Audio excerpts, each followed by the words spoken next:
which is now part of the English Language Dictionary and Vocabulary, comes from the Tagalog word bundok, meaning mountain.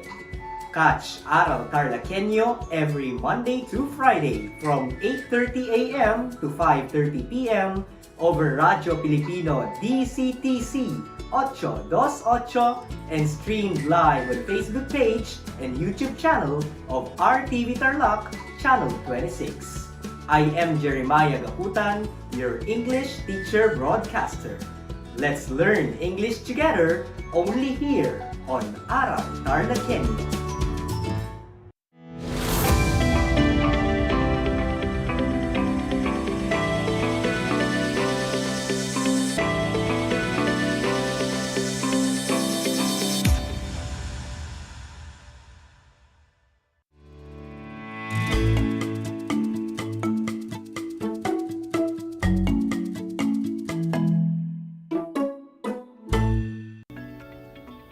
A blessed afternoon, dear grade 8 learners.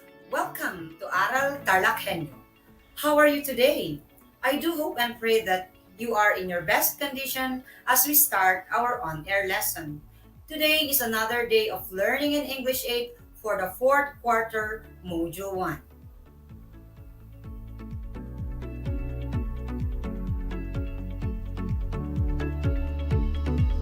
You are watching Aral TarlakHenyo simulcast on RTV Tarlac, Channel 26, DZTC 828 Radio Filipino Tarlac, Converge Cable TV Channel 100, and Facebook Live. I am teacher Rodaline G. Valenton, broadcasting live from Moncada, Tarlac. Please join me as we explore and learn our today's lesson on the use of grammatical signals or expressions suitable for each pattern of idea development with a focus on problem solution. At the end of the lesson, you are expected to, number 1, identify problem solution grammatical signals and expressions used in the pattern of idea development. Number 2, use problem solution grammatical signals and expressions in developing ideas. And number 3, give a possible solution to a problem. Before we continue, please prepare your learning activity sheet, pen, and paper. Also, I want you to comment in your chat box with your name, section, and school you are from for your subject teacher to see that you are tuned in. In the last episode, Teacher Mirna discussed with you the use of grammatical signals or expressions suitable for idea development patterns with a focus on claim and counterclaim. Now, let us see how well you remember the previous lesson by answering this 5-item activity. Please do listen as I read the sentences. I will give you 3 seconds to answer each item. Directions. Read each item and fill in the blanks by choosing the appropriate grammatical signal provided inside the box. Write your answers on your answer sheet. Number 1. Manny Pacquiao is the best Filipino boxer. Blank, he had won 12 major world titles in 8 different divisions. What is the most appropriate grammatical signal used in number 1? Yes, you're right. It's because. And the part that shows the claim in this sentence is Manny Pacquiao is the best Filipino boxer. Number 2. She did everything to finish her task. Blank, she did not meet the deadline. Let's reveal the answer. Yes, absolutely. It's however. The part that shows the claim is she did everything, and the counterclaim part is she did not meet the deadline. Number 3. You can join us to the party if you want. Blank, you will stay here alone. What is the grammatical signal for number 3? Okay, you got it right. It's otherwise. You can join us to the party is the claim, and you will stay here alone is the counterclaim. Now let's move on to number 4. Medicine has some side effects. It is blank, very effective to cure any kinds of diseases. Let's check. If your answer is nonetheless, you're on the right track. Medicine has some side effects is the claim, and very effective to cure any kinds of diseases is the counterclaim. We are now on the last item for this activity. Number 5. Blank of what is happening in the country, Filipinos are still resilient. What is the appropriate grammatical signal for number 5? Very good. It's despite. And which part shows the claim and counterclaim? Despite of what's happening in the country is the counterclaim, and Filipinos are resilient is the claim. Did you get all the correct answers? Amazing! Now that you are already familiar with grammatical signals or expressions with a focus on claim and counterclaim, let's unveil the third pattern of idea development, which is the problem solution. Let us take note. The problem solution pattern is one method of organization composed of 2 main sections. The first one is the problem, and the second one is the solution. The problem solution pattern is used in persuasive writing with the aim to convince the reader to support a certain course of action and make the reader change his or her opinion or behavior by showing that a problem exists, then proving a solution. In the problem section, the writer aims to identify the sides or the different sides of the problem being discussed and offer the evidence of these problems. In the solution section, the writer aims to identify a possible solution and support the effectiveness of this solution over others. The common signal words or expressions used in this pattern are the following. For problem section, we have the problem is, the question is, a difficulty is, one reason for the, a problem arises when. This is a problem because the issue being tackled is. And for the solution part, one answer is, a solution is. To solve. An answer to this is. This can be solved by, and one way to resolve this. Here is an example of a problem solution text.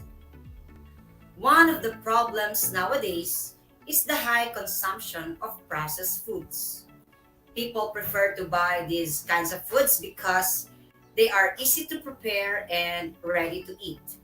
Without a doubt, this kind of eating habit could shorten life expectancy. One way to solve this is that people should prepare their own foods and should eat more fruits and vegetables. Moreover, it is important to follow a healthy lifestyle so they could have longer life expectancy. What is the problem mentioned in the text? Yes, it is the high consumption of processed foods. And what about the solution? Exactly. People should prepare their own foods and should eat more fruits and vegetables. Now, what helped you identify the problem and the solution? You are right.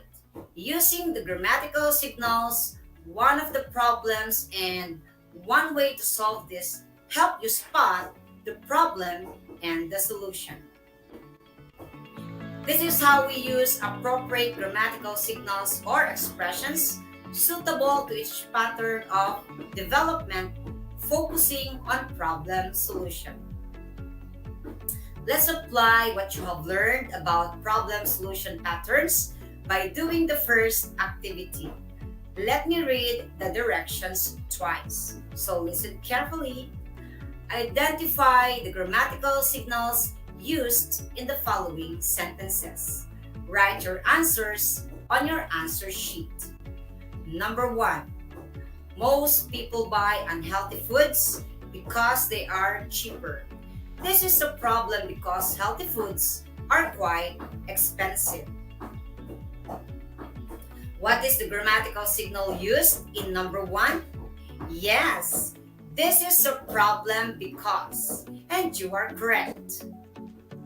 Number 2. A busy lifestyle and work are reasons why people lack exercise. An answer to this is to set a daily time planner. What is the grammatical signal used in number 2? That's great. An answer to this is number 3. People who are overweight are more prone to have serious illnesses like diabetes and heart disease. One solution to this is to follow a strict diet and do regular exercise. What is the answer to number 3? Alright, one solution to this. Number 4. Some factors that cause the spread of the virus are complex. Sad to say, the answer to this is not that simple. What is the answer for number 4? Very good. The answer to this is, and last number, human waste a lot of resources. To solve this, we must take steps to conserve what we have, to encourage the health and longevity of both the planet and the humankind. What is the grammatical signal used in number 5? Great! To solve this, who got a perfect score? Excellent, grade 8 learners. For the next activity, you are provided with varied problems that the country is facing right now, such as improper waste disposal, pollution, too much use of gadgets, poverty, overpopulation, and others. As a student, what do you think will be the possible solutions to address these problems? To check your understanding of the situations presented, do activity 2. B. Let me read the directions twice. Match the problem in column A with its corresponding solution in column B. Write the letter of the correct answer on your answer sheet. I will give you 5 seconds to go over the activity. Are you ready? Okay, number 1. Improper waste disposal. What is the correct answer? It's letter E. Launch programs about proper waste segregation. Number 2. Sound pollution. The answer is letter F. Follow the limits of noise level. Number 3. Foods sprayed with chemicals. The correct answer is letter D. Do home gardening. And number 4. Increased electric bill. What is the answer? Yes, it's letter G. Install a home solar, switch to LED, and turn off lights not needed. Number 5. Values differences. What is the correct answer? Absolutely. Letter H.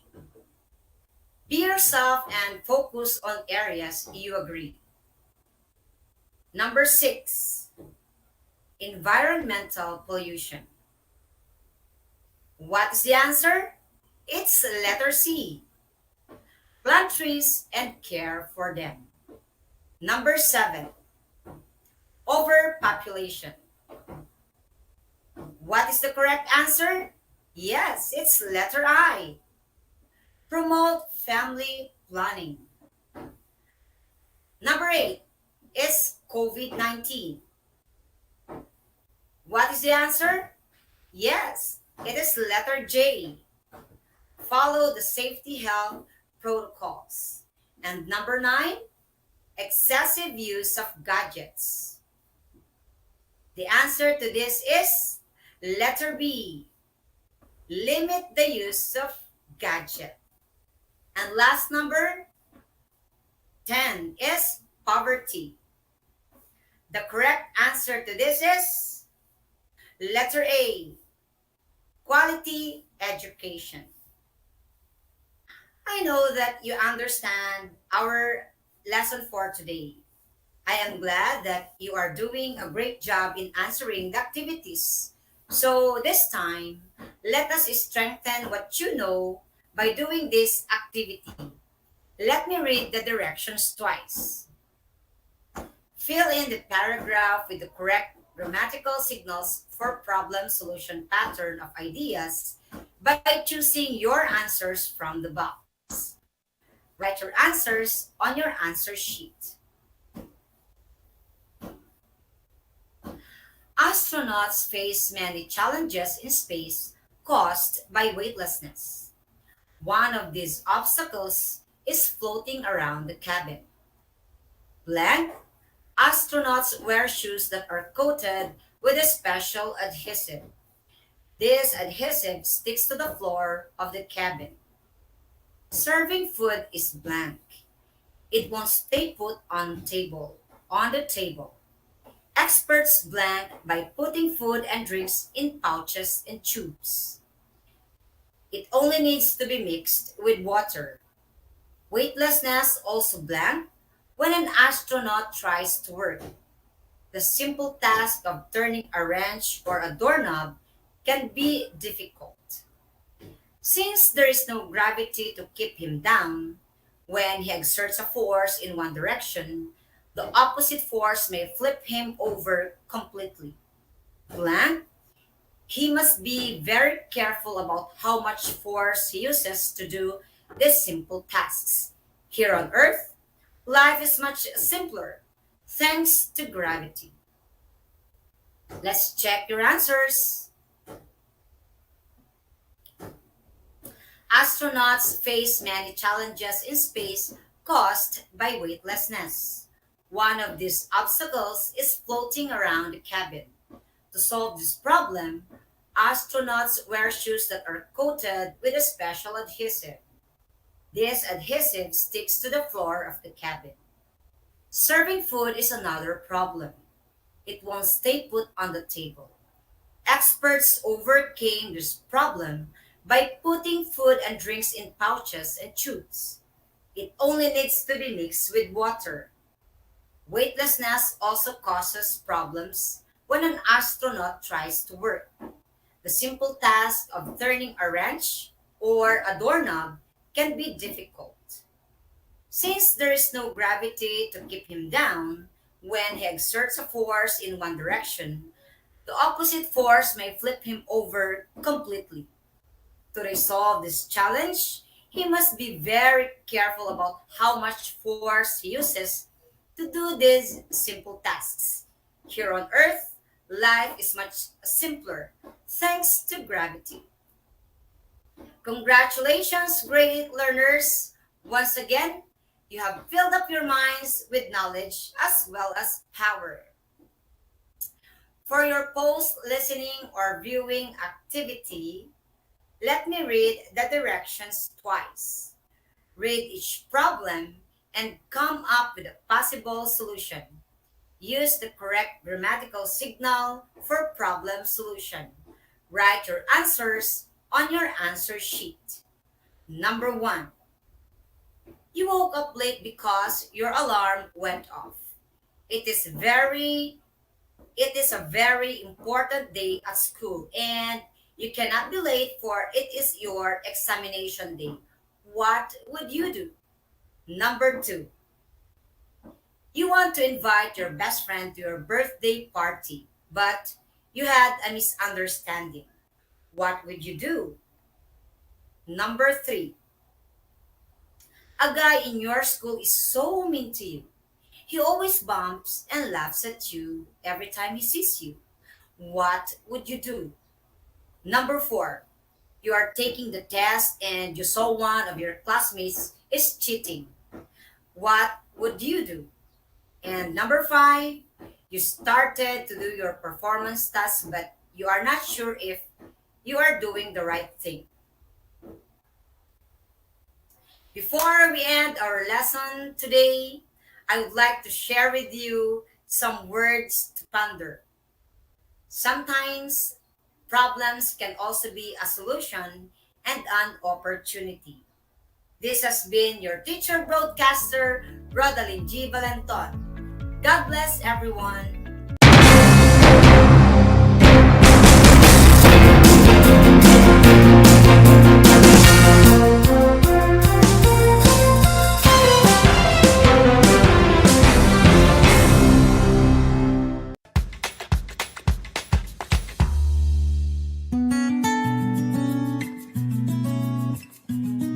Alam niyo ba na ang kinikilalang Guinness Book of World Records holder bilang pinakamaliit na commercially harvested fish ay isang sinarapan? Ito ay matatagpuan lamang sa Pilipinas, sa Lake Buhi sa Bicol River.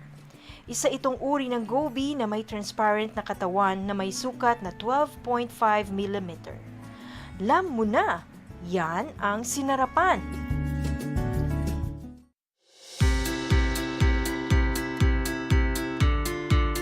Upang matugunan ang mga kinakaharap na pagsubok ng mga guro at mag-aaral sa gitna ng kasalukuyang pandemya, nagsanib tulong sina Congressman Charlie Cojuangco ng unang distrito ng Tarlac, DEPED Region 3 Regional Director Dr. May B. Eclar at Tarlac Schools Division Superintendent Dr. Ronaldo Pozon para sa isang napapanahong proyekto na tinaguriang Project Shine, Aral TarlakHenyo. Ang mga mag-aaral ng Grade 4 at Grade 5, ganun din ang Grades 8 and 9 sa buong probinsya ng Tarlac, kasalukuyang sumasailalim sa radio-based instruction. Katuwang ang himpilang DZTZ 828 kHz AM at RTV Tarlac, Channel 26. Ang Tarlac po nangunguna po ngayon pagdating po sa radio-based instruction. Marami pong humahanga sa atin. I'm very happy this station, itong DCTC, could reach the whole of Region 3. Hindi natin alam, we are contributing. We are creating a very big dent in the history of Philippine education. And I am proud. I am here in Tarlac. This is the noble cause of education in which you and I, without you knowing it, we are bound to do.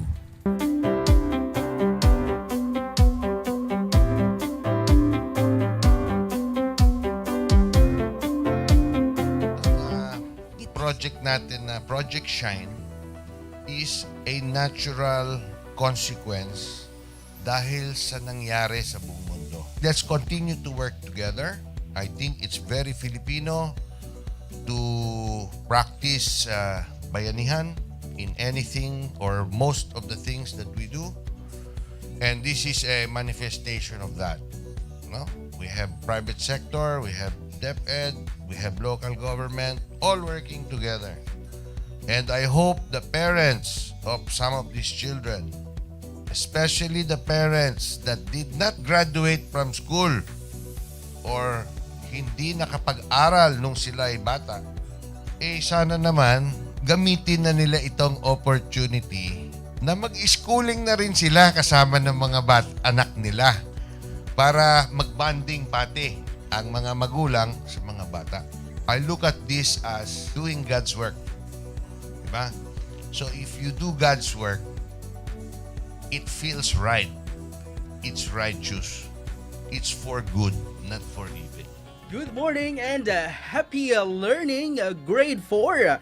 Welcome to Aral TarlakHenyo here on RTV Tarlac, Channel 26. Simulcast over DZDZ 828.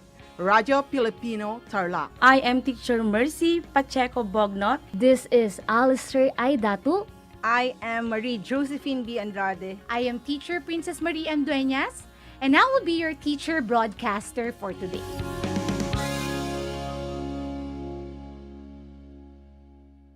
Alam niyo ba na ang gitnang Luzon ay tinaguri ang banga ng bigas ng bayan o kamalig ng palay ng Pilipinas dahil dito nagmumula ang malaking produksyon ng bigas sa ating bansa.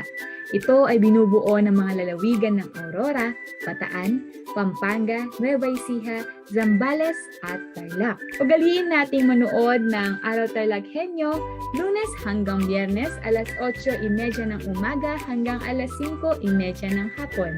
Ako si Binibining Pia Isrin Capiral, ang inyong teacher broadcaster sa Araling Panlipunan dito sa Project Shine Aral TarlakHenyo. Lagi nating tandaan ang pag-aaral ng Araling Panlipunan ay tungo sa daan ng pagiging makadiyos, makakalikasan, makatao at makabansa.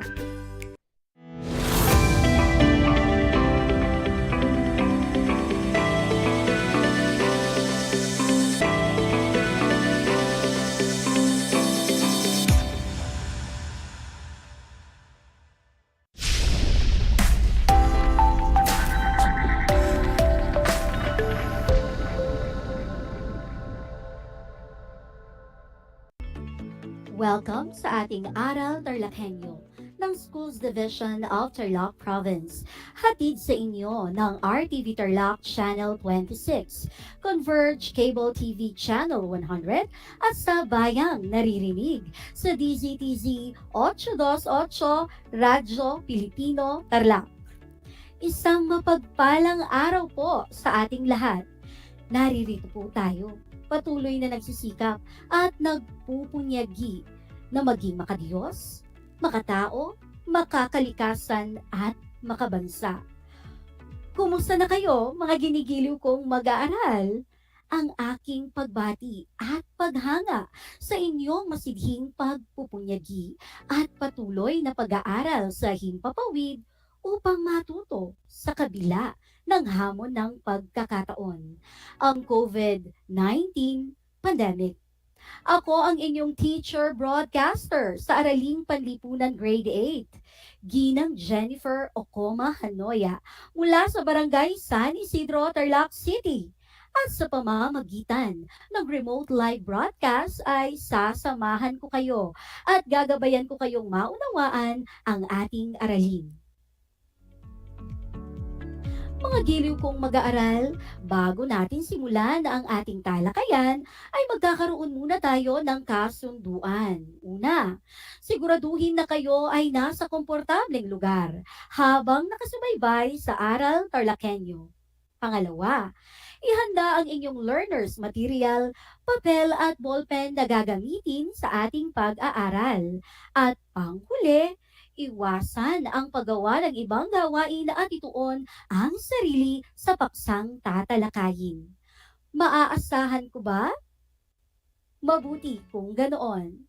Sa puntong ito, alalahanin muna natin ang huling paksang tinalakay. Natatandaan pa ba ninyo ang naging paksa ni Sir Charlie Peralta noong nakaraang episodes? Tama, tinalakay ninyo ang tungkol sa mga sanhi, bunga at epekto ng unang digmaang pandaigdig.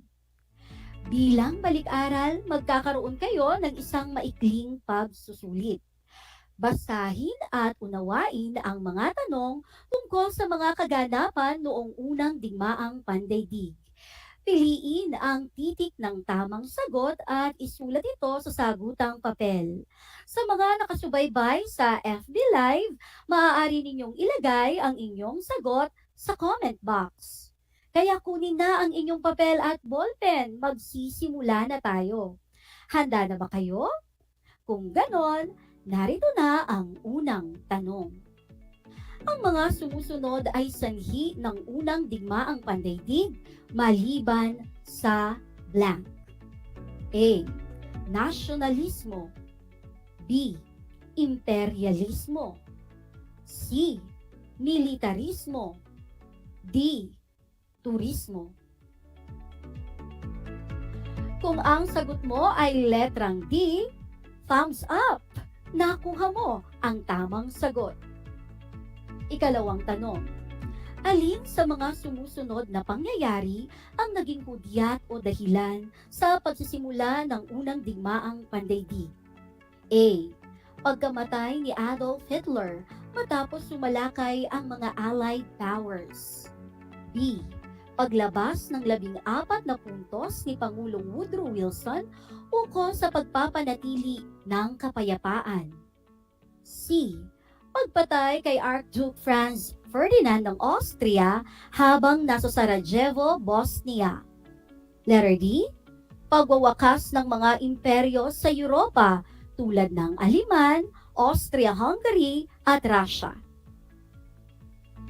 Mahusay! Letrang C nga ang tamang sagot.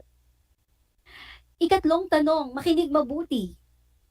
Matapos ang unang digmaang pandaigdig, bumalangkas ng kasunduang pangkapayapaan sa Paris noong taong 1919 hanggang 1920. Ang mga pagpupulong na ito ay pinamunuan ng tinatawag na Big Four na binubuo ng A. Great Britain, Italy, Japan, at France. B. USA, Great Britain, Italy, at France. C. Germany, Italy, Japan, at Russia. D. Russia, USA, China, Germany. Magaling! Letrang B ang tamang sagot. Ang Big Four na nanguna sa pagbalangkas ng kasunduang pangkapayapaan ay binubuo ng USA, Great Britain, Italy, at France. Mga giliw kong mag-aaral, marami ba kayong nakuhang tamang sagot? Binabati ko kayo kung ganon. Kung hindi naman, ayos lang at marami pa kayong pagkakataong makabawi sa susunod nating gawain. Batid ko na ngayon na malawak na ang inyong kaalaman tungkol sa unang digmaang pandaigdig. Sa araw na ito ay tatalakayin naman natin ang mga sanhi, mahalagang pangyayaring naganap at bunga ng ikalawang digmaang pandaigdig. Kasama na ang mga pagsusumikap ng mga bansang sangkot na makamit muli ang kapayapaan. Ang ating paksa ay nakabase sa Most Essential Learning Competency na nasusuri ang mga dahilan, mahalagang pangyayaring naganap at bunga ng ikalawang digmaang pandaigdig. Mga giliw kong mag-aaral, napakahalagang bahagi ng kasaysayang pandaigdig ang ating pag-uusapan. Kaya manatiling nakasubaybay dito lang sa Aral TarlakHenyo. Ngayon ay tuklasin muna natin ang inyong paunang kaalaman ukol sa bago nating paksa. Magbibigay ako ng ilang konsepto at kailangan ninyong hulaan kung sino ang personalidad o kung anong bansa ang aking inilalarawan. Gamitin ang talas ng isip at isulat ang inyong sagot sa sagutang papel. Muli, sa mga mag-aaral na nakasubaybay sa FB Live, maaari ninyong ilagay ang tamang sagot sa comment box. Simulan na natin. Una, bandila nito ay puno ng bituin. Superpower ito kung tawagin. Ang tamang sagot ay Estados Unidos. Magaling. Ikalawa, kilala bilang Land of the Rising Sun. Sa silangang Asya, ito matatagpuan. Very good! Japan ang tamang sagot. Ikatlong tanong. Isang tangway na hugis bota. Punong lungsod nito ay Roma. Wow! Nakuha mo ang tamang sagot. Italy. Ikaapat. pinunong aliman, napatanyag sa digmaan, maraming kinalaban, kasawian, naging hantungan. Adolf Hitler ang tamang sagot. Magaling. Ikalima, sa panahong kailangan ay kapayapaan, naging mitya ito ng digmaan. Inagaw ng bansang Japan at nagbunga sa panibagong labanan. Tama, ang sagot ay Manchuria. Mga giliw kong mag-aaral, nakuha niyo ba ang mga tamang sagot? Mahusay! Tandaan na ang mga salitang iyan ay may malaking kinalaman sa bago nating paksa. Sa mga hindi nakasagot ng tama, huwag malungkot dahil madami ka pang pagkakataong makabawi, kaya makinig mabuti sa ating talakayan. Pagtutuunan sa unang bahagi ng ating aralin ang tungkol sa mga sanhi ng ikalawang digmaang pandaigdig. Bakit naganap ang ikalawang digmaang pandaigdig? Ano-anong mga bansa ang sangkot dito? Aalamin natin yan, kaya halika, mag-aaral tayo at matuto dito pa rin sa Aral TarlakHenyo. Hindi pa man lubusang nakakabangon ang mga bansa sa pinsala ng unang digmaang pandaigdig, muling umigting ang mga hidwaan sa pagitan ng mga bansa. Dala na rin ito ng nasimulang ambisyon ng mga makapangyarihang bansa na maipagpatuloy ang pananakop at pagpapalawak ng kanilang teritoryo. Narito ang mga pangyayaring naganap at nagpasiklab sa isang mas malawak at mas madugong labanan, ang ikalawang digmaang pandaigdig. Ang unang sanhi ng ikalawang digmaang pandaigdig ay ang pag-aagaw ng Japan sa Manchuria. Noong taong 1931, inagaw ng Japan ang lungsod ng Manchuria. Kinondena ng Liga ng mga Bansa ang Japan at sinabing ang ginawang ito ay paglusob. Kasunod ng pagkondena, itiniwalag sa Liga ng mga Bansa ang Japan. Sa panahong iyon, inagaw ng Japan sa China ang Manchuria dahil sagana ito sa hilaw na materyales na kailangan ng Japan noong panahong iyon at sa pagiging malawak ng Manchuria na maaaring tirhan ng mga migranteng Hapones. Ang ikalawang sanhi naman ng ikalawang digmaang pandaigdig ay ang pag-alis ng Germany sa Liga ng mga Bansa. Ang Germany o Alemanya ay tumiwalag sa Liga ng mga Bansa noong taong 1933 sapagkat ayon sa mga Aleman, ang pag-aalis at pagbabawal ng Liga sa pagsasandata ng Germany ay isang paraan ng pag-aalis ng karapatang mag-armas. Matapos tumiwalag, pinasimulan ni Adolf Hitler, ang leader ng mga Nazi, ang muling pagtatatag ng sandatahang lakas ng Germany. Layunin ni Hitler na labagin ang kasunduan sa Versailles na naglagay sa Germany sa kahiya-hiyang kondisyon. Upang makabangon sa pagkagapi sa unang digmaang pandaigdig, pinagbalakang mabuti ni Hitler ang muling pananakop. Matatandaan na ang kasunduan sa Versailles ay isang kasunduang pangkapayapaan na nagdulot ng katapusan ng unang digmaang pandaigdig. Ngunit sa paglipas ng panahon ay naging sunod-sunod ang naging paglabag dito.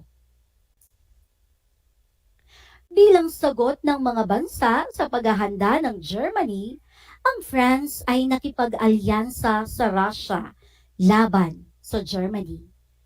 Pinalilimitahan naman ng Inglaterra ang bilang o laki ng puwersa ng Germany. Ngunit, sa kabila nito ay nagpadala pa rin ng tropa sa zona ang Germany. Mga giliw kong mag-aaral, ang ikatlong sanhi ng ikalawang digmaang pandaigdig ay ang pagsakop ng Italia sa Ethiopia. Sa pamumuno ni Benito Mussolini, sinakop ng Italia ang Ethiopia noong taong 1935. Tuwirang nilabag ng Italia ang kasunduan sa Liga o Covenant of the League. Patindi ng patindi ang mga naging kaganapan at unti-unti na ninyong nalalaman ang mga pinuno, ang mga bansa, at ang kanilang mga ginawang paglabag na naging mitya ng ikalawang digmaang pandaigdig. Hindi pa diyan natatapos, kaya manatiling nakasubaybay dito lang sa Aral TarlakHenyo. Ang ika-4 na sanhi ng ikalawang digmaang pandaigdig ay ang digmaang sibil sa Spain. Ang digmaang sibil ay isang digmaan sa pagitan ng mga itinatayong grupo sa isang bansa. Nagsimula ang digmaang sibil sa Spain noong taong 1936 sa pagitan ng dalawang panig, ang pasistang Nationalist Front at ang sosyalistang Popular Army. Nanalo ang mga nasyonalista. Marami ang nadamay sa digmaang sibil sa Espanya dahil yan sa pakikialam ng ibang bansa. Dumako naman tayo sa ikalimang sanhi ng ikalawang digmaang pandaigdig, ang pagsasanib ng Austria at Germany o tinatawag na Anschluss. Nais ng mga mamamayang Austriano na maisama ang kanilang bansa sa Germany.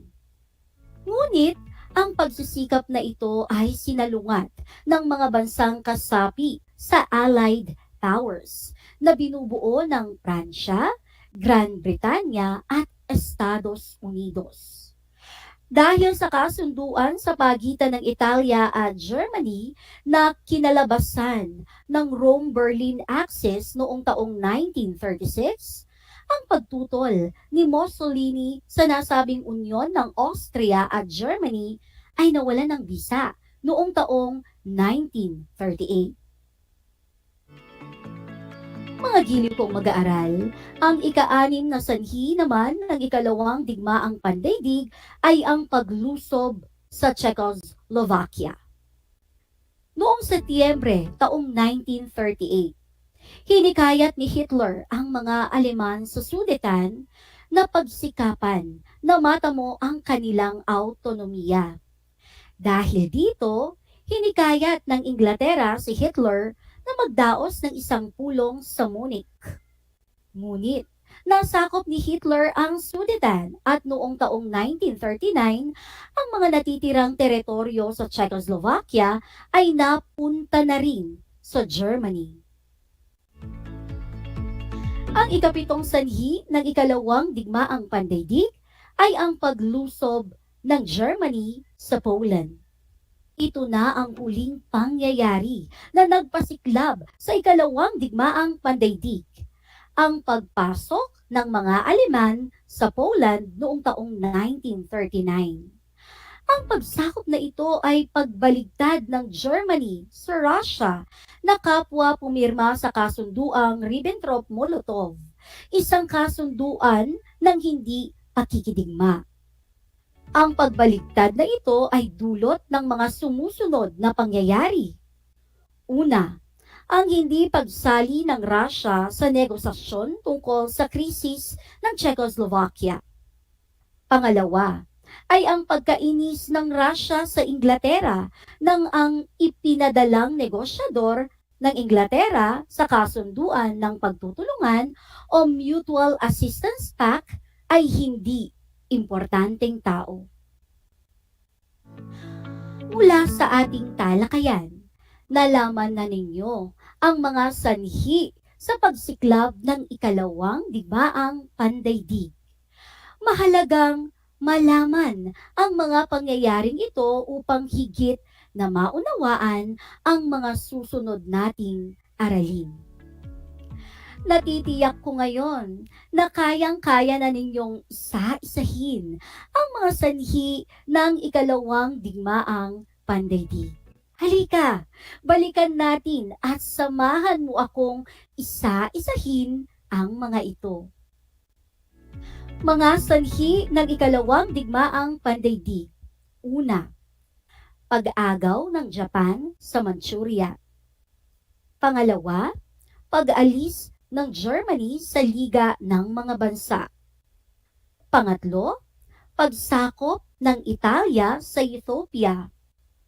Pang-apat, ang digmaang sibil sa Spain. Panlima, pagsasanib ng Austria at Germany. Pang-anim, paglusob sa Czechoslovakia. At pang-pito, paglusob ng Germany sa Poland. Mahusay! Nagagalak ako at nasundan mo ang ating aralin. Dahil yan sa matyagamong pagsubaybay dito lang sa Aral TarlakHenyo. Mga giliw kong mag-aaral, kung maibabalik natin, sa paanong paraan kaya maaaring naiwasang maganap ang ikalawang digmaang pandaigdig?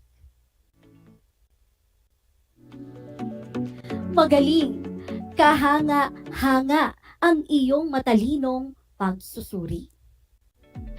Ano naman ang iyong naramdaman sa mga naging hakbang o aksyon ng bawat pinuno ng mga bansang nasangkot sa pagsiklab ng ikalawang digmaang pandaigdig?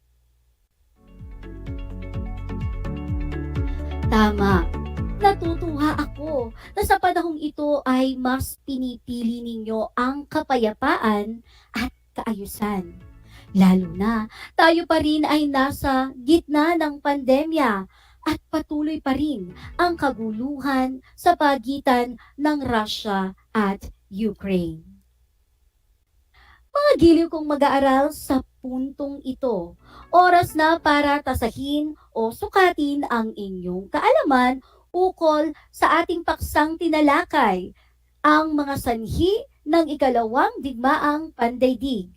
Mayroon kayong 3 tanong na sasagutin. Kaya ihanda na ang inyong papel at ballpen, isulat ang inyong pangalan, antas at pangkat, maging ang petsa ngayong araw. Narito ang panuto. Basahin at unawaing mabuti ang bawat tanong. Isulat ang titik ng tamang sagot sa sagutang papel. Para sa mga nakasubaybay sa FB Live, ilagay sa comment box ang inyong sagot. Sige, simulan na natin. Unang tanong. Ang mga sumusunod ay naglalarawan sa mga sanhi ng pagsiklab ng ikalawang digmaang pandaigdig maliban sa A. Dahil sa kasunduan ng mga nagkakaisang bansa sa Versailles. B. Dahil sa pag-aagaw ng Japan sa bansang Manchuria mula sa China. C. Dahil sa pagsakop ng Germany sa Poland at Czechoslovakia. D. Dahil sa pagsasanib ng mga bansang Austria at Germany. Pangalawang tanong. Bakit tumiwalag ang Germany sa Liga ng mga Bansa? A. Dahil nais nila ang katahimikan malayo sa panghihimasok ng ibang bansa. B. Dahil kinuha ng Liga ng mga Bansa ang kanyang mga kolonya. C. dahil pinagbawalan siyang gumawa ng mga armas at amunisyon. D. Dahil nais niyang bumuo ng bagong liga ng mga bansa. Pangatlong tanong. Alin sa mga sumusunod ang huling pangyayari na nagpasiklab sa ikalawang digmaang pandaigdig? A. Digmaang sibil sa Spain. B. Paglusob ng Germany sa Poland. C. Pagsasanib ng Austria at Germany. D. Pagsakop ng Italia sa Utopia. Mga giliw kong mag-aaral, siguraduhing maging tapat sa pagwawasto ng inyong gawain. Narito ang mga tamang sagot. Sa unang tanong, letrang A. Sa ikalawang tanong, letrang C. At sa ikatlong tanong ay letrang D. Naggagalak ako sa ipinakita ninyong galing, katapatan at tunay nga namang naging kaaya-aya ang ating talakayan sa oras na ito. Para sa inyong takdang aralin, upang matiyak ang inyong pag-unawa sa mahalagang pangyayaring nagbigay daan sa ikalawang digmaang pandaigdig, sagutin ang Up the Stairs timeline sa pahina 451 ng Learner's Material. Iguhit ito sa malinis na papel at isulat sa kahon ang mga pangyayaring naging dahilan ng pagsisimula ng ikalawang digmaang pandaigdig. Gamitin ang inyong pagiging malikhain sa paggawa ng timeline of events.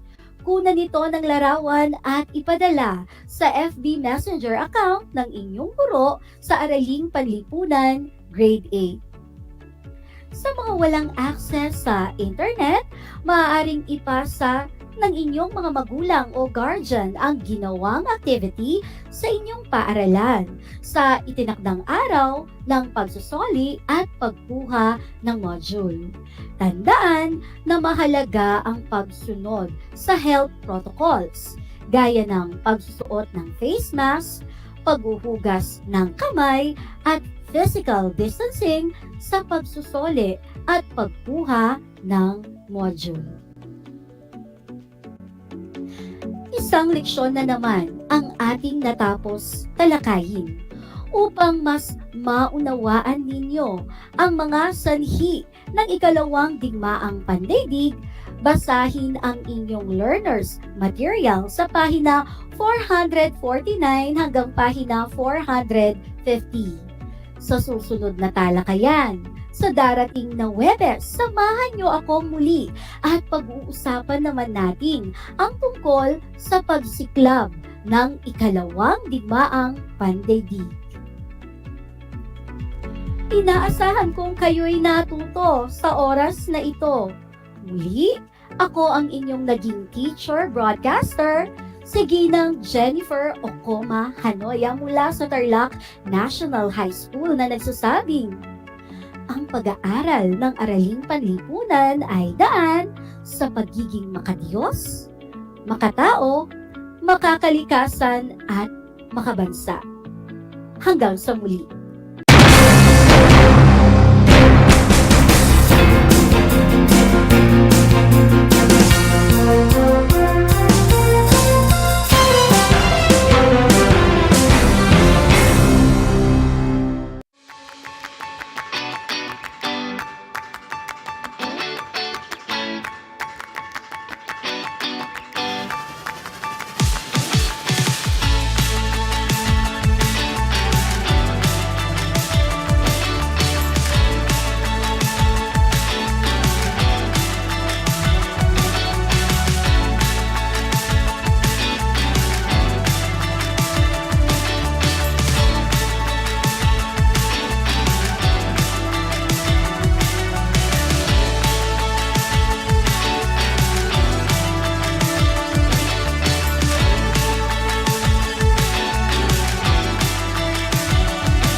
How are you today? Hello, everyone. Hello, learners of Tarlac. Good morning, Math Talino Grade 4 learners. Welcome to Aral TarlakHenyo Here on RTV Tarlac Channel 26. Simulcast over DCTC. Radyo Pilipino Tarlac. I'm Sir Glenn, your teacher broadcaster. Broadcasting live here at Paniki Tarlac. Remotely here in Concepcion, Tarlac. Live here at Barangay Pedro Elquines, Mayantok, Tarlac. Broadcasting live from Ramos National High School. Your anchor teacher today for grade 9 mathematics. Your partner in education this time of pandemic.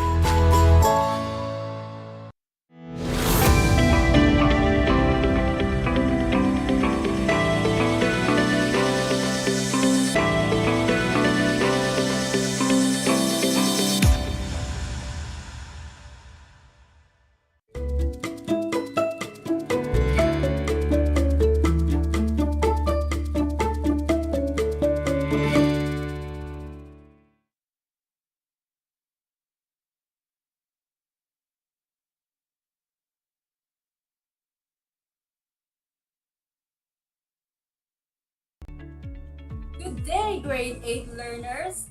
Welcome to Aral TarlakHenyo here on RTV Tarlac, Channel 26, simulcast over DZTC 828 Radio Filipino Tarlac and on RTV Tarlac Facebook Live. Also seen live via Channel 100 of the Verge TV. I am grateful that you are here with me today, listening and willing to learn in Technical Drawing 8. I am teacher Mary Ann Catherine Duaki Perez, your teacher broadcaster for today, broadcasting live from Benigno S. Aquino National High School, Concepcion, Tarlac. I will be with you within the next 20 to 25 minutes, so please stay focused and enjoy this day while learning. As a start, I want you to listen carefully and attentively.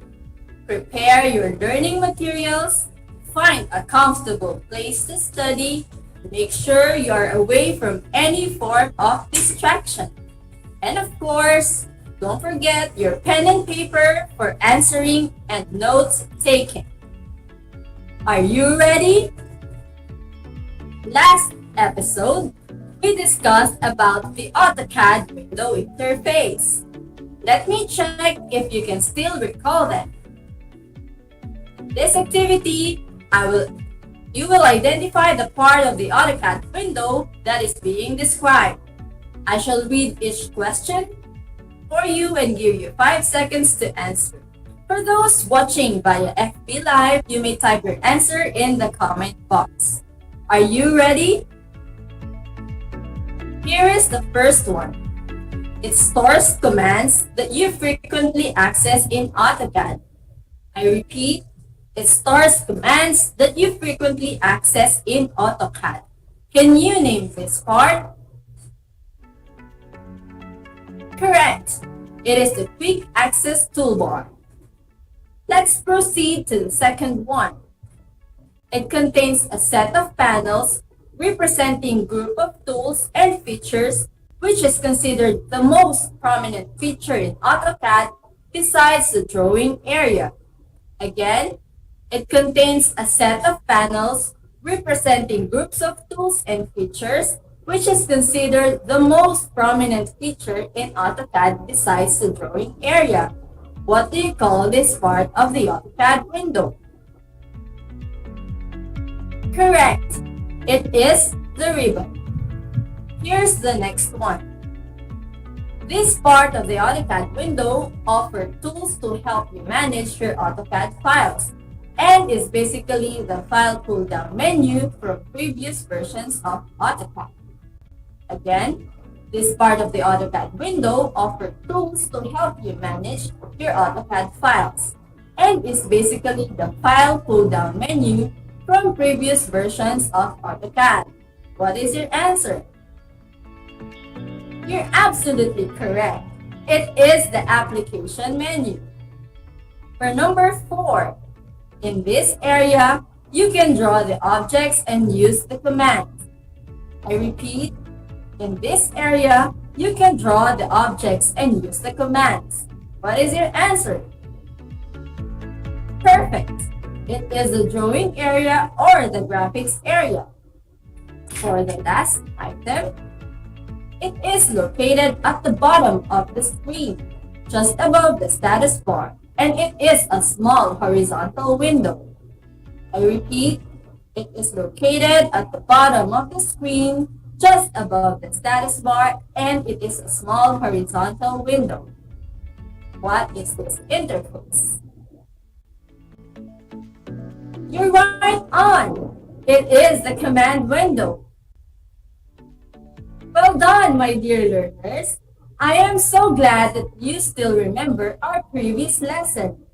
Are you ready to move on with our next topic? Perfect. But before we start our new lesson, let me enumerate some lesson objectives for today. The first objective is to identify the toolbar and commands in AutoCAD. The second objective is to list the common objects in AutoCAD drawings. The third objective is to appreciate the usefulness of the draw toolbars and commands in AutoCAD. Now that you know our lesson objectives, I want you to listen carefully and attentively as we go on with our discussion. Are you ready for today's topic? You may open page 4 of your compendium of notes in technical drawing for your reference. Our lesson for today is about AutoCAD's basic draw command. Again, our topic for today is about the AutoCAD's basic draw command. Let us first define what the draw toolbar is. The draw toolbar is used to access AutoCAD draw commands. You can also use the draw pull-down menu or type the command in the command line. The draw commands create objects such as lines, circles, and ellipses.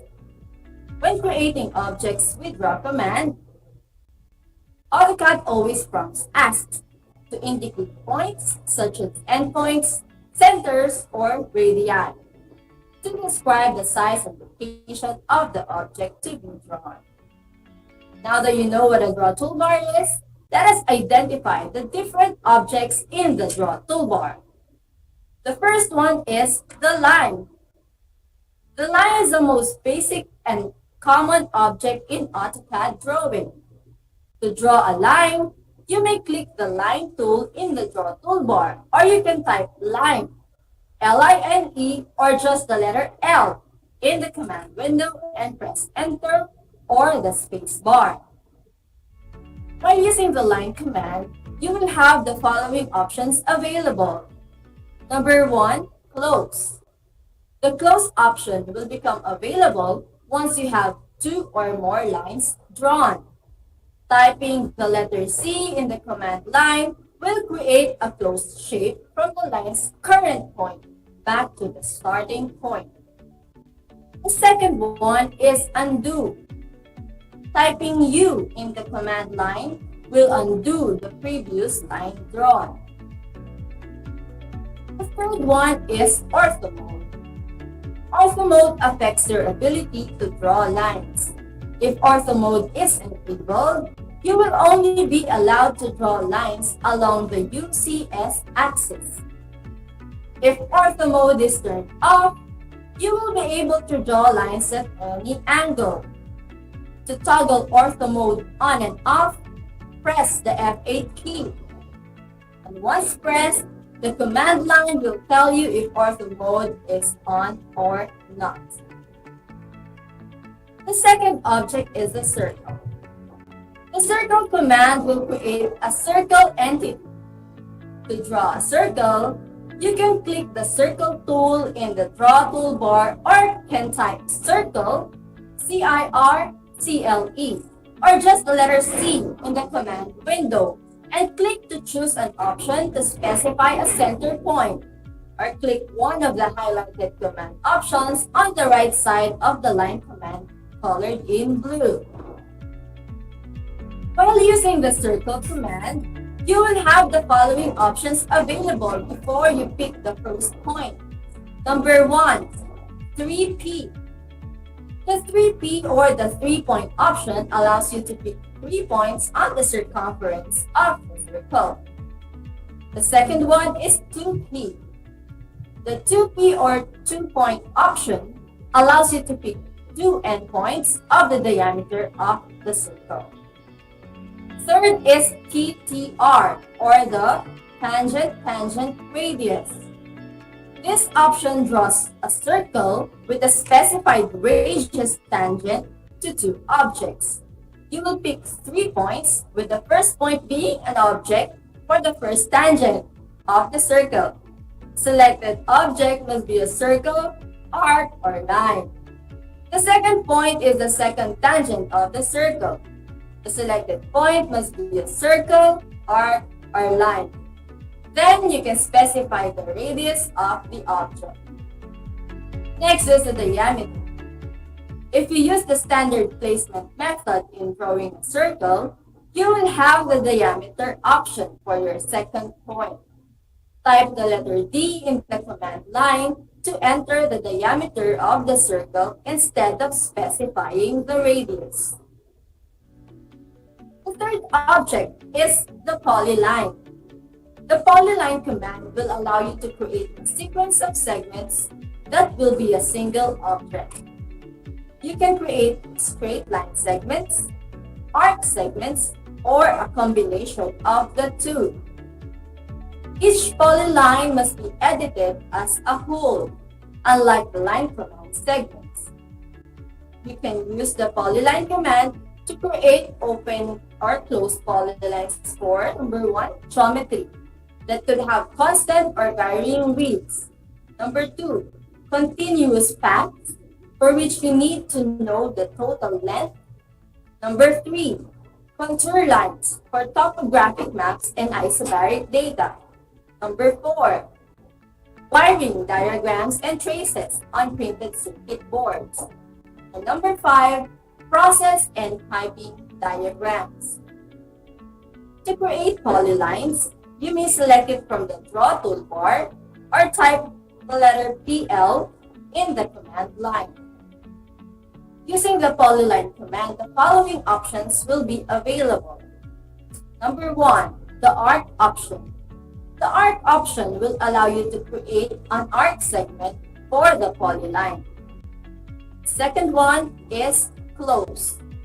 The close option will become available once you have 2 or more lines drawn. Typing the letter C in the command line will create a closed shape from the line's current point back to the starting point.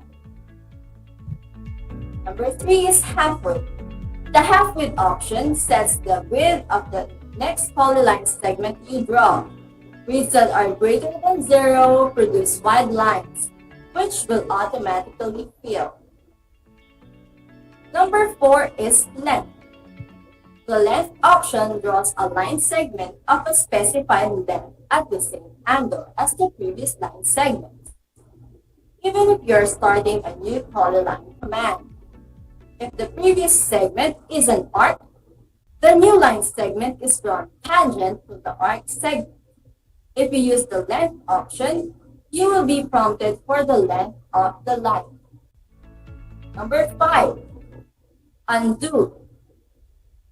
Typing in the letter U in the command line will undo the previous line segments drawn. Number 6, width. The width option sets the width of the next polyline segment you draw. Widths that are greater than 0 produce wide lines, which will automatically fill. The next one is ortho mode. Ortho mode affects your ability to draw lines. If ortho mode is enabled, you will only be allowed to draw lines along the UCS axis. If ortho mode is turned off, you will be able to draw lines at any angle. To toggle ortho mode on and off, press the F8 key. Once pressed, the command line will tell you if ortho mode is enabled or not. Let us now move on with our fourth object, which is the triangle of the rectangle. This command will create a rectangular polyline by allowing you to select two opposite corners of the rectangle. You can also control the type of corners, such as fillet, chamfer, or square. You can draw a rectangle by clicking on the rectangle icon in the Draw toolbar, or you could enter the word rect or rectangle in the command line and type W or width and press enter to provide the width of the rectangle. While using the rectangle command, the following options will be available. Number 1, chamfer. Chamfer used to create slanted edges. Number 2 is elevation. Elevation specifies the elevation of the rectangle. Number 3, fillet. Fillet is used to create rounded edges between the adjacent lines and faces in 2D and 3D. Next is thickness and width. It specifies the thickness and width of the rectangle to be drawn. Next is area. Area creates a rectangle using the area and either a length or a width. If the chamfer or fillet option is active, the area includes the effect of the chamfers or fillet on the corners of the rectangle. The next one is dimensions. It creates a rectangle using length and width values. Last one is rotations. It creates a rectangle at a specified rotation angle. The next object is the text command. You can use single line text to create one or more lines of text, where each text line is an independent object that you can move, format, or otherwise modify. Right-click in the text box to select options on the shortcut menu. While you are in the text command, you can do the following. Click elsewhere in the drawing to start a new set of rows of single line text. Number 2, press Tab or Shift plus Tab to move forward and backward between the sets of single line text. Number 3, press Alt and click a text object to edit a set of text lines. Once you leave the text command, these actions are no longer available. Thank you for listening attentively, my dear learners. Let's have a quick recap of what we have discussed. You can type your answer in the comment section.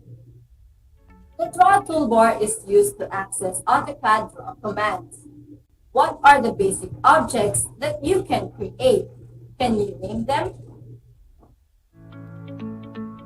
The basic objects that you can create in AutoCAD using the Draw toolbar are lines, arcs, ellipses, polylines, circles, rectangles, and text.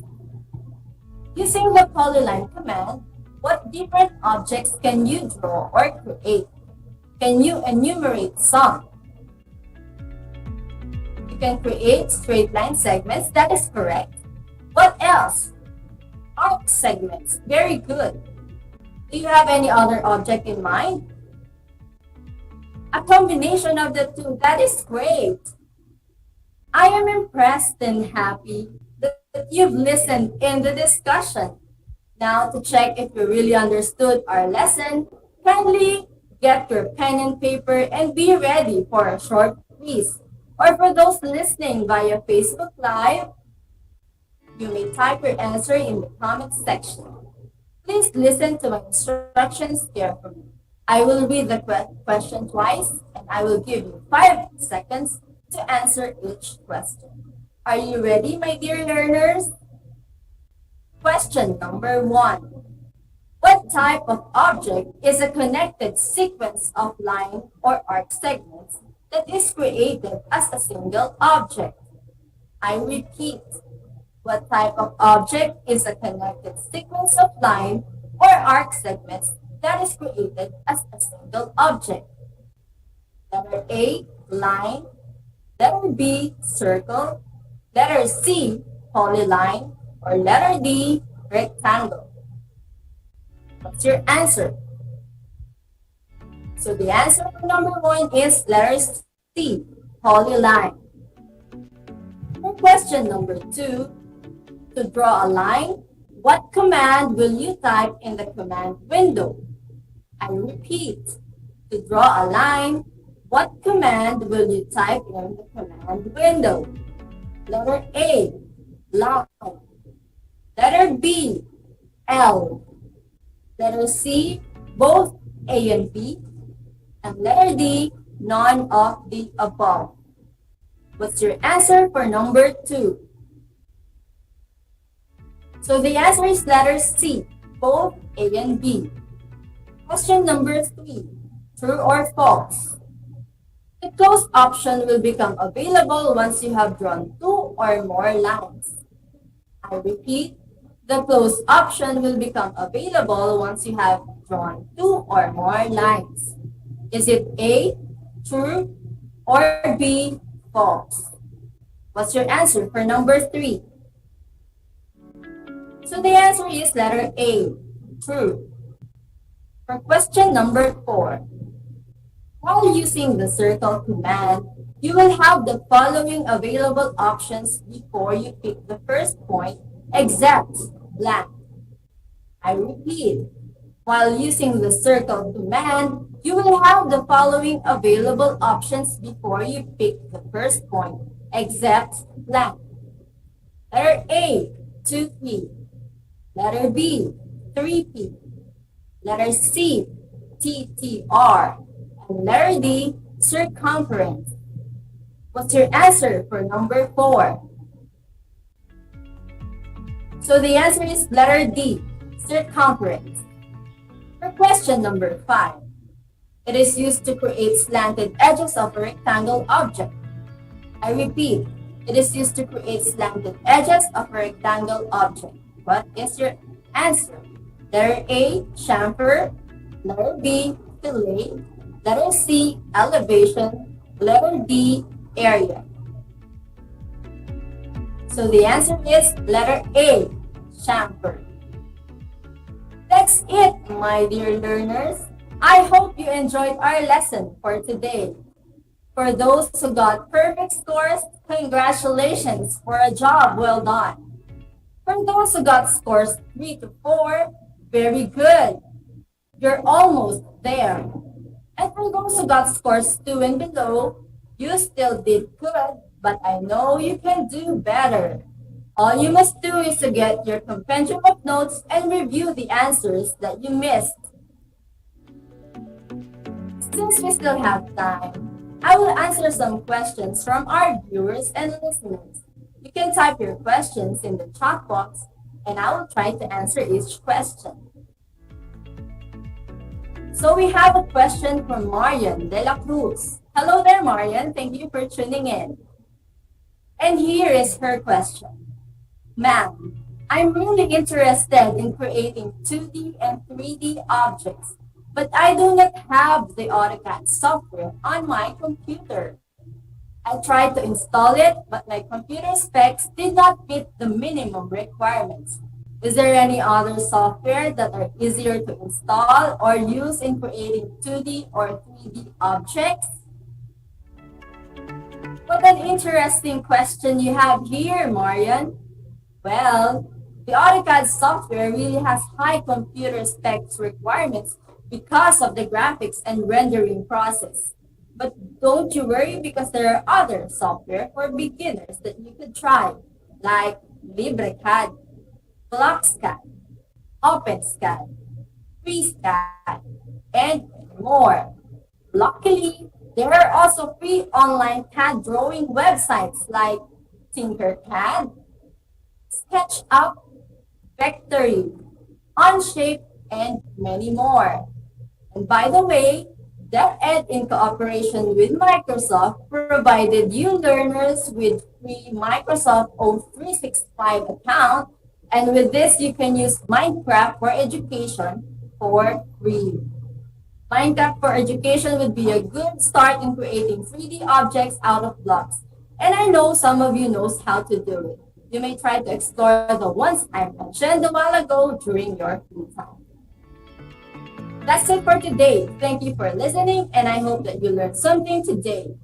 Also, if you have further questions or if you need guidance with this topic, you may contact me at 0942-846-1688 or email me via maryanncatherine.perez@deped.gov.ph.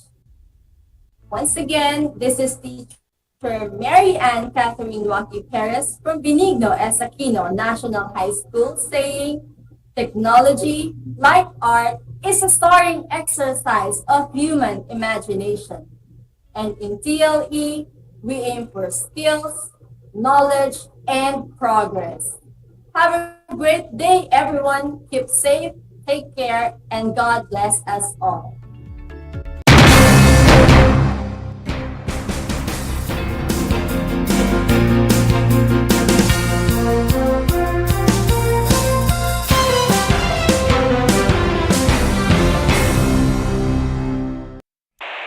Bahagi mo Radyo Pilipino saan mang bahagi ng Pilipinas, saan mang bahagi ng mundo, anumang uri ng pamumuhay. Ito ang Kabahagi Mo Radyo Pilipino, napapakinggan on air and online sa buong mundo sa pamamagitan ng www.radiopilipino.com. Impormasyong may kalidad at serbisyong may halaga. Kasama katuwang Kapinoy. Kabahagi Mo Radyo Pilipino. Radyo Pilipino.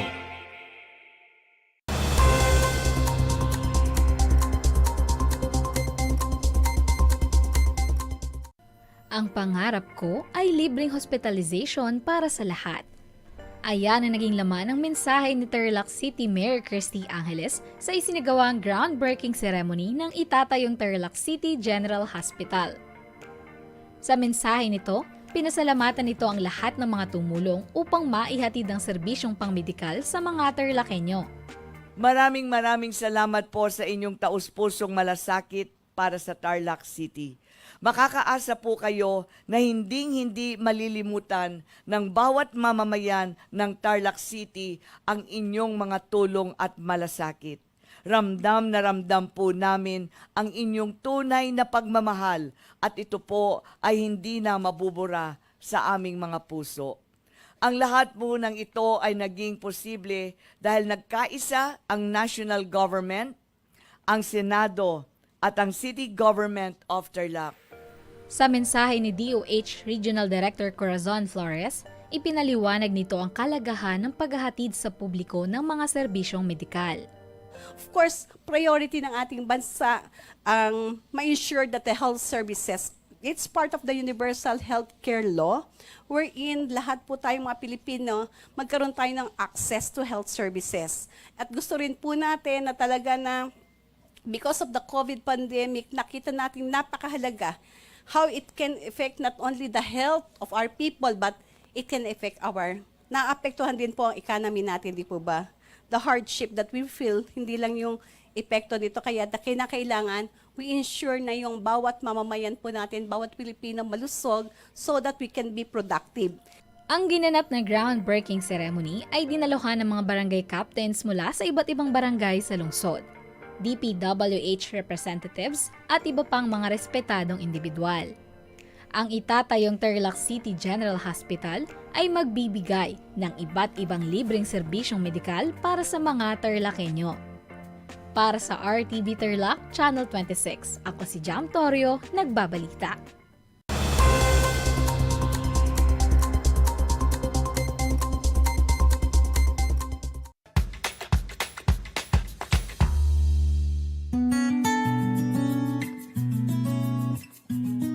Alam niyo ba na ang kinikilalang Guinness Book of World Records holder bilang pinakamaliit na commercially harvested fish ay isang sinarapan? Ito ay matatagpuan lamang sa Pilipinas, sa Lake Buhi sa Bicol River. Isa itong uri ng goby na may transparent na katawan na may sukat na 12.5 mm. Alam mo na, yan ang sinarapan. Kumusta mga giliw kong tagapakinig? Nagbabalik ang inyong paaralang panghimpapawid Aral TarlakHenyo Sa RTV Tarlac, Channel 26, at sa bayang naririnig sa DZTC 828 Radyo Pilipino Tarlac. Tayo rin ay napapanood sa FB Live ng RTV Tarlac Channel 26. Sumasahimpapawid mula sa bayan ng Pura Tarlac, mula sa bayan ng San Clemente. Mula rito sa Borok Elementary School, Pura Tarlac. sa bayan ng Kapas Tarlac. Ako, ang inyong guro, na maghahatid sa inyo ng makabuluhang pagtalakay sa ating aralin.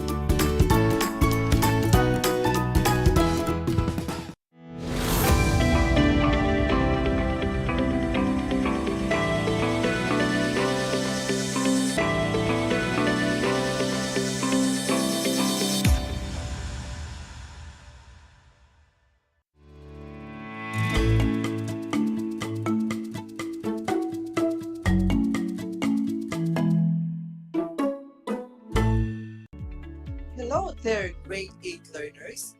Welcome to Aral TarlakHenyo here on RTV Tarlac Channel 26, simulcast over DEPED 828 Radio Filipino, Tarlac. I am teacher broadcaster John Alvin S. Gamboa from San Jose West District. And today, join me for the next 25 minutes for another fun-filled learning experience in Music Grade 8, as we take the lesson about the musical theater of Japan. You can participate in our Facebook Live on RTV Tarlac Channel 26 by writing your name, your school, and your section where you're from, and participate actively in our lesson by typing your answer on the comment box section. At the end of the lesson, here are the most essential learning competencies. Describe how a specific idea or a story is communicated through music in a particular Asian musical theater. Second, improvise appropriate sound, music, gesture, movements, props, and costume for the performance of a chosen Asian traditional musical and theatrical form. So prepare yourself to be fascinated as we travel the world through music and understand the world through arts. Last episode, we are able to experience and appreciate the theater of China, the Peking Opera. And now, let us have a short review on our past lesson.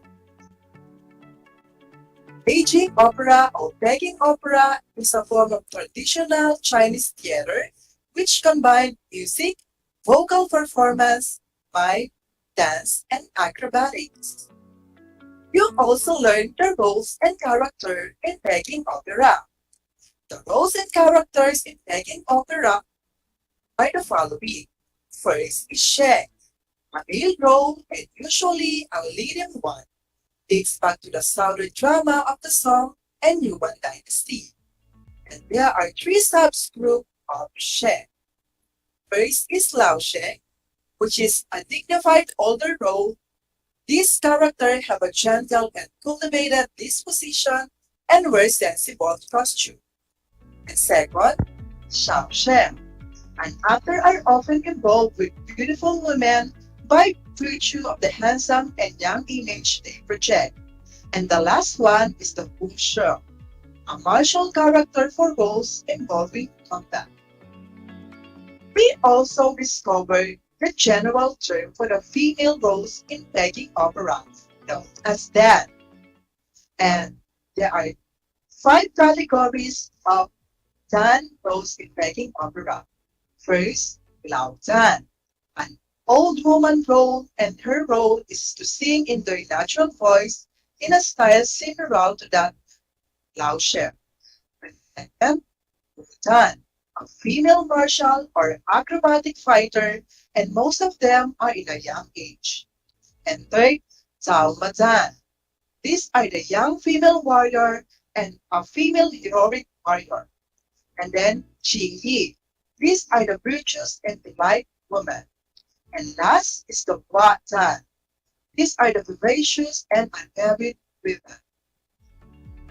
We also learn the visual performance elements of begging opera. And begging opera performance utilize the four skills: the verse, song, speech, dance, acting, and last is the chontan. Moving on, get ready as we go along our way to discover the theatrical form of Japan, the kabuki.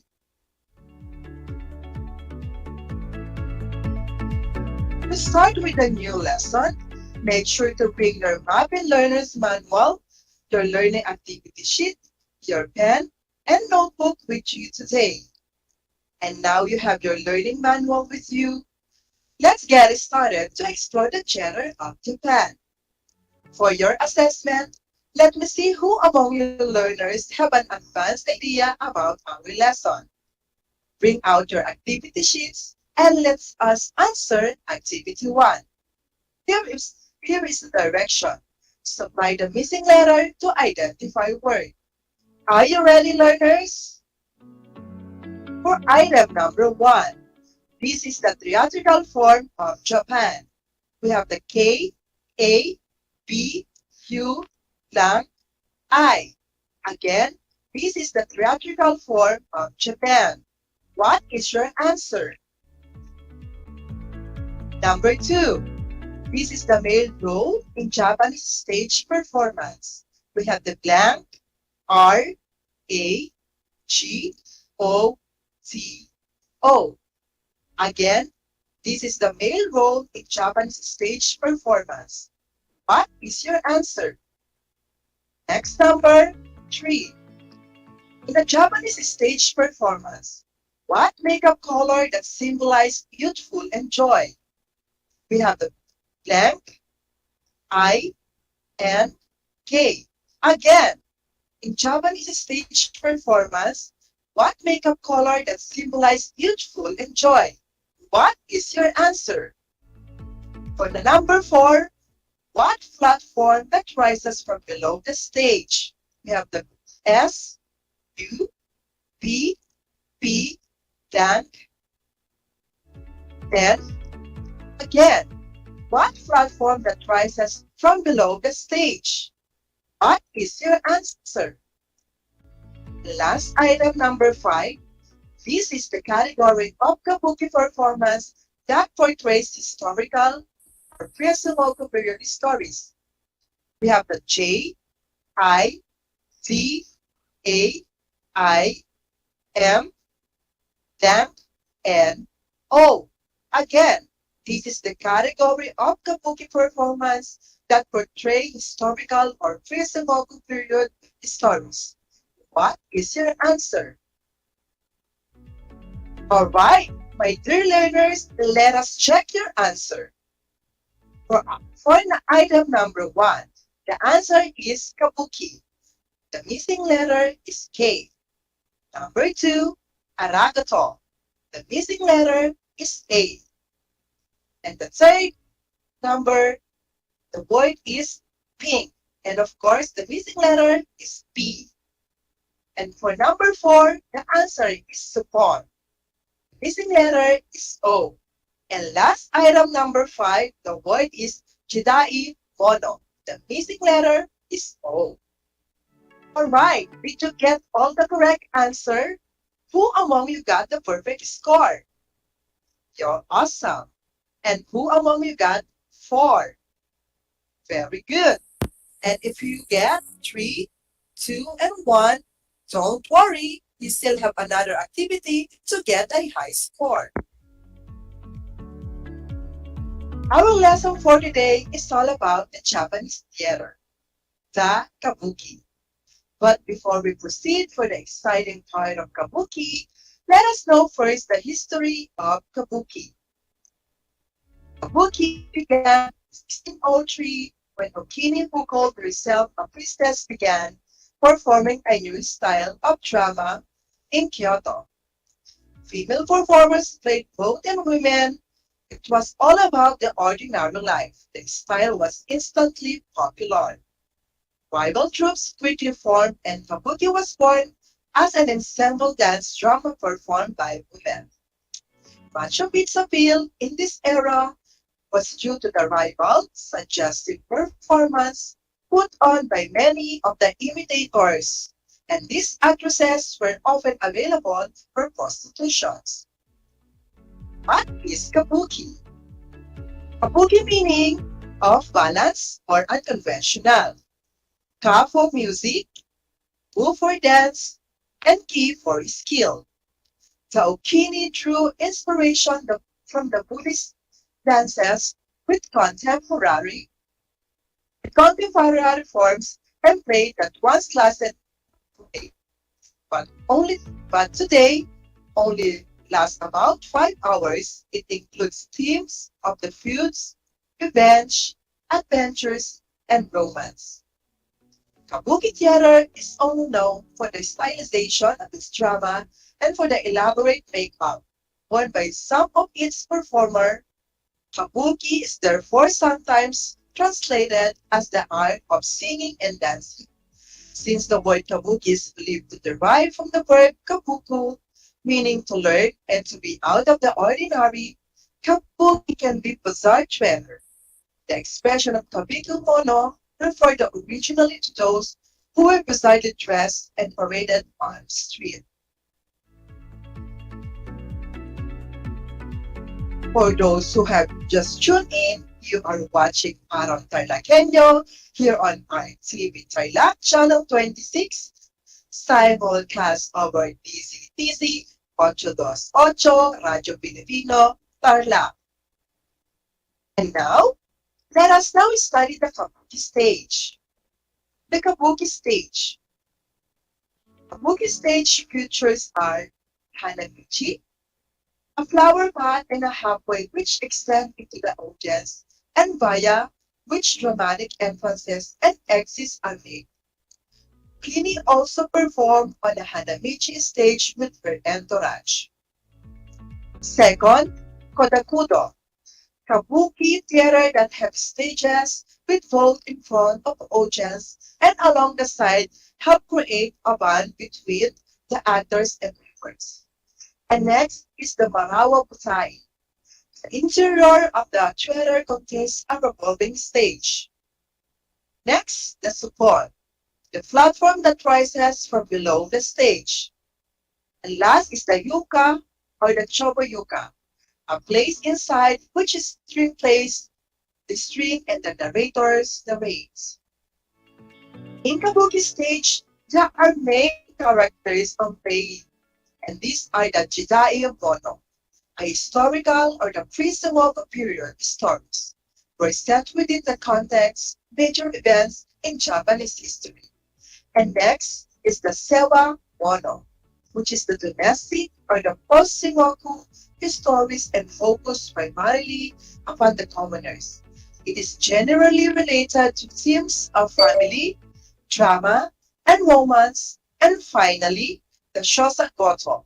This is the dance pieces in kabuki theater.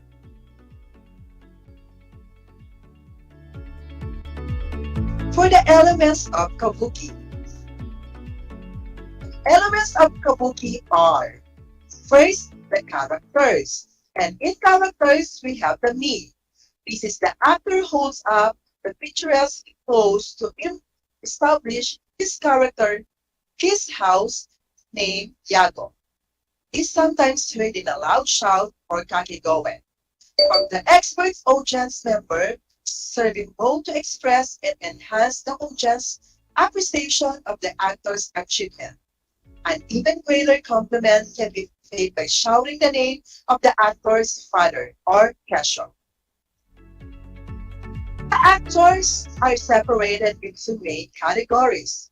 First, the onagata, which is the female roles, and then the aragoto, which is the male roles.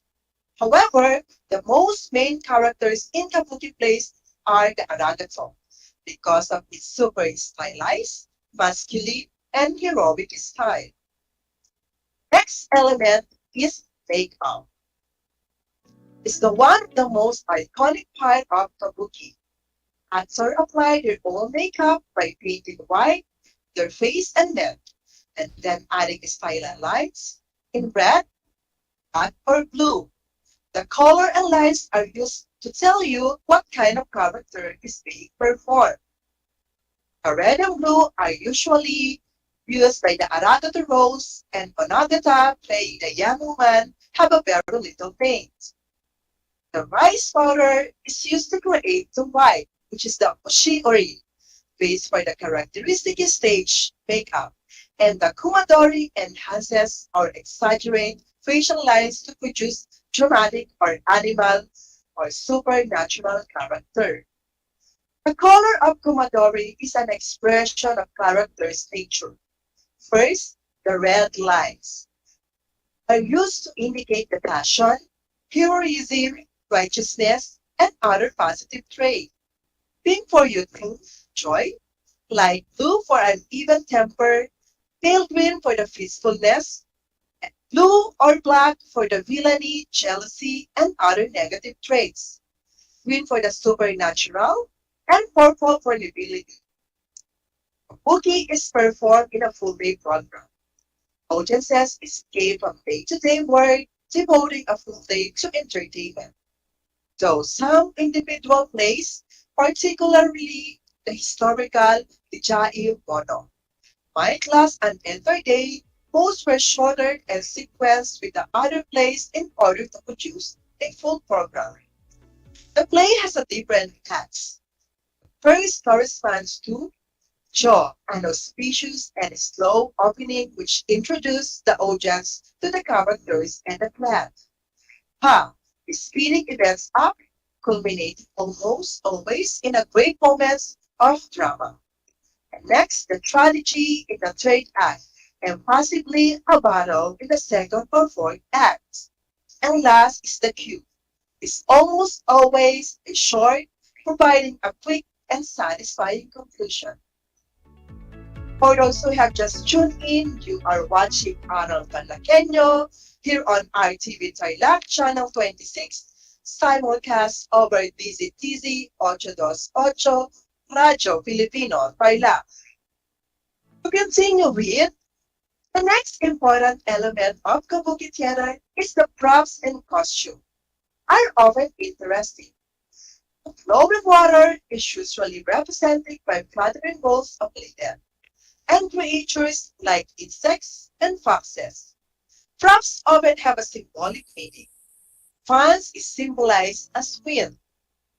Costumes are swung from the stick or manipulated by the helper who come on the stage dressed in black, hooded robes so they are invisible to the audience.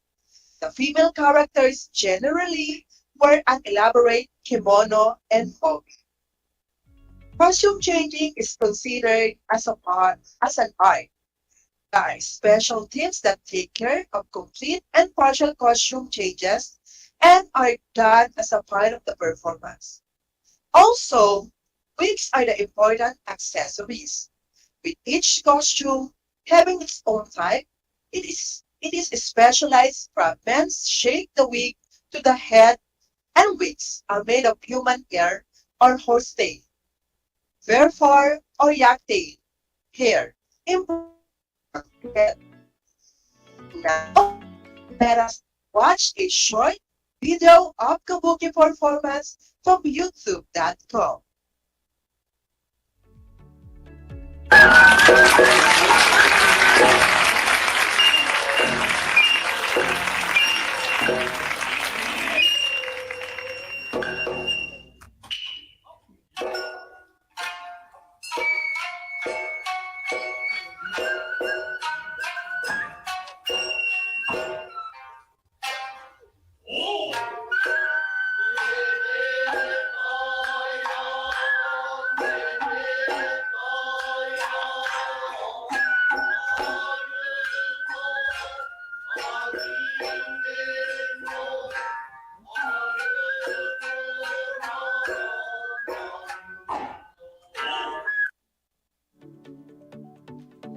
What can you say about the performance?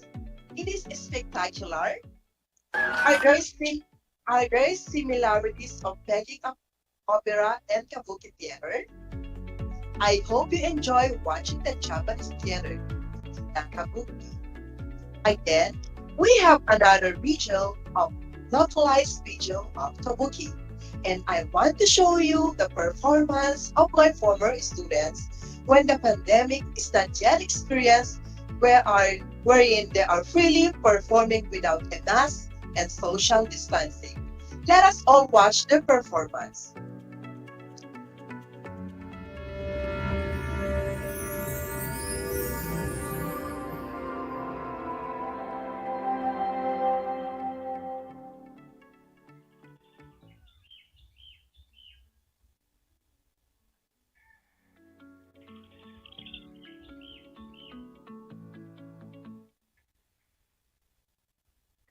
Noong unang panahon, sa mataas na bundok sa bayan ng Leyte, ay may naninirahang mag-asawang diwata.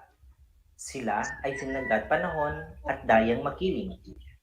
Ang mag-asawang ito ay may anak na pinangalanan nilang Mariang Makiling dahil sa kanyang angking kagandahan at lubos na kabaitan. Matangi sa ibang mga diwata, si Mariang Makiling ay madalas siya ay nakikihalubilo sa kanyang mga nasasakupan at sa taong bayan. Kailangan ka ng aming pamayanan, iwanan na handa kaming tulungan, mga biyaya ng kalikasan, sa amin ay laging ibinibigay.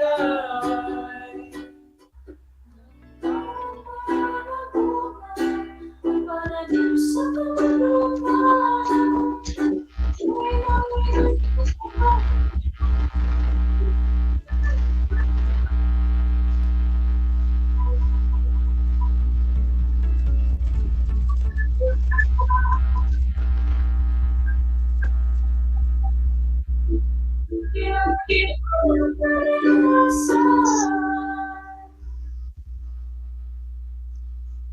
Alright, I hope you enjoy watching the video. To wrap up our lesson, Japan is a very rich traditions in performance like theatrical form, like kabuki. You are able to learn a specific idea story which communicated through music in a particular Asian musical theater like kabuki. And from the localized performance, you watch, rediscover, and improvise the appropriate sound, music, gesture, movements, props, and costume for performance of a chosen Asian traditional musical and theatrical form. Alright, for your activity, bring out your learning activity sheet and let us see how much you learned from our discussion today. You will answer the activity 2. Here is the direction. I will read the question and choices, and all you have to do is to write the letter of your answers on the space provided before the number. Are you ready, learners? Number 1. What platform that rises the performance from below the stage in kabuki? A. Hanamichi, B. Kodakudo, C. Marawi Putai, and D. Support. Again, what platform that rises the performance from below the stage in Japan's kabuki? A. Hanamichi, B. Kodakudo, C. Marawi Putai, and D. Support. Number 2. This is the Japanese terminology which means veiled roles. A. Aragato, B. Anagata, B. Supon, and D. Hanamichi. Number 3. What do you call the Japanese traditional theater drama? A. Kabuki, B. Peking opera, C. Nam, and D. Wayang kulit. Number 4. In kabuki theater arts, the fun props symbolize as land. A. Bird, B. Rain, C. Insects, D. Wind. Number 5. In kabuki theater, a female characters wear a land. A. Alanese costume, B. Kimono and obi, C. Saya and Barong Tagalog, and D. Shinto. Alright, are you feeling excited to know your score? Okay, and now let us check your answer. Number 1, the answer is D. Number 2, A. Number 4, A. Number 3, A. Number 4, B. And for item number 5 is D. Get or correct answer? Alright, for those who got the perfect score, good job. And who among you got 4? You're great. And who among you got 3? Very good. And who among you got 2 and 1? Alright, don't worry. You're still doing good. Okay, for your assignment, let us make an advanced reading on the next topic in music and arts about Indonesian puppet stage performance, the Wayang Kulit. This exciting and full fun lesson will be discussed on Thursday. For questions and clarification, do not hesitate to ask for assistance from your MAPE teachers, or just send me a message via Facebook Messenger account, John Alvin Gamboa. Arigato gozaimasu, or I should say thank you, learners who have participated, and I hope you have learned a lot. Kadagiti, estudyante nga Ilocano, ampo kareng estudyante tamong Kapampangan. Again, I am John Alvin Gamboa, your teacher, broadcaster in Music 8, signing off. God bless everyone.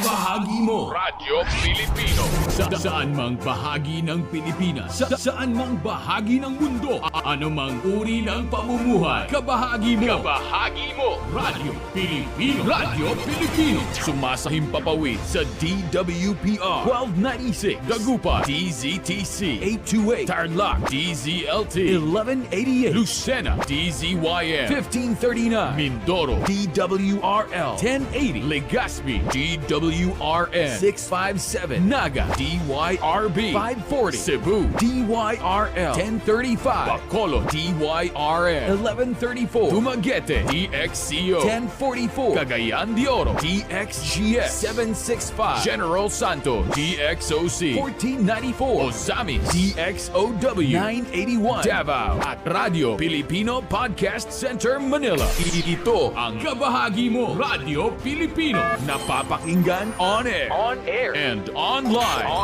sa buong mundo sa pamamagitan ng www.radiopilipino.com.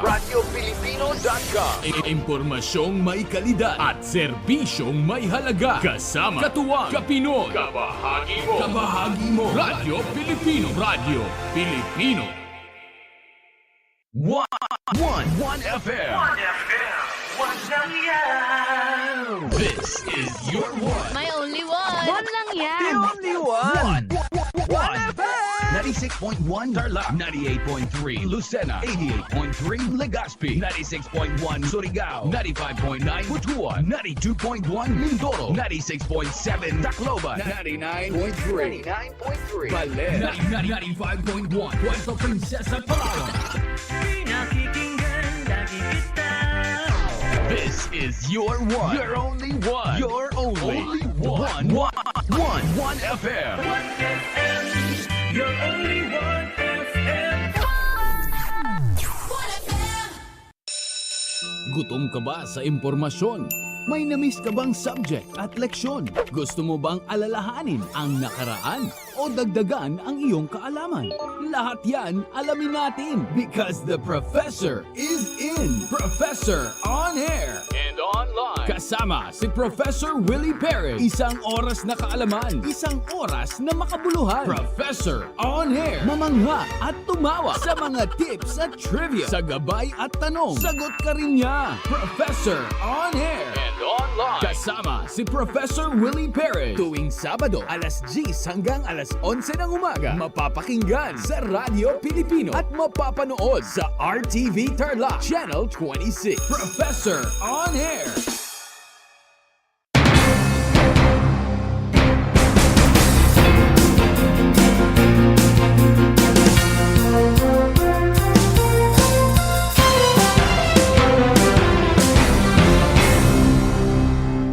The word boondocks, which is now part of the English Language Dictionary and Vocabulary, comes from the Tagalog word bundok, meaning mountain. Catch Aral TarlakHenyo every Monday through Friday from 8:30 a.m. to 5:30 p.m. over Radio Filipino DCTC 828 and streamed live on the Facebook page and YouTube channel of RTV Tarlac Channel 26. I am Jeremiah Gahutan, your English teacher broadcaster. Let's learn English together only here on Aral TarlakHenyo.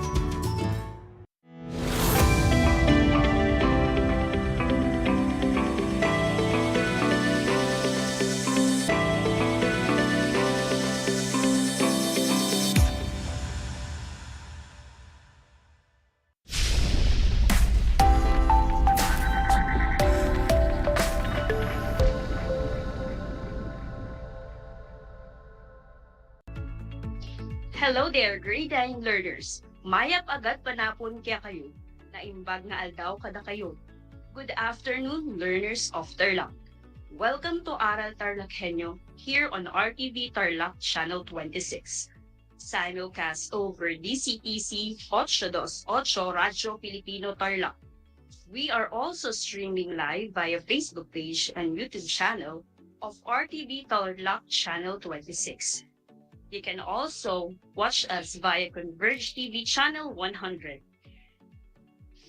Broadcasting live here in Morcada Tarlac via remote live broadcast.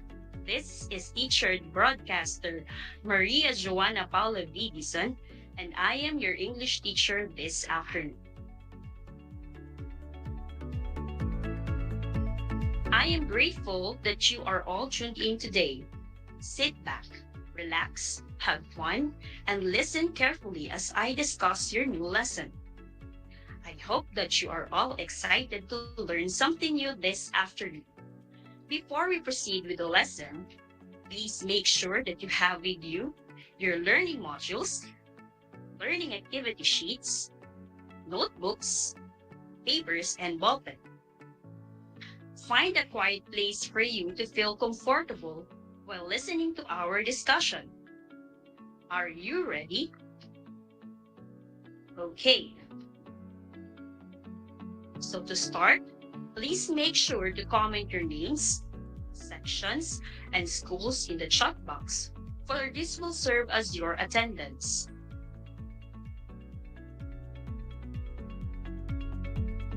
Our topic is from MELC number 1. Judge the soundness of the author's reasoning. The learning objectives that you must be able to do after this lesson are the following. Number 1, identify the methods of reasoning used in statements. Number 2, draw conclusions from the given premises. And last but not the least is to determine valid and sound arguments. Now let us recall the previous lesson discussed to you by Ma'am Mary Jane P. Bay. In the previous episode, you learned about deductive reasoning. In deductive method of reasoning, your conclusion will be correct if all the statements you say are correct. Now let us see if you remember what a deductive reasoning is. So listen carefully to the direction. So read the following statements and identify the premises used. Indicate if the reasoning follows an inductive method or deductive method. Are you ready now? Okay, so let's start with number 1. Julianne is Irish. Everyone from Ireland has blonde hair. Therefore, Julianne has blonde hair. Okay. So,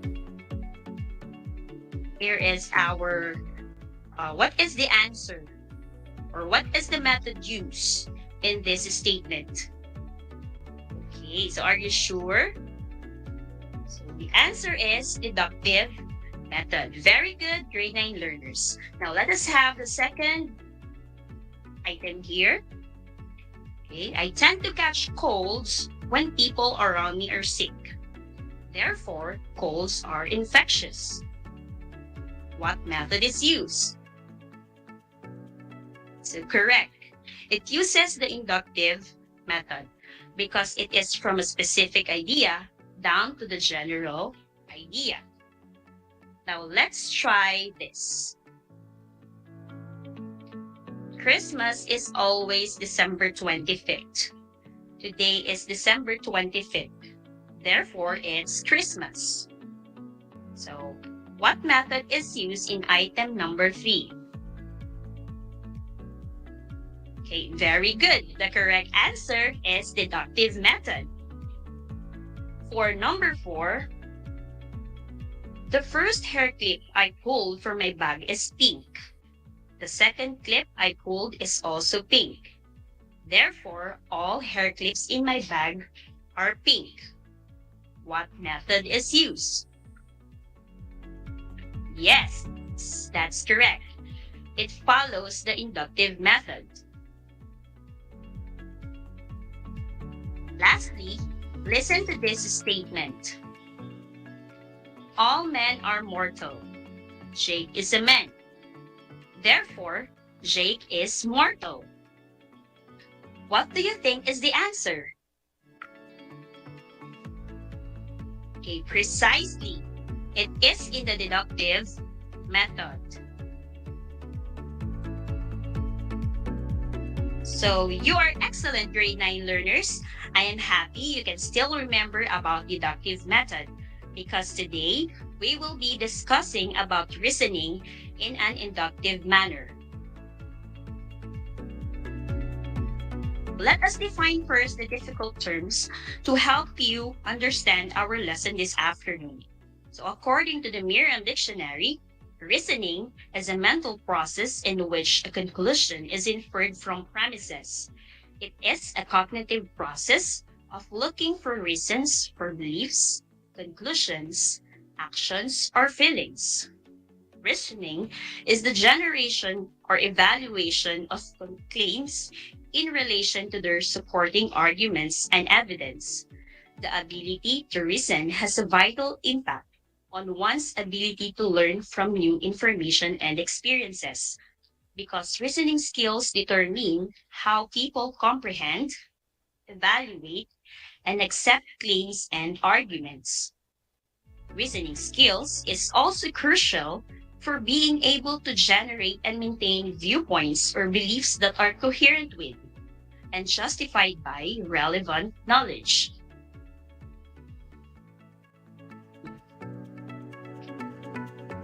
Look at the triangles.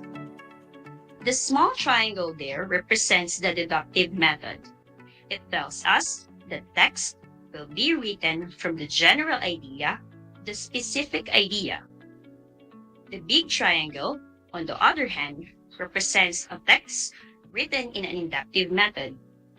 The information will start from the specific idea down to the general idea. Inductive reasoning is a method of drawing conclusions by going from the specific to general. It's usually contrasted with deductive reasoning, where you go from general information to specific conclusions. It is a method of logical thinking that combines observations with experiential information to reach a conclusion. When you can look at a specific set of data and form general conclusions based on existing knowledge from the past experiences, you are using inductive reasoning. This involves forming generalization based on specific incidents you've experienced, observations you've made, or facts you know to be true or false. Inductive reasoning is also called inductive logic or bottom-up reasoning, while deductive method is in a top-down approach. So for example, I tend to catch colds when people around me are sick. Colds are infectious.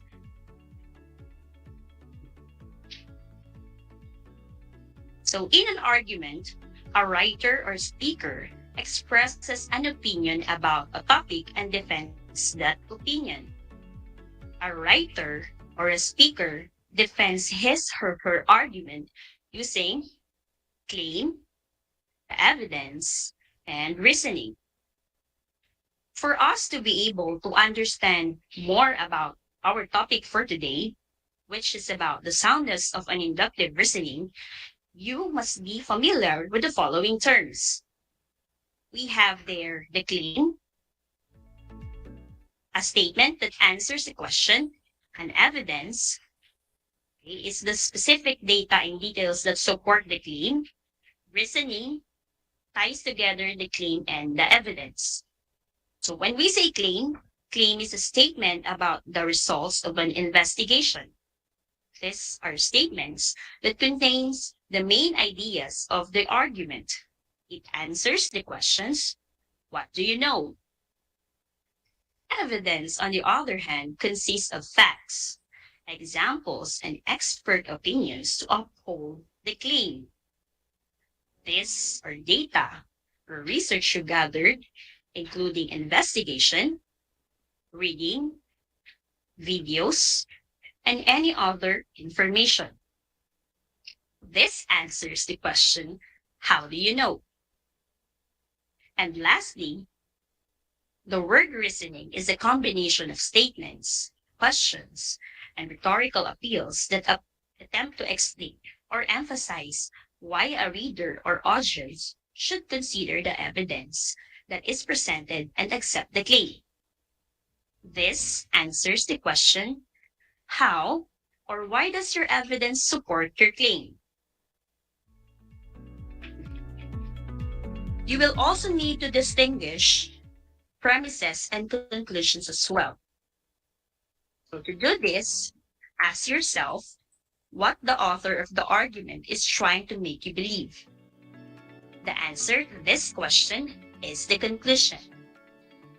There must also be at least one reason, and possibly many. These are your premises. Take note, premises are the basis for developing an idea. It may be based on your observations, on experiences, and the conclusion is your decision based on the given premises. Your common sense will be a great help here.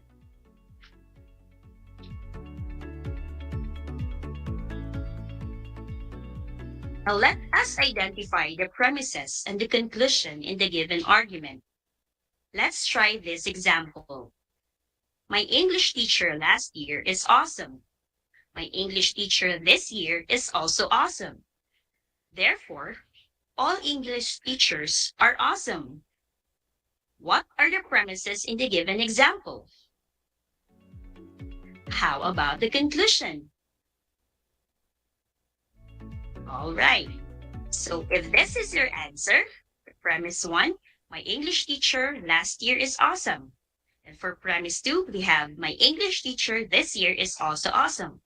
And the conclusion is all English teachers are awesome. Okay, if this is your answer, then you are great. You got the right answer. Now, let's have example number 2.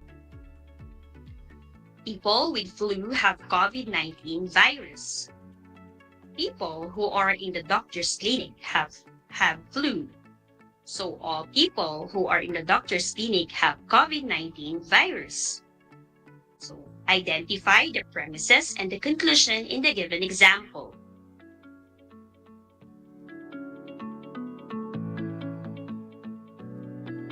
Now, if this is your answer, then it's correct. You got the right answer. Okay, so we have there premise 1, people with flu have COVID-19 virus. We have premise 2, people who are in the doctor's clinic have a flu. And our conclusion here is, so all people who are in the doctor's clinic have COVID-19 virus. So very good, grade 9 learners. So next, we have the third example. We have here, James is a Greek. Most Greeks eat fish. So James eats fish. So what are the given premises in the third example?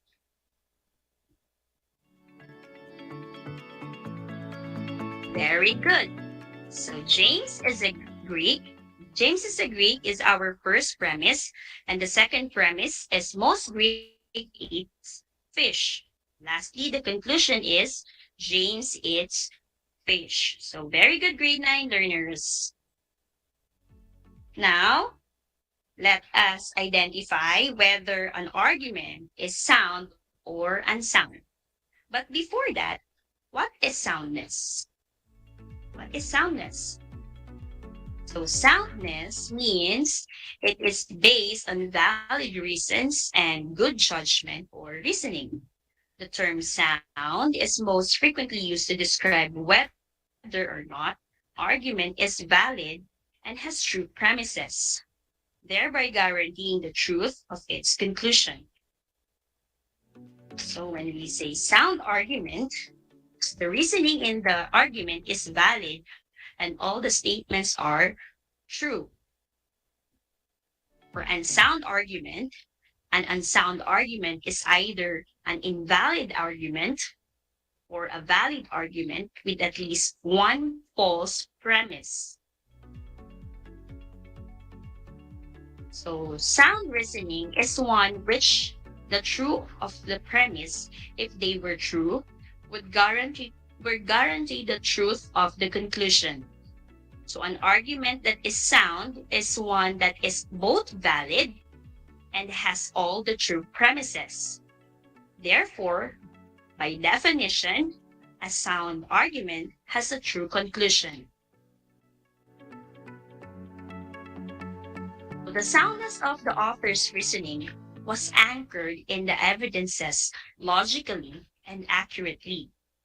So the reasoning of the author is sound if and only if it is both valid and all its premises are actually true. So it describes an evidence that is strong enough to hold up the author's main idea or belief. So see, for example, in this statement. So people with flu have COVID-19 virus. Riza has a flu.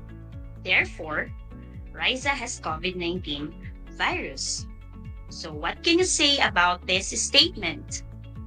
Is the statement valid? Yes, it is valid, but it is not sound. Because we all know that flu is only one of the symptoms of COVID-19. So our example here is valid but not sound. So another example is, for 5 years, the dog has not bitten me. So I will be walking past the dog today. So the dogs will not bite me. So is this statement sound or unsound? Okay, so this statement is unsound. Why? Why do you say so?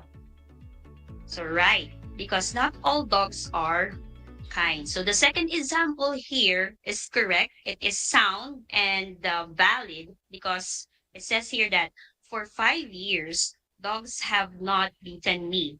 A dog bit me yesterday. So therefore, not all dogs are friendly. So the second example is sound and valid. It is more correct. Okay.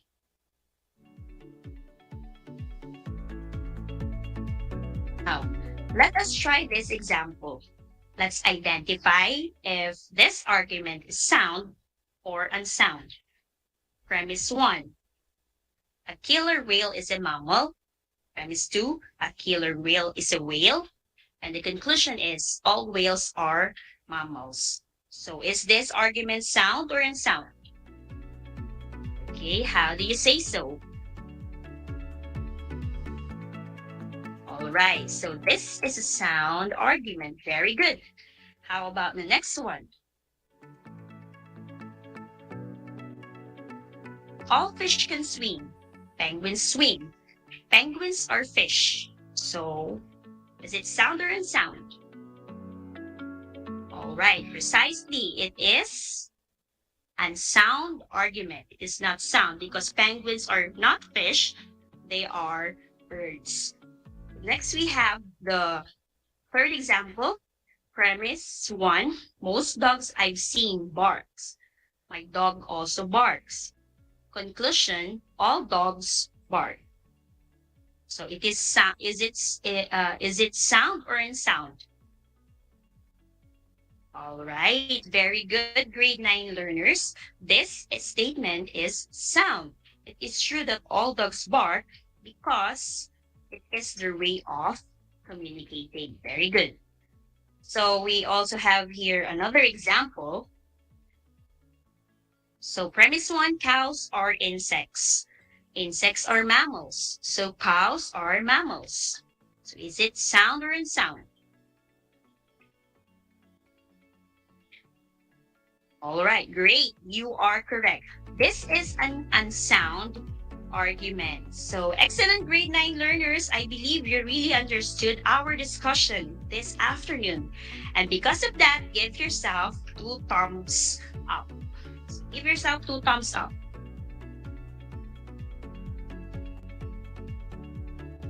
Always remember to use your common sense while you are analyzing an argument. This will help you identify whether the argument is sound or unsound.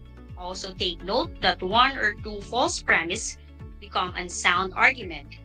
Inductive argument is equal to a probable conclusion. The premises must be true for the conclusion to be true. True premises is a sound argument. Okay, so we have here, let's check your work now. Activity 2, name my parts. The direction is identify the premises and the conclusion in the following statements. So dogs, so here is the sentence, the statement. Dogs A and B have fleas. All observed dogs have fleas. All dogs have fleas. So here's the answer. Okay, for number 2. Bachelors are unmarried men. Conrad is unmarried, so Conrad is a bachelor. Okay, so here's the answer. Next, big bikes and country bikes are fast motorcycles. They are expensive motors. Therefore, all expensive motorcycles are fast. So here's the answer. Okay, next, a low-cost airline flight is delayed. Other 20 flights from low-cost airline are delayed. Therefore, all low-cost airlines are always delayed. So here's the answer. Okay, very good.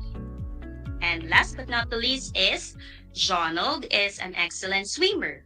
His family has a swimming pool. Jonald's sister, Mary Ann, must also be an excellent swimmer. So check your answer if it is correct. Here's the answer. Next is activity 3, draw conclusions. So here is the direction. Read the following statements and choose the best conclusion based on the premises presented. So use your reasoning skills to draw logical inference. Write the letter of the correct answer on the space letter B. And the last number here is, okay, what's the answer? The answer is letter A. So very good, grade 9 learners. So read and analyze each of the following statements. Identify whether it is sound or unsound. Here's the answer. Number 4 and number 5, we have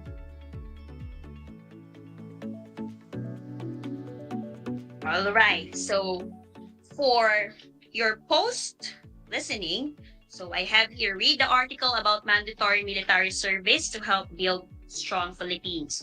So it is written by Priam Nepomuceno, and then fill out the table that comes after. So tell whether the argument is presented in the article is sound or unsound. So you have to use a separate paper to answer the activity. All right. So always remember that inductive reasoning is a method of drawing conclusions by going from the specific to general. So if you are still here in the last part of our discussion, I'd like to say congratulations because you have finished our English session for today. So I'm glad that you are able to stay and I hope you learned a lot. Before we end this, thank you to all my active listeners out there. And keep on tuning in to RTV Tarlac Channel 100 and on DZTC 828 Radyo Pilipino Tarlac. Don't forget to like and subscribe the Facebook page and YouTube channel of RTV Tarlac Channel 100. So this is Maria Joanna Paula Vidisan, your teacher broadcaster from Moncada National High School. Good day and God bless grade 9 learners.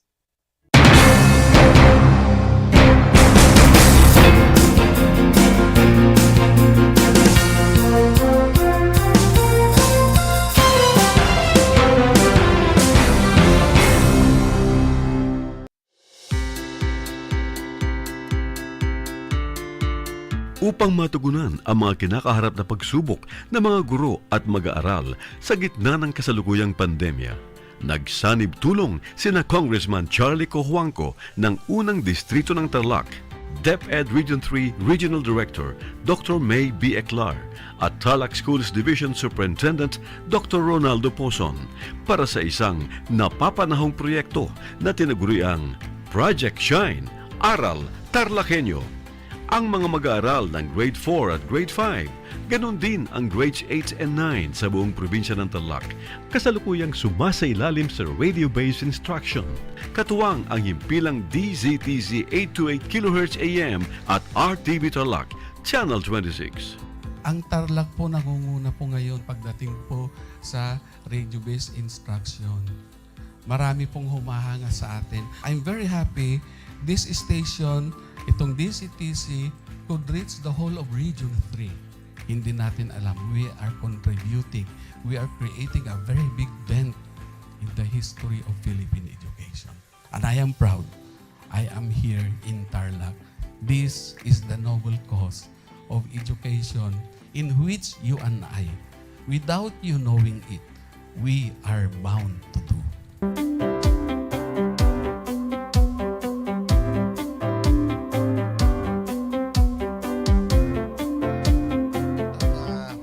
Project natin na Project Shine is a natural consequence dahil sa nangyari sa buong mundo. Let's continue to work together.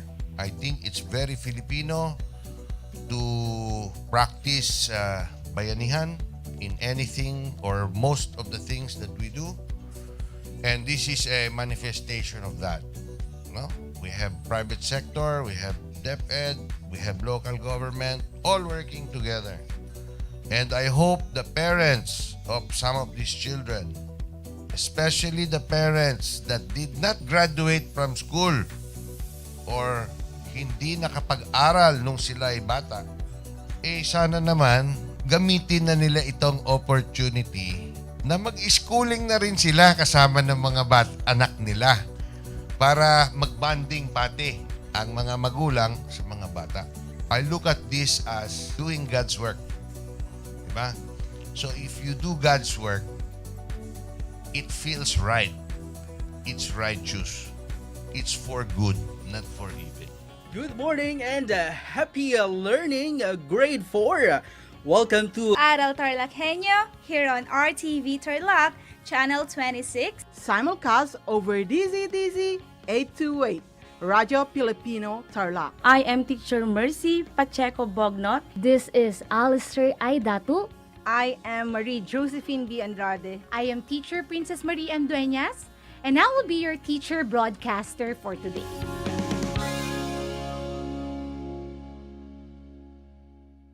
Alam niyo ba na ang gitnang Luzon ay tinaguri ang banga ng bigas ng bayan at kamalig ng palay ng Pilipinas dahil dito nagbumula ang malaking produksyon ng bigas sa ating bansa.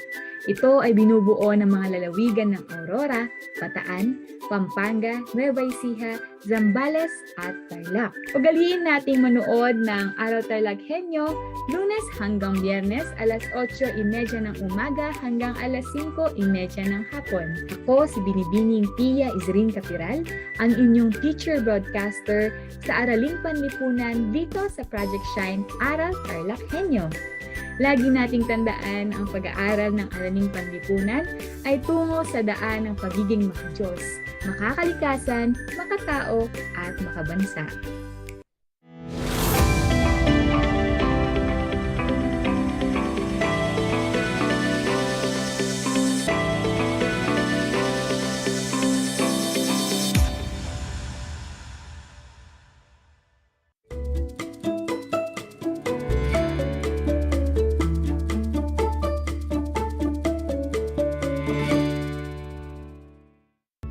Welcome sa ating Aral TarlakHenyo ng Schools Division of Tarlac Province. Hatid sa inyo ng RTV Tarlac Channel 26 at DCTC 828 Radio Filipino Tarlac.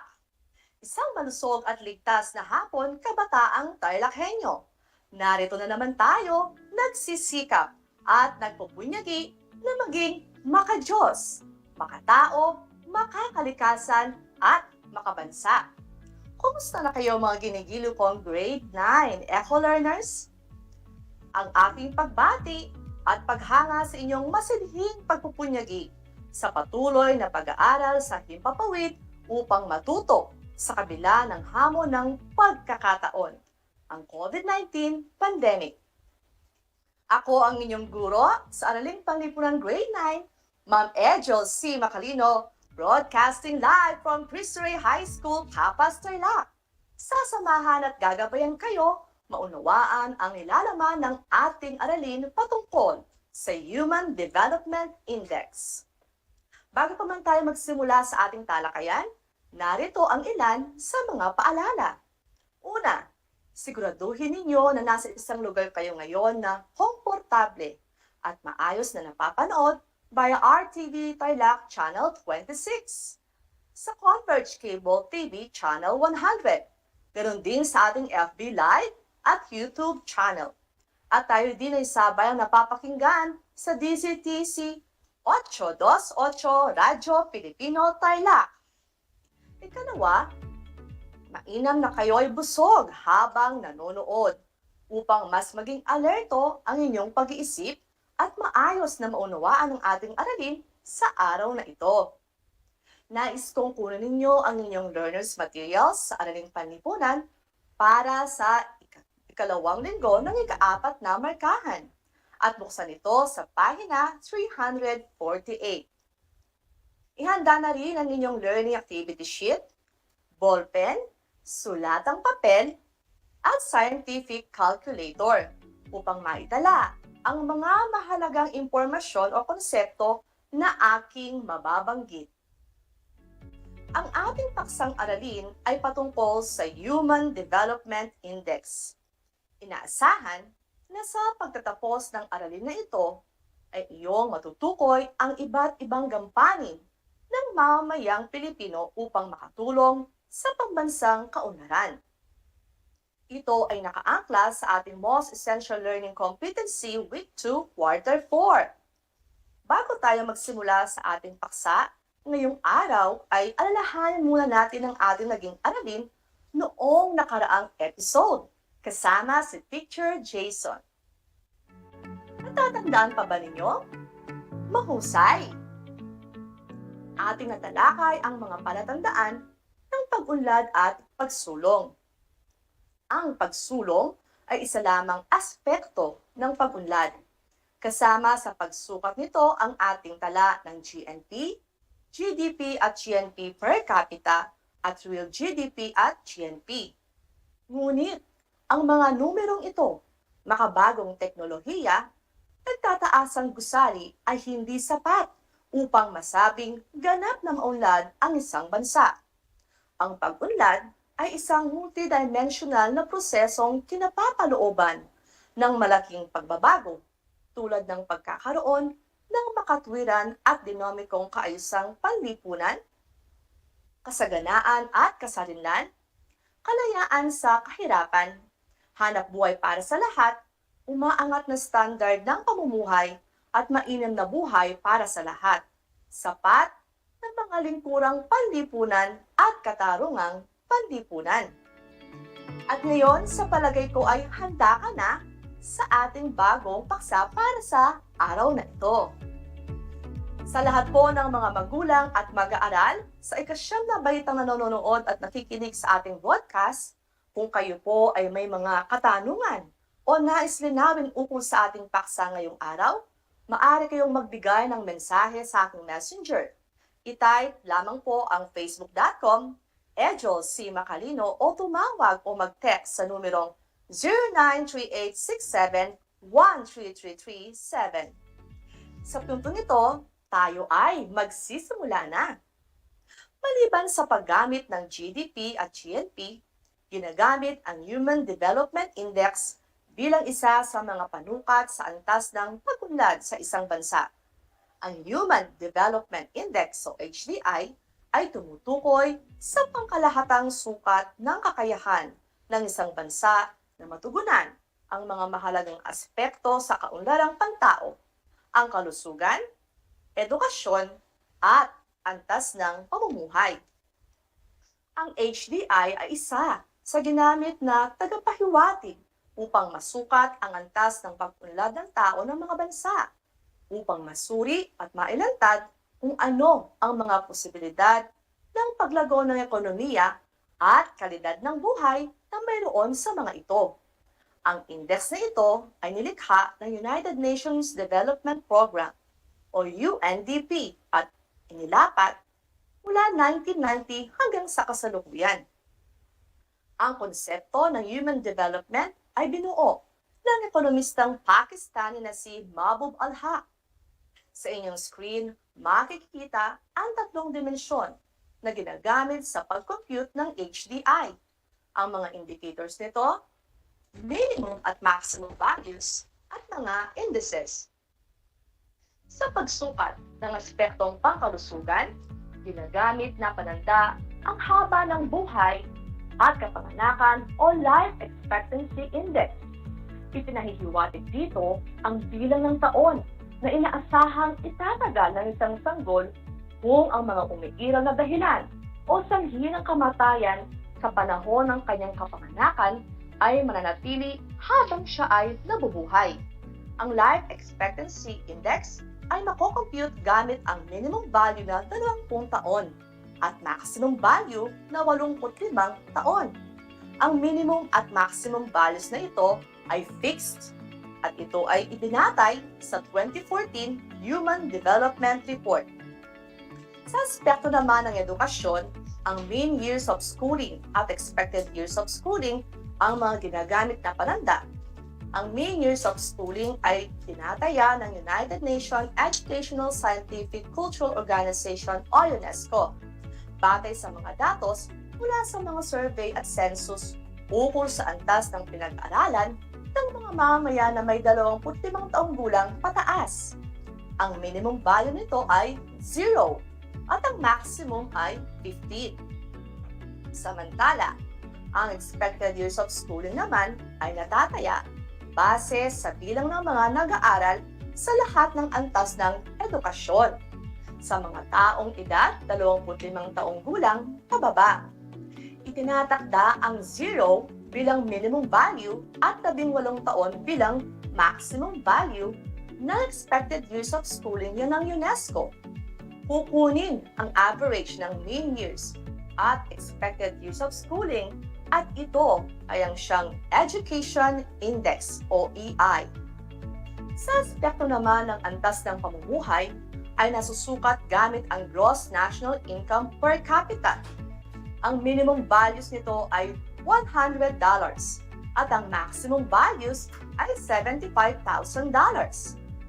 Ang HDI ay nilikha upang bigyang diin na ang mga tao at ang kanilang kakayahan ang dapat na pinakapangunahing pamantayan sa pagsukat ng pag-unlad ng isang bansa, hindi lang ang pagsulong ng ekonomiya nito. Tinatakda ng HDI na ihanay ang mga bansang mula 0 o pinakamababang antas ng kaunlarang pantao at 1 o pinakamataas na antas ng kaunlarang pantao. Maaari itong gamitin upang suriin at busisiin ang mga patakarang pambansa sa dalawang bansang may parehong antas ng GNI per capita, ngunit magkaibang resulta hinggil sa kaunlarang pantao. Bawat taon, ang United Nations Development Program ay naglalabas ng Human Development Report ukol sa estado ng kaunlarang pantao sa mga kasaping bansa nito. Sa pinakaunang Human Development Report na inilabas ng UNDP noong 1990, inilahad ang pangunahing saligan ng sumunod pang mga ulat na nagsasabing ang mga tao ang tunay na kayamanan ng isang bansa. Naniniwala ba kayo sa pahayag na ito?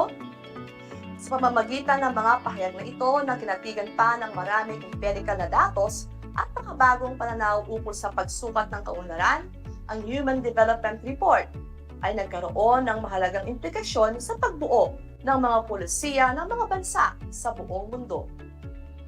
Ang Human Development Report ay pinasimulan ni Mahbub al-Haq noong 1990. Ayon sa kanya, ang pangunahing hangarin ng pag-unlad ay palawakin ang pamimilian o choices ng mga tao sa pagtugon sa kanilang mga pangangailangan. Ang pamimiliang ito ay maaring walang katapusan at maaring magbago. Madalas, na pinahahalagahan ng mga tao ang mga bagay na nakamit na, hindi kayang ipakita ang mga datos at impormasyon tungkol sa kita at pagbabago. Ilan sa mga ito ang mas malawak na akses sa edukasyon, maayos na serbisyong pangkalusugan, mas matatag na kabuhayan, kawalan ng karahasan at krimen, kasiyasiyang libangan, kalayaang pampolitika at pangkultura, at pakikilahok sa mga gawaing panlipunan. Ang layunin ng pag-unlad ay makalikha ng kapaligidang nagbibigay ng pagkakataon sa mga tao na magtamasa ng matagal, malusog at maayos na pamumuhay. Ang Human Development Report Office ng United Nations Development Program ay gumagamit ng mga karagdagang palatandaan upang masukat ang hindi pagkakapantay-pantay o inequality adjusted HDI, kahirapan o multidimensional poverty index, at gender disparity o gender inequality index. Ang inequality adjusted HDI ay ginagamit upang matukoy kung paano ipamamahagi ang kita, kalusugan at edukasyon sa mga mamayan ng isang bansa. Samantala, ang multidimensional poverty index naman ay ginagamit upang matukoy ang paulit-ulit na pagkakait sa mga sambahayan at individual ng kalusugan, edukasyon at antas ng pamumuhay. At ang Gender Development Index ang siyang sumusukat sa puwang ugat sa pagitan ng mga lalaki at babae. Sa pagbibigay pansin ng sa kaunlarang pantao, ay lubhang mahalaga ang paghahanap ng pamamaraan upang mas mapabuti pa ang kalagayan ng mga tao. Ang Human Development Index ay hindi nakapako sa iisang konsepto lamang. Bagkus, habang nagbabago ang mundo, ay patuloy ring nagbabago ang pamamaraan at konseptong nakapaloob dito. Tanging ang katotohanan, ang pagunlad ay tunay na nasusukat lamang sa pamamagitan ng epekto nito sa pamumuhay ng mga tao. Ayon sa datos ng UNDP sa kanilang website, narito ang rank 10 ng mga bansang may very high human development as of 2019. Nangunguna ang Norway, Ireland, Switzerland, Hong Kong, Iceland, Germany, Sweden, Australia, Netherlands, at Denmark. Samantala, ang Pilipinas mula sa estado nito mula sa Human Development Report noong 2014, mula sa rank 117, ang Pilipinas ay nasa rank 107. At ang HDI value na 0.718 noong taong 2019. Makikita sa inyong screen ang Table A kaugnay sa estado ng Pilipinas sa kanyang HDI value at rank. Sa pagitan ng 1990 at 2019, tumaas ng 21.1% ang HDI value ng Pilipinas mula 0.593 patungong 0.718. Nagkaroon naman ng 4.8 taon na pagtaas ang life expectancy at birth ng Pilipinas sa loob ng 29 na taon. Ang mean years of schooling at expected years of schooling ay tumaas din ng 2.8 at 2.4 taon. At ang GNI per capita ay may pagtaas din ng 135.2% mula sa tala nito noong 1990 na $4,157 at $9,778 noong 2019. Pero, paano natin malalaman ang klasifikasyon ng isang bansa kung ito ay nasa very high, high, medium, at low na ang kanilang human development? Nagbigay ng klasifikasyon ng UNDP para sa mga index ng human development. 0.800 pataas ay nasa very high human development. Kung 0.700 hanggang 0.799, ito ay nasa ilalim ng high human development. Kapag 0.550 hanggang 0.699, ito ay nasa medium human development. At ang mga bansang nasa 0.550 pababa ay kabilang sa low human development. Sa Southeast Asia, nangunguna ang Singapore sa rank 11 na nakakuha ng 0.938 HDI value. Ang Brunei ay nasa 47th place na may HDI value na 0.838. Ang Malaysia ay rank 62 na may 0.810 HDI value. Rank 79 naman ang Thailand at may HDI value na 0.77. At ang bansang Vietnam ay nasa 117th na estado na may 0.704 na value. Kaya dito, makikita natin na ang HDI ay naglalaro lamang sa pagitan ng 0 at 1. Ngayon ay subukan natin i-compute ang HDI ng Pilipinas mula sa mga actual na index nito mula sa Human Development Report ng 2019. Tignan sa inyong screen ang mga formula at ang komputasyon nito. Unahin natin ang Life Expectancy Index. Gamit ang inyong scientific calculator, i-compute ito gamit ang formula na actual value minus minimum value over maximum value minus minimum value. Ang ating minimum value ay 71.2 minus 20 na minimum value. Divided by 85 para sa ating maximum value minus 20 na minimum value. Ang resulta ay 51.2 over 65. At ang nakuha nating sagot sa Life Expectancy Index ay 0.788. Nakakasunod ba kayo? Ngayon naman ay kunin natin ang expected years of school under ng Education Index. Gamit ang parehong formula, 13.1 para sa actual value, minus 0 sa minimum value, over 18 sa maximum value, minus 0 sa minimum value. Ang makukuha natin ay 13.1 divided by 18. At ang resulta ay 0.728. Nakuha niyo ba? Isunod natin ngayon ang mean years of schooling sa ilalim pa rin ng Education Index. Gamit ang parehong formula, 9.4 years ang para sa actual value, minus 0 years para sa minimum, over 15 years para sa maximum, at 0 ulit sa minimum. Ang makukuha natin ay 9.4 over 15. At ang sagot, 0.627. At para sa ating education index, makukuha ito sa pamamagitan ng pagkuha ng average ng dalawa. Gamit ang nakuha nating value kanina, pagsamahin lang natin. 0.728 plus 0.627 divided by 2 at ang makukuha nating sagot ay 0.678. Para naman sa pagkuha ng Gross National Income Index, gamit pa rin ang ating scientific calculator, pindutin lang ang log actual minus log minimum divided by log maximum minus log minimum. Heto ang ating computation. 9778 log minus 100 log divided by 75,000 log minus 100 log. Ang ating magiging sagot ay 0.692. Ngayon ay nakuha na natin ang tatlong aspekto ng HDI. Finally, kuhanin natin ang geometric mean ng tatlo, ang LEI, ang EI, ang GNI index. Gamit ang mga nakuhang indices kanina, imumultiply natin ang mga ito at kukunin ang cube root. At ang ating makukuhang sagot ay 0.718. Ngayon, makikita nating malinaw na kapareho ito ng HDI value na naiulat ng UNDP. At upang masukat ang inyong kaalaman sa ating naging paksang aralin sa araw na ito, ay inyong buuin ang graphic organizer na nakikita ninyo sa inyong screen.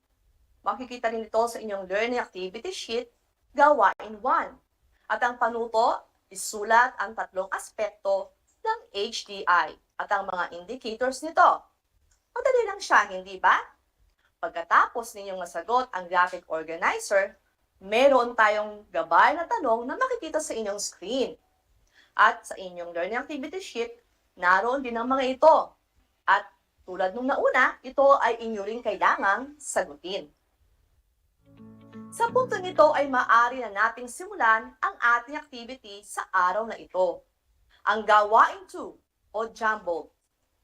Gamit ang mga pinaghalo-halong letra o numero, tukuyin ang mga konsepto at salitang inilalarawan ng mga sumusunod na pahayag. Handa ka na ba? Para sa unang bilang, ito ang sangay ng United Nations na naglabas ng ulat ukol sa estado ng human development sa mga kasaping bansa nito. Kung ang iyong sagot ay UNDP, ikaw ay magaling. Ikalawang bilang. Siya ang nagpasimula ng Human Development Report. Ang iyong sagot ba ay mabuk alhak? Ikaw ay tumpak. Ikatlong bilang. Ang itinuturing na tunay na yaman ng isang bansa? Kung ang sagot mo ay tao, bravo! Ika-4 na bilang. Ito ay palatandaang ginamit upang masukat ang kahirapan ng mga bansang kasapi ng UN. Kung ang isinulat mo ay Multidimensional Poverty Index, ikaw ay may isang check. At para sa huling bilang, anong taon nagsimula ang survey para sa Human Development Index? Ang iyong sagot ba ay 1990? Ikaw ay correct! Well done, my grade 9 Eco learners! Sa susunod na episode ay ating tatalakayin ang ating magiging bahagi sa pagtatamo ng pambansang kaunlaran. Inaasahan ko na kayo ay matututo ng ating talakayan, ay natuto sa ating talakayan sa araw na ito. Muli ako ang inyong guro sa Araling Panlipunan Grade 9, Ma'am Ejol C. Macarino, na nagsasabing ang pag-aaral ng araling panlipunan ay daan tungo sa pagiging makadiyos, makatao, makakalikasan, at makabansa. Manatili tayong malusog at ligtas, mga ka-TARLakHenyo. Tandaan, ang pag-iingat ay ang susi tungo sa ating kaligtasan at kalusugan. Hanggang sa muli!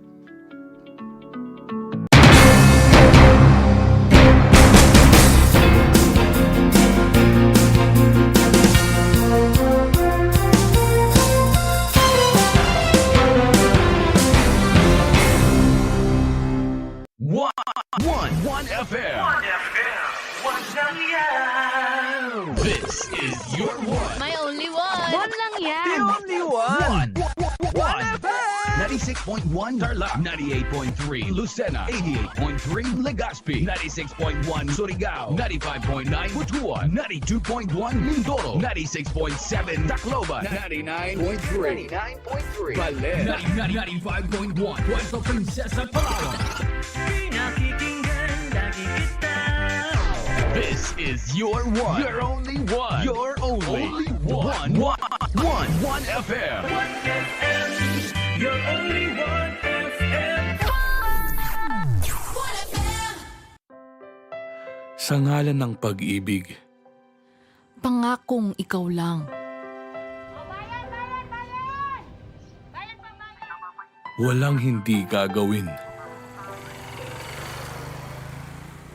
Walang hindi hahamakin. Paulit-ulit. Araw-araw, ikaw pa rin. For richer, For poorer, in sickness and in health. Kung mahal mo sila, magpa-booster ka.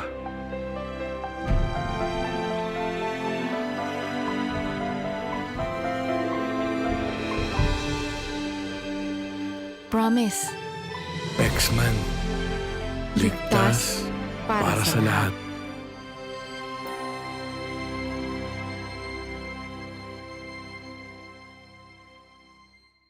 Wagi sa kaalaman, kabahagi sa kaligtasan. Gana sa karaman kaparte sa seguridad. Analo at kakapatan, kabiyangan at kilalaban. Narito ang mga dapat gawin kapag may sunog. Kung nasusunog na ang bahay, lumabas agad. Huwag nang magsalba pa ng gamit. Tumawag agad sa fire department o humingi ng tulong sa mga kapitbahay. Takpan ang bibig at ilong upang hindi makalanghap ng usok. Maari ring gumamit ng panyo o tuwalya. Kung hindi makalabas, pumunta sa anumang bagay na makakapukaw ng atensyon. Kung sakaling mahagip ng apoy ang damit, magpagulong-gulong sa sahig hanggang mawala ito. Wagi sa kaalaman, kabahagi sa kaligtasan. Madaugon sa kasayuran, kabahin sa kaluwasan. Sinambot keng kabaluan, kayabe keng kasamasnan. Madaugon sa kahibalo, kabahin sa kaluwasan. Isang mahalagang paalala mula sa kabahagi mo, Radyo Pilipino.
Alam niyo ba na ang Pilipinas ay mayroong 7,641 islands? Mula sa bilang na 7,107 islands, nadagdagan ito ng 534 na isla noong 2017. Tanging 2,000 lamang sa mga islang ito ang natitirhan.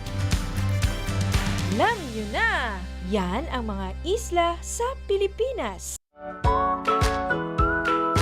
How are you today? Hello, everyone. Hello, learners of Tarlac. Good morning, Math Talino Grade 4 learners! Welcome to Aral TarlakHenyo here on RTV Tarlac Channel 26. Simulcast over DCTC Radio Filipino Tarlac.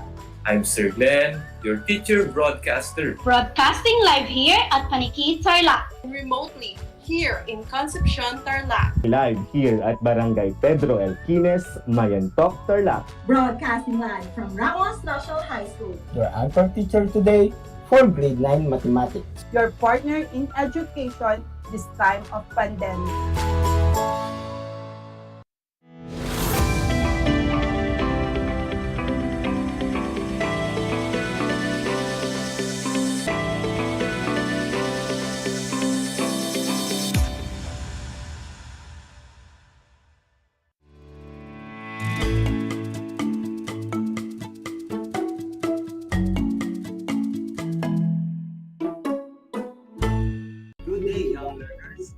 Welcome to Aral TarlakHenyo, here on RTV Tarlac Channel 26, simulcast over DZTC 828 Radio Filipino Tarlac, and on RTV Tarlac Facebook Live. Also seen live via Channel 100 of Converge TV. It is my pleasure to have you here today, listening and willing to learn, especially to my computer system servicing grade 9 students. This is Teacher Jefferson M. Canaldeja, your teacher broadcaster, broadcasting live from Benigno S. Aquino National High School, Concepcion, Tarlac. I will be with you for the next 20 to 25 minutes, so please stay focused and enjoy this day while learning. To begin with, I want you to find a quiet and comfortable place so that you can hear me clearly. Don't forget to grab a copy of your learning materials, your pen and paper for answering or for note-taking. Are you ready, everybody? First, let's have a quick review to check if you can still remember our previous lesson. Last meeting, we discussed about the preventive maintenance. Before we go further, let's have an activity. What you need to do is to identify the following things being used in preventive maintenance by arranging the jumbled letters. You will be given 5 seconds to figure out the correct answer for every item. You can type your answer in the comment section via FB live streaming or write your answers on a piece of paper. Are you ready, everybody? Very well, then let's begin. Here is question number 1. What cleaning material is used to clean the heatsink? It has 2 words in it. The first word consists of letters R, E, S, S, E, D, C, O, M, and P. While the second word consists of the letters R, I, and A. What is your answer? You're right. The answer is compressed air. Question number 2. What is one of the cleaning materials used to clean the computer case and outside of the monitor? It has 3 words in it. The first word consists of letters D, I, L, and N, while the second word consists of letters C, N, I, N, L, E, A, and G.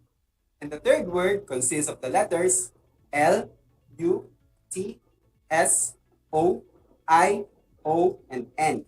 What is your answer? That's correct. The answer is mild cleaning solution. Question number 3. What is one of the cleaning materials used to clean the LCD screen? It has 3 words in it. The first word consists of letters T, N, L, and I, while the second word consists of letters E, F, and R. And the third word consists of the letters C, T, L, O, and H. What is your answer? Exactly. The answer is lint-free cloth. The last question. Question number 4. What is one of the cleaning materials used to clean the RAM? It has 2 words in it. The first word consists of letters O, P, Y, L, I, S, O, P, and R. While the second word consists of the letters A, L, H, O, L, C, and O. What is your answer? Perfect. The answer is isopropyl alcohol. I am glad to know that you still remember our previous lesson. Now, are you ready to move on with our next topic?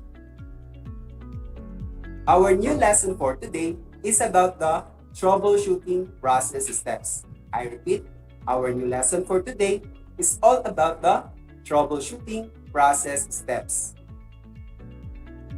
This lesson is taken from the special program in Technical Vocational Education Curriculum in Computer Technology being taught in Grade 9 under Learning Outcome 1, which is Plan and Prepare for Maintenance and Repair of the Lesson 12 entitled Maintaining and Repairing Computer Systems.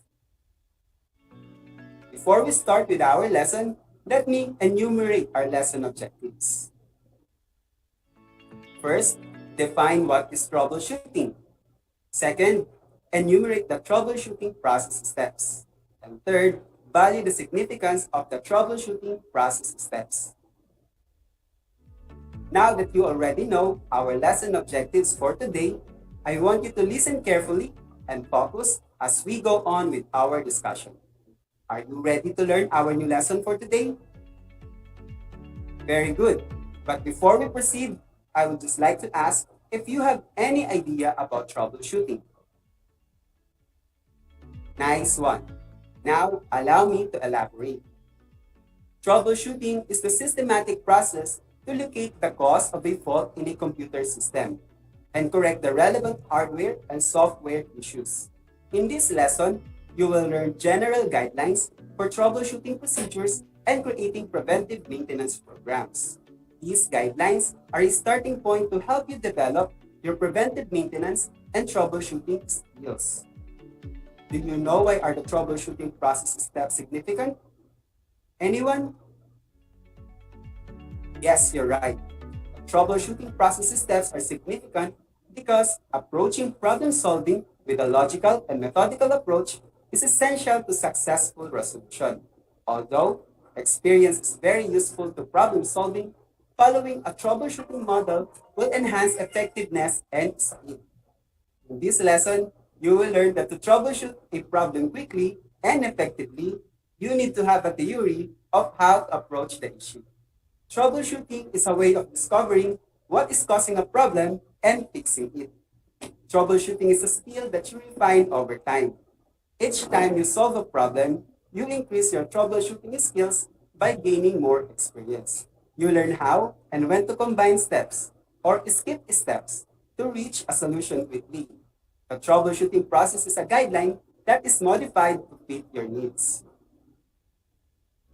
Before you begin troubleshooting problems, always follow the necessary precautions to protect data on a computer.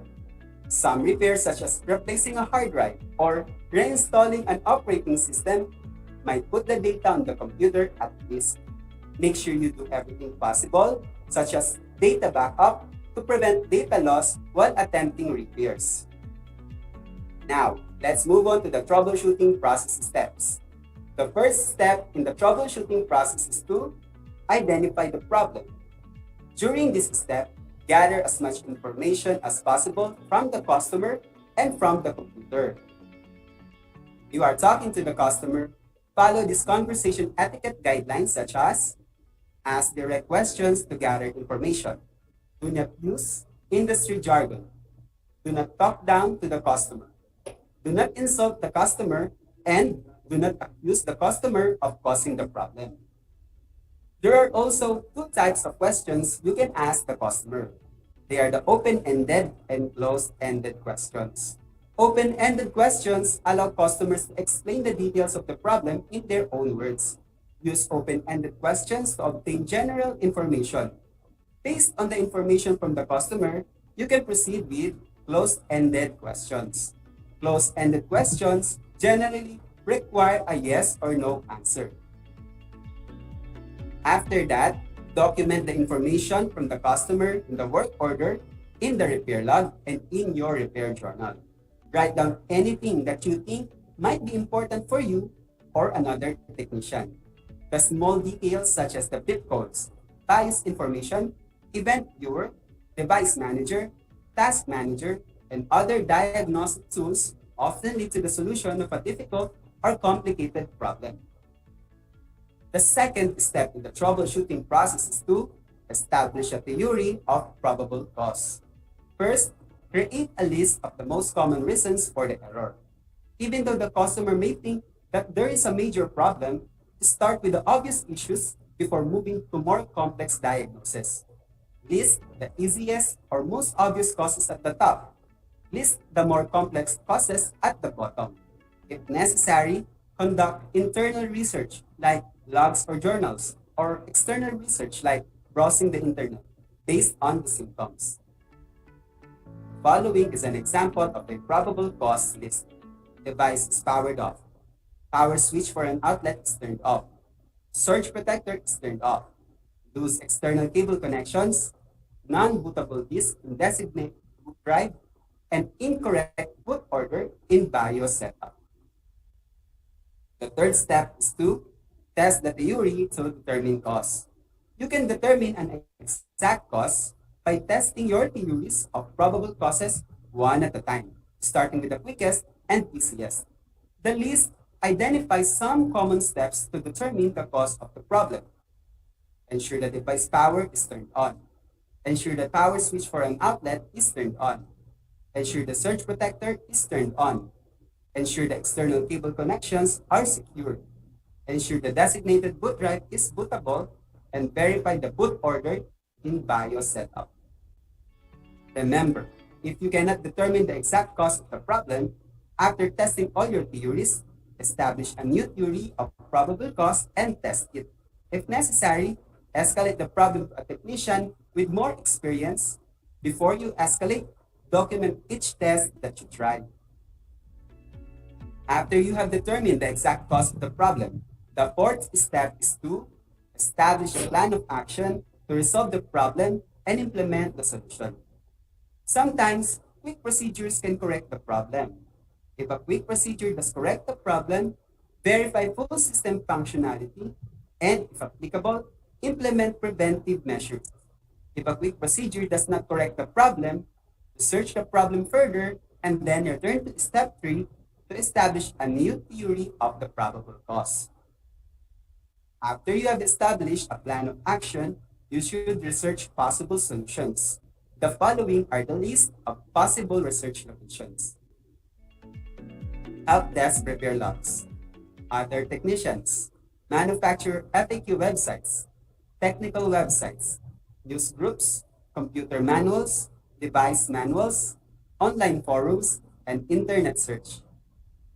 Remember, divide larger problems into smaller problems that can be analyzed and solved individually. Prioritize solutions starting with the easiest and fastest to implement. Create a list of possible solutions and implement them one at a time.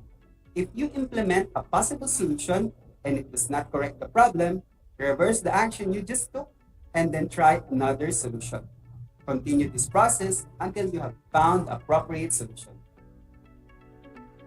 After the repairs to the computer have been completed, continue the troubleshooting process by doing the fifth step, which is verifying full system functionality and implementing the preventive measures needed. The following list the steps needed to verify functionality. Reboot the computer. Ensure multiple applications work properly. Verify network and internet connections. Print a document from at least one application. Ensure all attached devices work properly and ensure no error messages are received. Remember, Verifying full system functionality confirms that you have solved the original problem and ensures that you have not created another problem while repairing the computer. The last step is to document findings, actions, and outcomes. After the repairs to the computer have been completed, finish the troubleshooting process with the customer. Explain the problem and the solution to the customer verbally and in writing. The list shows the steps to be taken when you have finished a repair. Discuss the solution implemented with the customer. Have the customer verify that the problem has been solved. Provide the customer with all paperwork. Document the steps taken to solve the problem in the work order and in the technician's journal. Document all components used in the repair and document the amount of time spent to resolve the problem. Remember, to verify the solution with the customer, if the customer is available, demonstrate how the solution has corrected the computer problem. Have the customer test the solution and try to reproduce the problem. When the customer can verify that the problem has been resolved, you can complete the documentation for the repair in the work order and in your journal. Did you remember all the steps, class? Are the steps clear to you now? Wow, that's great. Now let's have a quick recap of what we have discussed. Can you tell me what are the troubleshooting process steps? Excellent. The troubleshooting process steps are as follows. Step 1, identify the problem. Step 2, establish a theory of probable cause. Step 3, test the theory to determine cause. Step 4, establish a plan of action to resolve the problem and implement the solution. Step 5, verify full system functionality, and if applicable, implement the preventive measures. And Step 6, document findings, actions, and outcomes. Good job, learners! I hope you were able to remember and follow the troubleshooting process steps. This time, to check if you really understood our lesson, kindly get your pen and paper and be ready for a short quiz. Are you ready now, students? Listen attentively and carefully as I give the instructions for our short quiz. I will be reading each question and options twice. Then, you have 5 seconds to think of the correct answer. Once you're decided, you can type in your answers in the comment section of our Facebook live stream, or you can just write your answers on a piece of paper. Are the instructions clear to you now, class? Are you ready? Alright, let's begin. Question number 1. What is a way of discovering the cause of a problem and fixing it? The choices are A, preventive maintenance, B, troubleshooting, C, computer repair, or D, computer diagnostics. I repeat, what is a way of discovering the cause of a problem and fixing it? The choices are A, preventive maintenance, B, troubleshooting, C, computer repair, or D, computer diagnostics. Your 5 seconds starts now.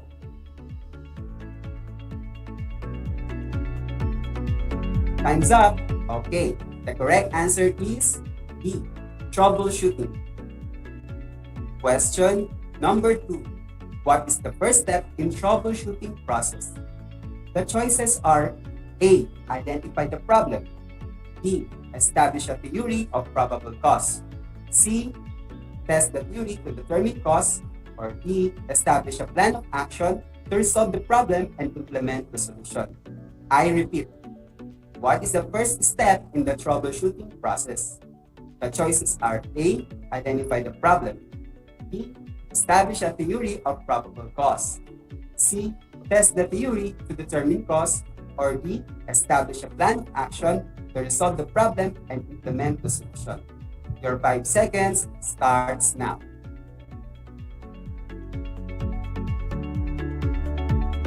Time's up. Okay, the correct answer is A, identify the problem. Question number 3.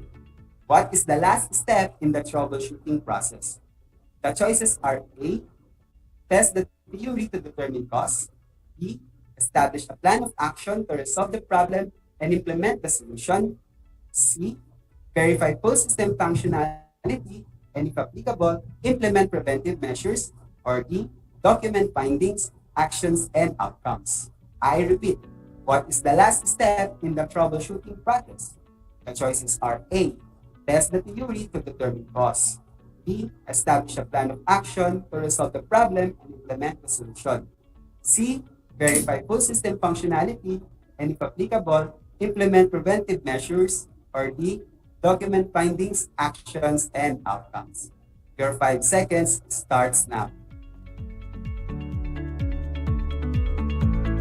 Time's up. Okay, the correct answer is B. Document findings, actions, and outcomes. Question number 4. Why are troubleshooting process steps significant? The choices are A. It enhances the effectiveness of troubleshooting.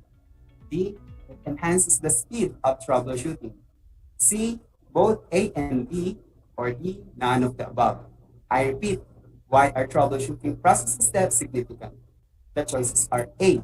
It enhances the effectiveness of troubleshooting. B. It enhances the speed of troubleshooting. C. Both A and B. Or D. None of the above. Your 5 seconds starts now.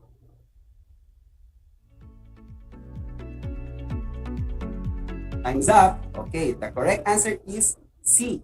Both A and B. Question number 5. How are you going to explain the problem and solution to the customer after completion of repair? The choices are A. Written, B. Verbally, C. Both A and B, or D. None of the above.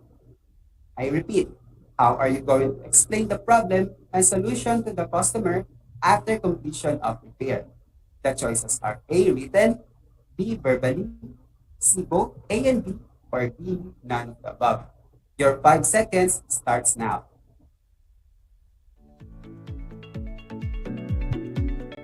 Time's up. Okay, the correct answer is C. Both A and B. We're done with our short quiz. Now, please count your correct answers. For those who got 5, congratulations and keep up the good work. It's clear that you have focused and listened carefully to our lesson. For those who got 4, very good, you're almost there. For those who got 3, nice job, you're still good. And for those who got 2 and below, don't lose hope. You can review our lesson again. And that completes our discussion for today. But before I end up, allow me first to answer some questions raised by our viewers and listeners. I have a question from Paula Shikaina Pelagio. She asked, who will be held liable if your work results in data loss for the customer? Thank you for that interesting question, Shikaina. As I have told you before, always perform a data backup before beginning any troubleshooting procedures. You must protect data before beginning any work on a customer's computer. If your work results in data loss for the customer, you or your company could be held liable. Okay, that's all for today. Thank you for listening, class, and I hope that you learned something new for this day. Always remember that approaching problem solving with a logical and methodical approach is essential to successful resolution. Although experience is very useful to problem solving, following a troubleshooting process steps model will enhance effectiveness and speed. But if you still have any questions regarding our topic, you can call or text me at 0928-794-3180 or email me at jeff.canaleja@deped.gov.ph. I'm more than willing to answer your questions about our topic. Once again, this is Teacher Jefferson M. Canaleja from Benigno S. Aquino National High School saying, in TLE, we aim for skills, knowledge, and progress. Have a great day ahead, everyone. Stay safe, and God bless us all.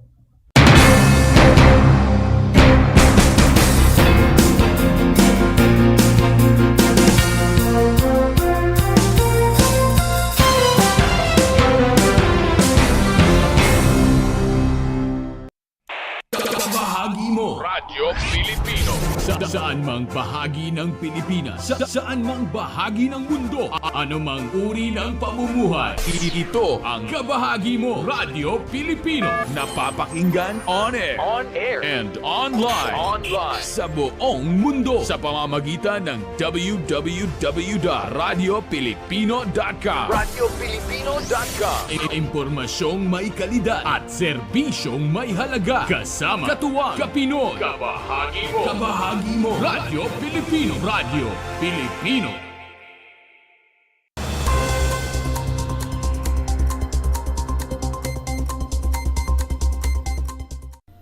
Bilang parte ng selebrasyon ng Araw ng Manggagawa, isinagawa kamakailan ng Run After Contributions Evaders o RACE campaign ng SSS sa lungsod ng Tarlac.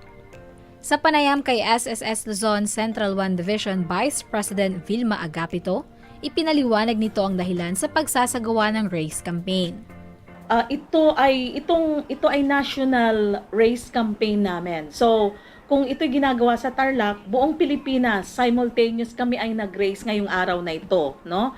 Pero bakit ngayong araw? It's because alay namin ito sa manggagawang Pilipino para part of the Labor Day celebration. So, paano ba ang ginagawa namin sa race, no? So, kami ay pumupunta sa mga delinquent employers at nire-remind namin sila tungkol sa kanilang obligasyon sa SSS. Dagdag pa nito, mayroong 15 days sa mga employer na mag-comply sa SSS bago magkaroon ng legal action. Ipinaliwanag naman ni Tarlac Branch Attorney Cervelano Santillan Jr. ang maaaring harapin ng mga hindi nagko-comply sa SSS. Nagpaalala rin ito para sa mga hindi sumusunod. In case of non-compliance, despite na binigyan na ng notice to comply with due process, ganyan, inignore pa rin, ang kakalabasan niyan, legal action na. Isang criminal action na may kulong o fine o parehas. Yun ang magiging outcome kung in case inignore yung aming mga demands for compliance. Isa lang ang masasabi ko para hindi sila magka-problema sa SS. That is, compliance is the key. Yun lang. Ayon kay Tarlac Branch Head Dr. Marie Maxima Macaraeg, sa 10 delinquent employers na kanilang binisita sa Tarlac City, 2 sa mga ito ay sarado sa araw na iyon. Hinikayat naman nito ang mga miyembro na magtungo mismo sa SSS para sa kanilang mga katanungan at concerns, lalong-lalo na sa paggamit ng online services ng SSS. Kaibigan kami, hindi kami kaaway. So, kung hindi po sila mapagsilbihan ng mabuti sa mga internet cafe, kasi kadalasan nagkakagastos po sila, no? Lumalaki yung gastos nila, or doon pumapasok yung fixer. Sila po ay welcome pumunta dito sa opisina. Kasi kami po ay nakaantabay sa kanila. Sinabi ng SSS Tarlac na inaasahan nilang makakakolekta sila ng humigit kumulang 2.7 million pesos na kontribusyon mula sa mga delinquent employers sa Tarlac City lamang. Ang SSS Race Campaign ay unang inilunsad taong 2017 at nagbalik noong 2022. Plano naman ng SSS na magsagawa pa ng 2 o 3 pang race campaign nang sa gayon ay mas makapagbigay ng serbisyo sa mga pensioners at workers. Para sa RTV Tarlac, Channel 26, ako si Jam Torio, nagbabalita.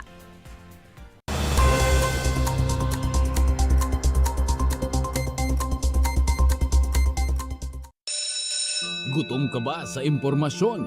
May namiss ka bang subject at leksyon? Gusto mo bang alalahanin ang nakaraan o dagdagan ang iyong kaalaman?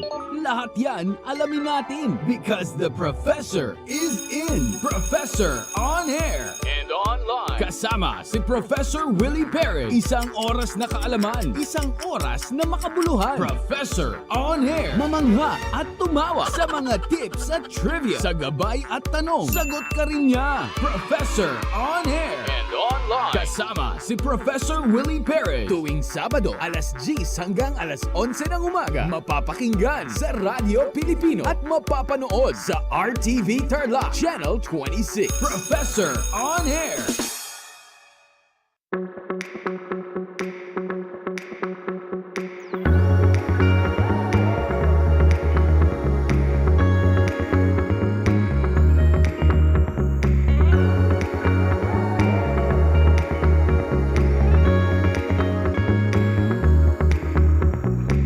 travel to Herona and see how big North Shine has grown?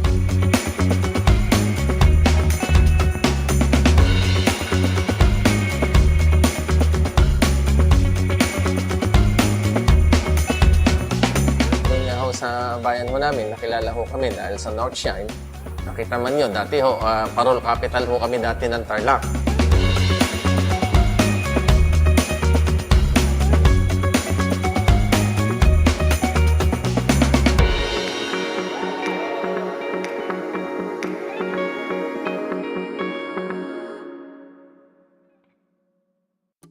Kumusta mga giliw kong tagapakinig? Nagbabalik ang inyong paaralang panghimpapawid Aral TarlakHenyo sa RTV Tarlac, Channel 26 at sa bayang naririnig sa DZTC 828 Radyo Pilipino Tarlac. Tayo rin ay napapanood sa FB Live ng RTV Tarlac Channel 26. Sumasahimpapawid mula sa bayan ng Pura Tarlac, mula sa bayan ng San Clemente, mula rito sa Purok Elementary School, Pura Tarlac, sa bayan ng Kapas Tarlac. Ako, ang inyong guro, na maghahatid sa inyo ng makabuluhang pagtalakay sa ating aralin.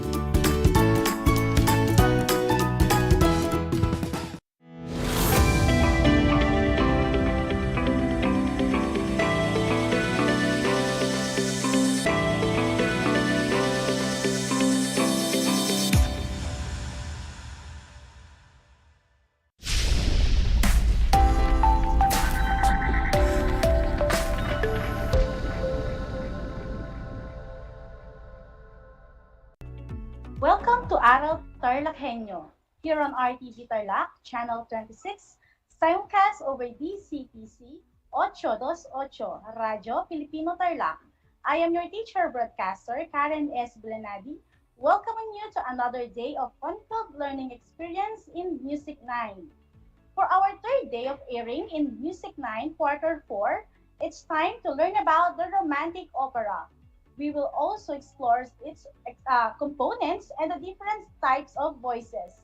So prep up, all eyes and ears to our discussion, dear grade 9 learners of Tarlac Province, as we go over our lesson on the air. Are you ready? Let us first look back on the lessons that we've had on our second day. Opera composers of the Romantic period were already discussed last Thursday. Before we proceed, I want you to make sure that you are in a comfortable place where you can watch, listen, and understand well the lessons that we are going to talk about this afternoon. And of course, do not forget to bring with you your paper, pen, and your self-learning module. Now that you are ready, let's get started. Identify what is being asked on the 3 questions that I will give you. I will present questions. Then type in the letter of the correct answers on the comment section of our FB Live. Here is our first question. He is considered the last of the classical composer and one of the first romantic ones. Who is he? Is it letter A, Richard Wagner? Letter B, Franz Peter Schubert? Letter C, George Bizet? And let's show the answer. Very good. The answer is letter B, Franz Peter Schubert. Here's our second question. He belonged to a group of composers who stressed realism, therefore he drew materials from everyday life, rejecting heroic themes from methodology and history. Who is he? Is it letter A, Giuseppe Verdi? Letter B, George Bizet? And letter C, Giacomo Puccini? Let's show the answer. You are right. It's letter C, Giacomo Puccini. Here's our last question. He was very much inspired by Ludwig van Beethoven and introduced new ideas in harmony and in form, including extremes of dramaticism. Who is he? Is it letter A, Richard Wagner? Letter B, Franz Peter Schubert? Letter C, Giacomo or Giuseppe Verdi, I'm sorry. And let's show the answer. You are correct. The answer is letter A, Richard Wagner. That was very impressive. I feel so great that you can still remember our previous topic in Music 9. This module was written for you to explore and discover the romantic opera, its components, and different types of voices. At the end of the lesson, you are expected to be able to analyze and differentiate the types of voices and identify its possible character or role in an opera. Let us have our first learning task. On this part of our discussion, all you have to do is to listen carefully to the 3 record sample music that I will play. Analyze their type of voice by guessing the possible character being portrayed by the singer.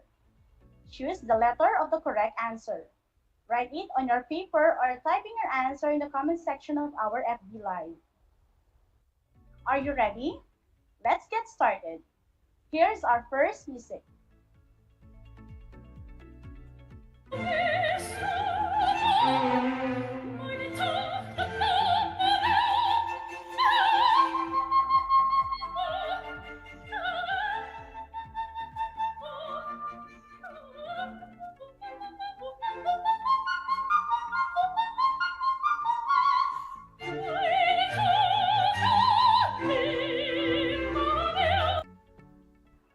Now, what is the character being portrayed by the singer?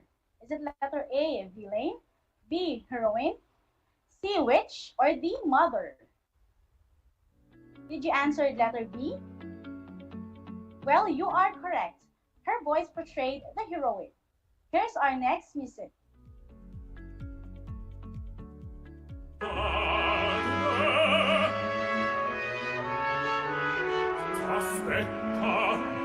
San Giusto. What character is being portrayed?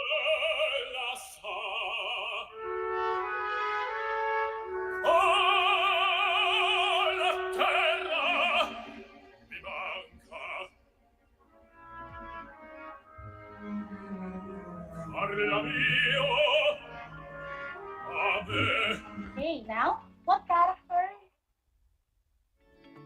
being portrayed by the singer? Is it letter A, king, B, heroine, C, villain, or D, father? What is your answer? You are correct. It's letter C, villain. And here's our last music.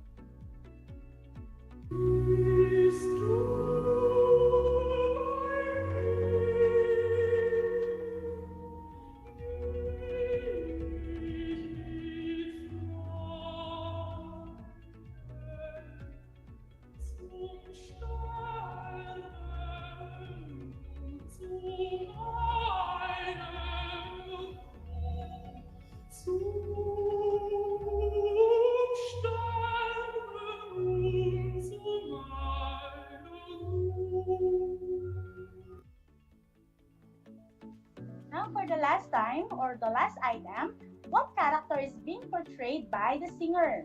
Is it letter A, villain, B, heroine, C, king, or D, mother or old woman? Did you answer letters D? Then you are correct. She portrayed as a mother or an old woman. You are all great. You are able to identify the characters being played by the singers according to their voice. In an opera, different voices can give you different characters. This means that your character or role in an opera depends on your type of voice. Opera became increasingly popular during the Romantic period. It is a musical composition having all or most of its text set to music with arias, recitative, choruses, duets, trios, and many more. Different types of voices are very significant in the most important art form of the Romantic period, and this is the Romantic opera. Let's explore the colorful behind-the-scene components and give spotlight to the performers of the Romantic opera. What are the components of an opera? These are the singers, the libretto, the composer, the scenery, and the act. Let us define each. First is the singer. The singer is a professional singer of opera. The actors and actresses who use their voices to sing the music in an opera. We have the three types of singing in an opera, and these are aria, recitative, and ensemble. Let's discuss their differences. The first on the list is aria. Aria is an air solo singing part sung by a principal character. This song is what the public will remember best when leaving the opera house. Properly and well sung, a beautiful aria can bring an audience to its feet and decide the fate of an entire opera. The best example of this is the solo part of Lea Salonga in Les Miserables, wherein she sang On My Own. The next one is the recitative. It is a declamatory singing used in the prose parts and dialogue of opera. Different roles in operas are created considering different types of voices. Each role requires a different type of singer, not only able to sing a given vocal range, but also with a certain voice characteristics, color, and power. And the last type of singing in opera is the ensemble. Technically, an ensemble can refer to a duet, trio, quartet, chorus, or any group of performers singing together. Often the word ensemble refers to a time in the opera when multiple characters are portraying conflicting emotions at the same time. Again, what are the three types of singing in an opera? We have the aria, recitative, and ensemble. You have a great memory. Let's continue our discussion. Going back to the components of opera, the second on the list is the libretto. Libretto is the text of an opera. Librettist is a person who writes the text of an opera or other long vocal work. Librettist and composer work closely together to tell the story. The third one is the composer. It is typically a collaboration between a composer and librettist and incorporates a number of performing arts such as acting, scenery, costumes, and sometimes dance. Okay, and then the next one is the score. The score is the book of the composer is librettist put together. The score has all the musical notes, words, and ideas to help the performers to tell the story. The fourth one is the orchestra, a group of musicians that plays the music that the composer wrote based on the libretto. Next on the list is scenery. The artists that make the scenery spend months on it. They paint screens, design, decorate backdrops used on stage to represent places and surrounding in opera and make it look like real. And lastly, the act. Act is a portion of an opera designated by the librettist, which has a dramatic structure of its own. Let's assess how much you have learned. What are the components of opera? You are all great. These are the singer, the libretto, the composer, the orchestra, the scenery, and the act. Let's continue our discussion. It's also important to know the types of voice of singers. This will serve as a guide of singers on their choice of song and vocal quality expected of a singer or opera character. Let us discover the male voice and observe their vocal range. The first one is tenor. The highest paid, highest singing male voice. Tenor vocal range extends up to C5 and its low extreme is below middle C, It plays the hero or the lover. Do you want to hear it? So let's hear it from Sir Joshua Parahas. Sa dagat at bundok, sa simoy at sa langit mong bughaw, may dilagang tula at awit sa paglayang minamahal. Ang islat ng watawat mo'y tagumpay na nagniningning. Ang bituin ng araw niya kailan pa may di magdidilim. Lupa ng araw na lahat pagsinta buhay langit sa piling mo. Aming ligaya na pag may mga api ang mamatay ng dahil sa'yo. Wow, I didn't expect that. That was so great from Sir Joshua Parahas. Let's move on with the next one, the baritone. Baritone is the middle male voice type and its vocal range is A2 to A4. It's usually playing the villain, evil prison wardens, or other antagonists. Let's hear it from Sir Billy Roy Malyari. Sa dagat at bundok, sa simoy at sa langit mong bughaw, may dilag ang tula at awit sa paglayang minamahal. Ang kisap ng watawat mo'y tagumpay na nagniningning. Ang bituin at araw niya kailan pa may di magdidilim. Lupa ng araw ng luwalhati at pagsinta, buhay ay langit sa piling mo. Aming ligaya na pag may mga api ang mamatay ng dahil sa'yo. That was very impressive. And that was the type of voice of a villain. The last one for male voice is bass. Bass is the lowest male voice and its vocal range is second E below middle C to E4. It plays the priest, kings, father, and sometimes the devil. Let us hear it from Sir Itrix Bulaon. Sa dagat at bundok, sa simoy at sa langit mong bughaw, may dilagang tula at awit sa paglayang minamahal. Ang kislap ng watawat mo'y tagumpay na nagniningning. Ang bituin at araw niya kailan pa may di magdidilim.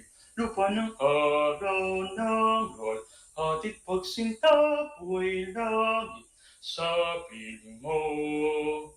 Aming ligaya na pag may mga api ang mamatay ng dahil sa'yo.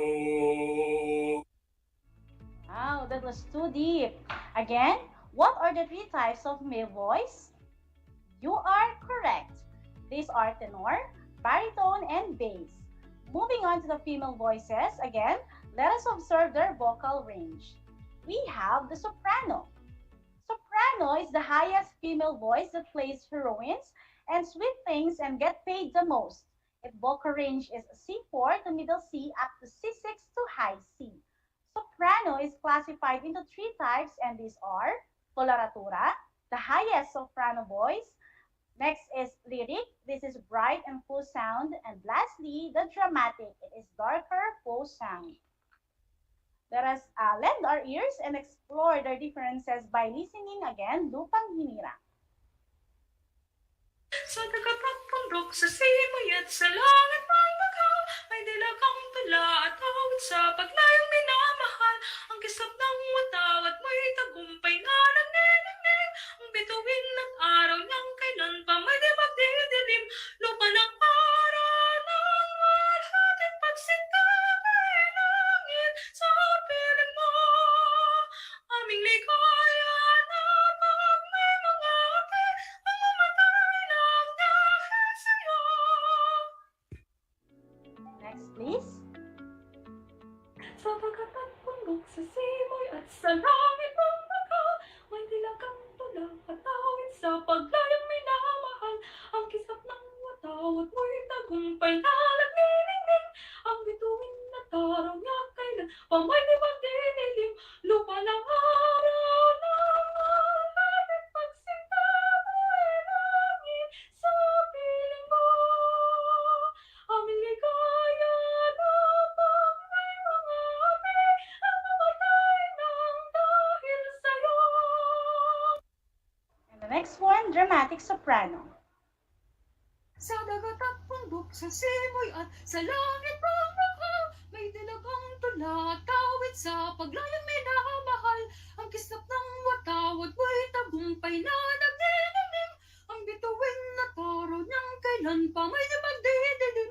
Lupa ng araw ng lahat at pagsinta, buhay langit sa piling mo. Aming ligaya na pag may mga api mamatay ng dahil sa'yo. Wow! Thank you for that. Thank you to Ma'am Cristel and Manuel, the coloratura soprano, Miss Kimberly Soriano, the lyric soprano, and Miss Lindsay Balboa, the dramatic soprano. And that was the soprano, the coloratura, lyric, and dramatic. I hope learners that you can differentiate their vocal ranges. And the next female voice after soprano is the mezzo-soprano. Mezzo-soprano is the most common female voice. Strong middle voice tone is darker or deeper than the soprano. It portrays evil characters, seductresses, and sometimes teenage voice. Mezzo-soprano vocal range is from A below middle C to the A 2 octaves above. Let us hear the lupang hinirang from yours truly. Sa dagat at bundok, sa simoy at sa langit mong bakaw, may dalagang tula at awit sa paglayang minamahal. Ang kislap ng watawat mo'y tagumpay na naglililim. Ang bituin at araw niya kailan pa may di magdidilim. Lupa ng araw na luwal, ating magsinabay langit na piling mo. Aming ligaya na pag may mga api ang mamatay ng dahil sa'yo. And that was the mezzo-soprano. Last but definitely not the least is the contralto or alto. Contralto is the lowest female voice and most unique among females. It portrays maids, some mother, grandmothers, and some witches. The typical alto range lies between F3 to F5. For the last time, let's hear Lupang Hinirang sang by Ma'am Dershel Vargas. May dilagang tula at awit sa paglayang minamahal. Ang sat ng watawat mo'y tagumpay na nagniningning. Ang bituin na taraw niya kailan pa may di magdidilim. Lupa ng araw ng walhati pagsinta. Buhay ay langit sa piling mo. Aming ligaya na pag may mga api ang mamatay ng dahil sa'yo. That was the contralto, the rarest type of voice. Do you still remember what are the 3 types of female voice? Excellent! These are the soprano, mezzo-soprano, and contralto. There are also classification of soprano voices, right? What are they? You are right. These are the coloratura, lyric, and dramatic. There you have it. It's time to have a wrap up with our discussion. Today's lesson is about romantic opera. Opera is a musical composition having all or most of its text set to music. We also have the components of the romantic opera, which are the singer, the libretto, the composer, the orchestra, scenery, and the act. And of course, character or role in an opera depends on the type of voice of the singer. For male voice, we have tenor, the hero or lover, baritone, the villain or antagonist, and bass, plays as the father or priest. For female voice are soprano, which has coloratura, lyric and dramatic that portrays heroine or protagonist. Next with soprano is mezzo-soprano that plays as the villain. And lastly, the contralto, the mother or witch in an opera. Now, let's see how much you have learned for today's lesson. Let's get ready for our next activity. In your self-learning module, page 5, activity number 3, listen carefully to the selected sample music. Analyze the music according to its type of voice of the singer and identify its possible character or role in an opera. And circle the letter of the correct answer. Are you ready? Our first music was sung by Jason Mraz entitled I'm Yours. So I won't hesitate no more, no more. It cannot wait. I'm sure there's no need to complicate. Our time is short. This is our fate. I'm yours. Do you want to come on? Scooch on over closer, dear. Okay, next. Here's our next music entitled Stand By Me by Tracy Chapman. Oh, darling, darling, stand by me. Oh, stand by me. Oh, stand by me. Our third music was sung by Mariah Carey, entitled Through the Rain.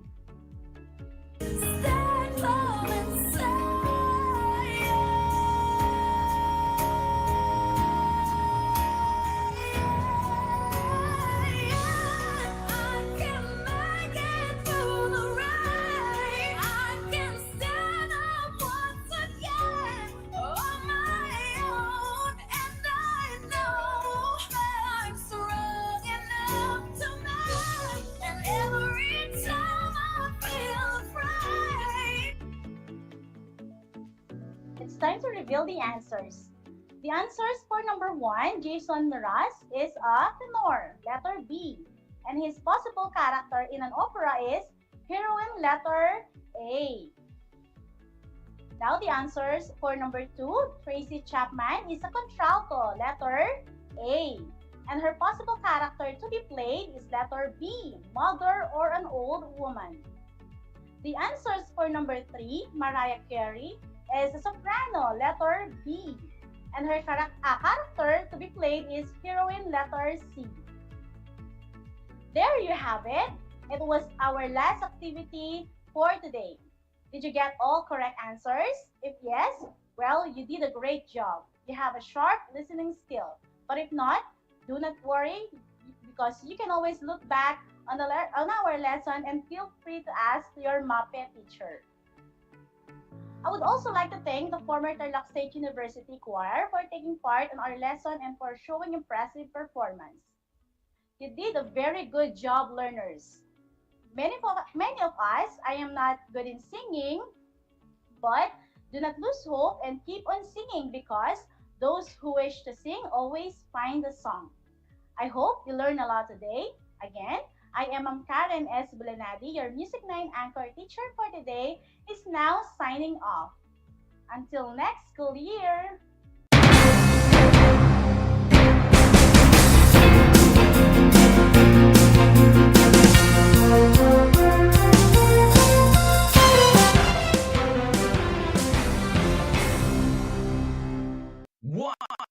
One FM.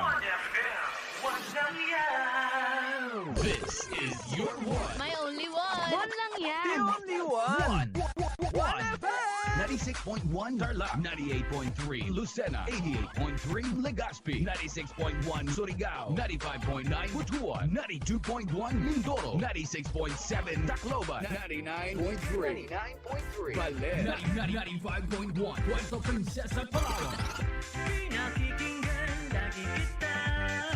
This is your one. Your only one. Your only one. One FM. Your only one FM.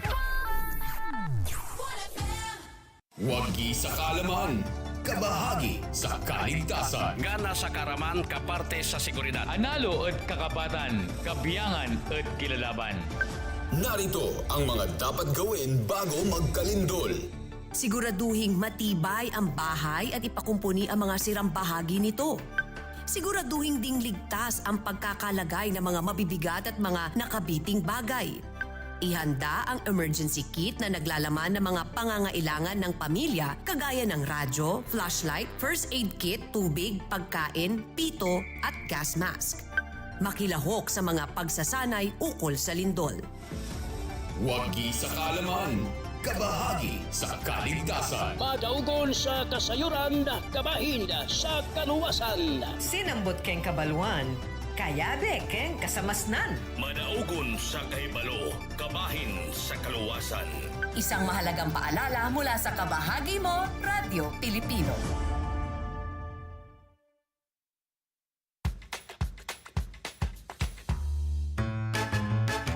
Alam niyo ba na ang salitang yoyo at ang makabagong bersyon nito ay naimbento ng isang Pilipinong nagngangalang Pedro Flores? Taong 1920s nang dinala ni Flores ang laruang ito sa Estados Unidos. Sinimulan niya ang paggawa nito sa kanyang maliit na pabrika sa California at ipinakita sa mga tao ang iba't ibang tricks ng paggamit nito. Alam mo na, yan ang yo-yo! Alam niyo ba na ang gitnang Luzon ay tinaguri ang banga ng bigas ng bayan at kamalig ng palay ng Pilipinas dahil dito nagmumula ang malaking produksyon ng bigas sa ating bansa. Ito ay binubuo ng mga lalawigan ng Aurora, Bataan, Pampanga, Nueva Ecija, Zambales at Tarlac. Ugaliin nating manood ng Aral TarlakHenyo Lunes hanggang Biyernes alas 8:30 ng umaga hanggang alas 5:30 ng hapon. Ako si Binibining Pia Isrin Capiral, ang inyong teacher broadcaster sa Araling Panlipunan dito sa Project Shine Aral TarlakHenyo. Lagi nating tandaan ang pag-aaral ng Araling Panlipunan ay tungo sa daan ng pagiging makadiyos, makakalikasan, makatao at makabansa.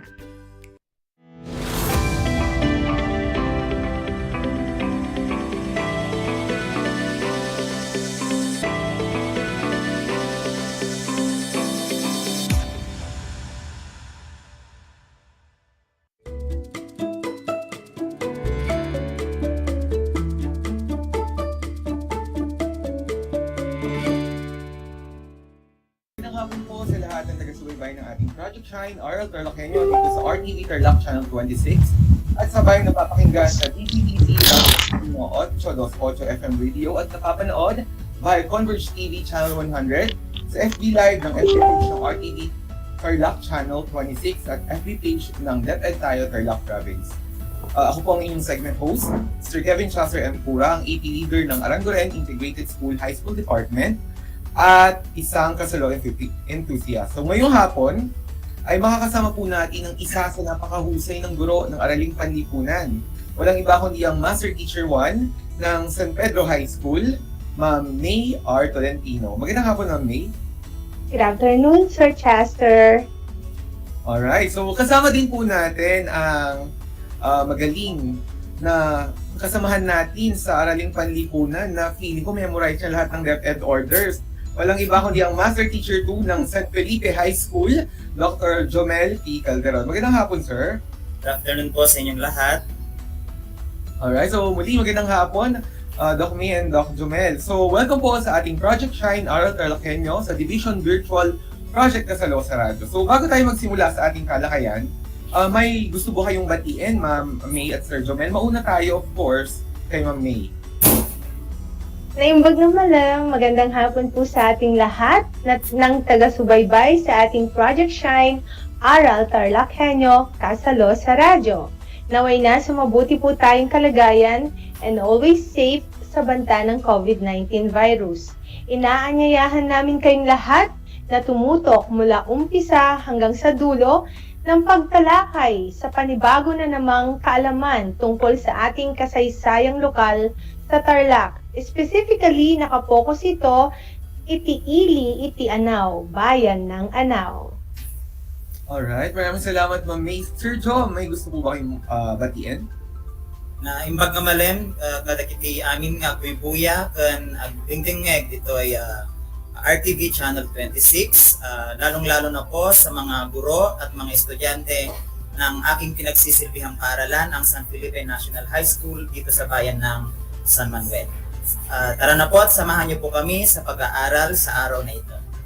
Alright, maraming salamat, Ma'am May and Sir Jom. Of course, babatiin ko rin po ang lahat ng ating mga nanunood via FB Live at mga nakikinig sa radyo. Lalong-lalo na po ang mga guro sa Arangoren Integrated School High School Department, maging ang aming mga estudyante. Muli, magandang hapon po. So ngayong hapon ay tatalakayin at pag-uusapan natin, Ma'am May and Sir Jomel, ang kasaysayan ng bayan ng Anaw.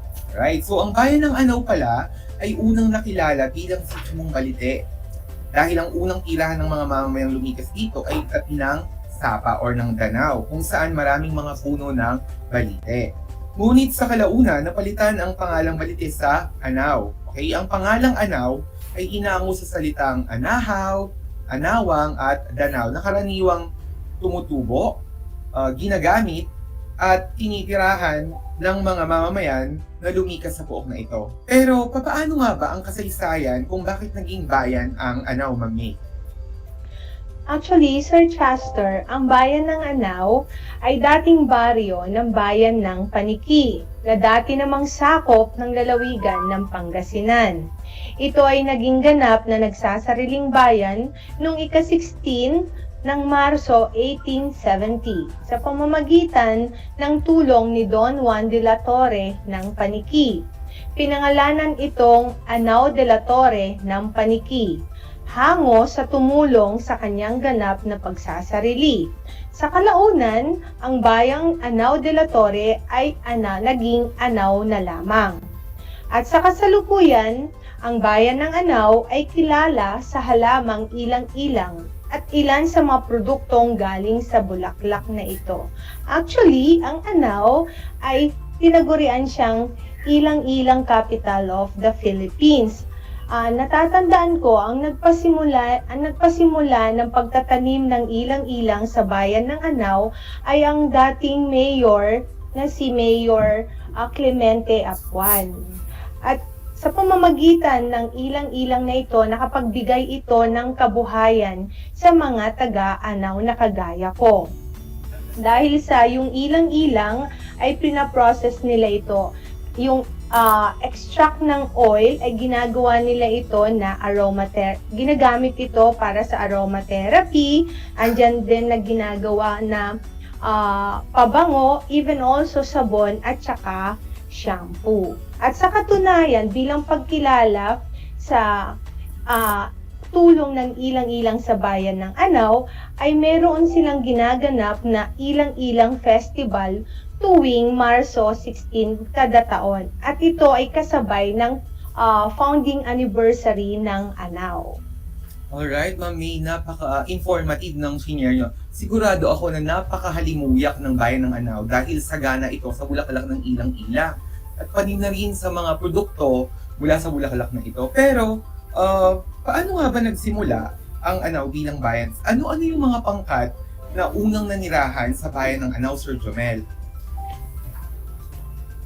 Sir Chester, bago dumating ang mga Kastila, ang mga mamamayan ng Anaw ay mula sa bayan ng Payao sa sa Ilocos Norte. Kung kaya ang nakararami, maging sa kasalukuyan ay mga Ilocano. Mula sa Ilocos, sila ay huminto sa Kamiling na noon ay bahagi ng Pangasinan. Nagpatuloy sila sa paglalakbay hanggang marating ang nooy magubat at madamong kalupaan ng bayan ng Anaw.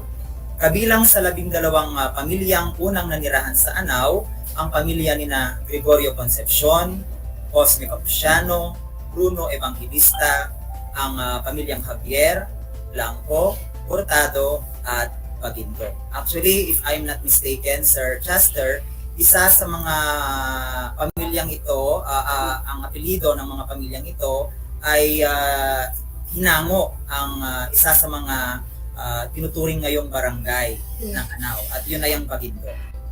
Alright, Sir Jomel. Kaya pala halos Ilocano lahat ng dialektong sinasalita sa bayan ng Anaw dahil halos galing sa Ilocos yung mga pamilya na bumuo sa bayan na ito. Alright? So, dahil siguro ay Ilocano, sigurado ako na meron ding mga pinaniniwalaan ang mga bayan ng Anaw. Ano-ano ba yung mga paniniwala at kaugalian na mga ito, Ma'am May?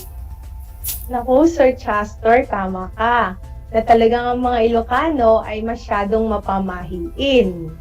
Even nga ako, mapamahiin ako. So, naririto yung ilan sa mga kaugalian at paniniwala ng mga kagaya kong mga Ilocano. Actually, even si Sir Jomel ay isa ring Ilocano. So, una, di paghahalo sa kalabasa at manok dahil ito'y pwede itong maging dahilan daw ng sakit na ketong. Nakakatawa, no? Pero ito yung pinaniniwalaan. Pangalawa, although wala naman itong scientific basis. So even ako, kung minsan ay naniniwala, even yung family ko.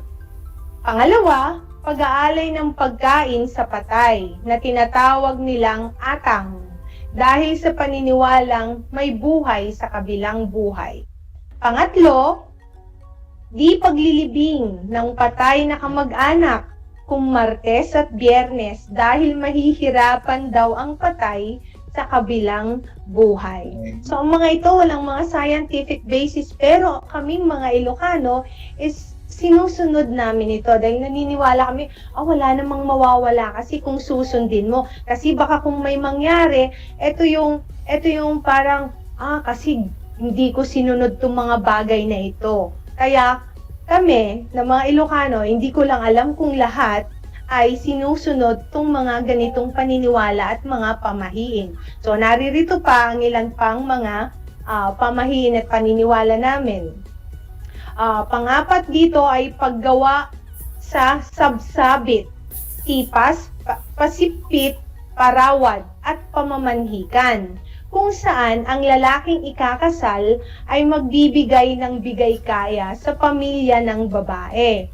Ang parawad naman ay ito yung perang ibinibigay sa ina ng babae sa pagpapalaki sa anak na dalaga. So actually ito, naririnig ko na ito noon pag yung mga pinsan kong mga lalaki na mamanhikan sila sa mga kasintahan nila, pinag-uusapan ng mga matatanda nun, ano naman yung hinihinging dowry ng pamilya nung babae. So, pwede itong kalabaw, pwede rin itong lupa. Depende sa kung ano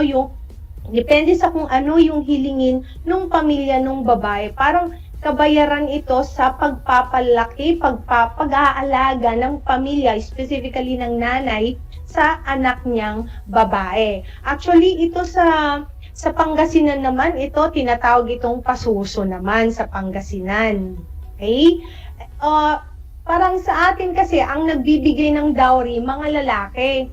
Samantalang sa India, kung titignan natin, yung history sa India, ang nagbibigay ng dowry is kabaliktaran. Ang mga kababaihan, yung nagbibigay ng dowry sa India. Kaya naman, diba sa India is mas gugustuhin nila na ang mga anak nila ay lalaki over sa mga kababaihan dahil iniisip nila na pabigat ang mga kababaihan dahil nga sa pagbabayad o pagbibigay ng dowry sa pamilya ng lalaking kanilang mapapangasawa. Ito pa yung mga ibang mga pamahiin or paniniwala, bayanihan o pagtutulungan ng mga tao sa panahon ng pagtatanim, paggapas at paglipat ng bahay. Actually, nung bata ako, nasaksihan ko ito. Pag may ililipat na bahay, lahat ng mga kalalakihan sa barangay o sa mga magkakapit bahay, nagtutulong-tulong yan na binubuhat yung literal na bahay para i-relocate ito kung saan man nila ito ilalagay. Even sa pagtatanim, yung mga pinsan ko kasi, mga magsasakay ang mga yan, pag gapasan na yan, ang daming tumutulong. Pero yung mga tumutulong na yon ay hindi nila inuupahan. Kumbaga parang gantihan lang. Magpupunta ka dito, tutulong para pag sila naman yung mag-harvest niyan, ay pupunta ka rin nang walang bayad, walang upa. So yun yung bayanihan. Talagang litaw na litaw sa mga Ilocano na kagaya namin ni Sir Jomel. Pang-anim, bagayan o pagtugtog ng musika sa panahon ng pagtatanim. Ito, hindi ko na ito naabutan, pero pag nagkukwentuhan yung mga matatanda sa amin, binabanggit nila yan na may mga dala-dala silang gitara, habang nagtatanim sila ay may tumutugtog. Kumbaga parang pampatanggal ng stress nila habang sila ay nagtatanim. Pampito, palusong o pag-ani ng palay sa pamamagitan ng kalabaw. At ang panghuli, inuruan o pagbayo sa isinangag na palay. Okay? Yan yung ilan lamang sa mga kaugalian at paniniwala naming mga Ilocano, Sir Chester. Actually, walang scientific basis yung mga iba doon, pero ginagawa namin dahil naniniwala kami. Maring parte ito ng kultura naming mga Ilocano.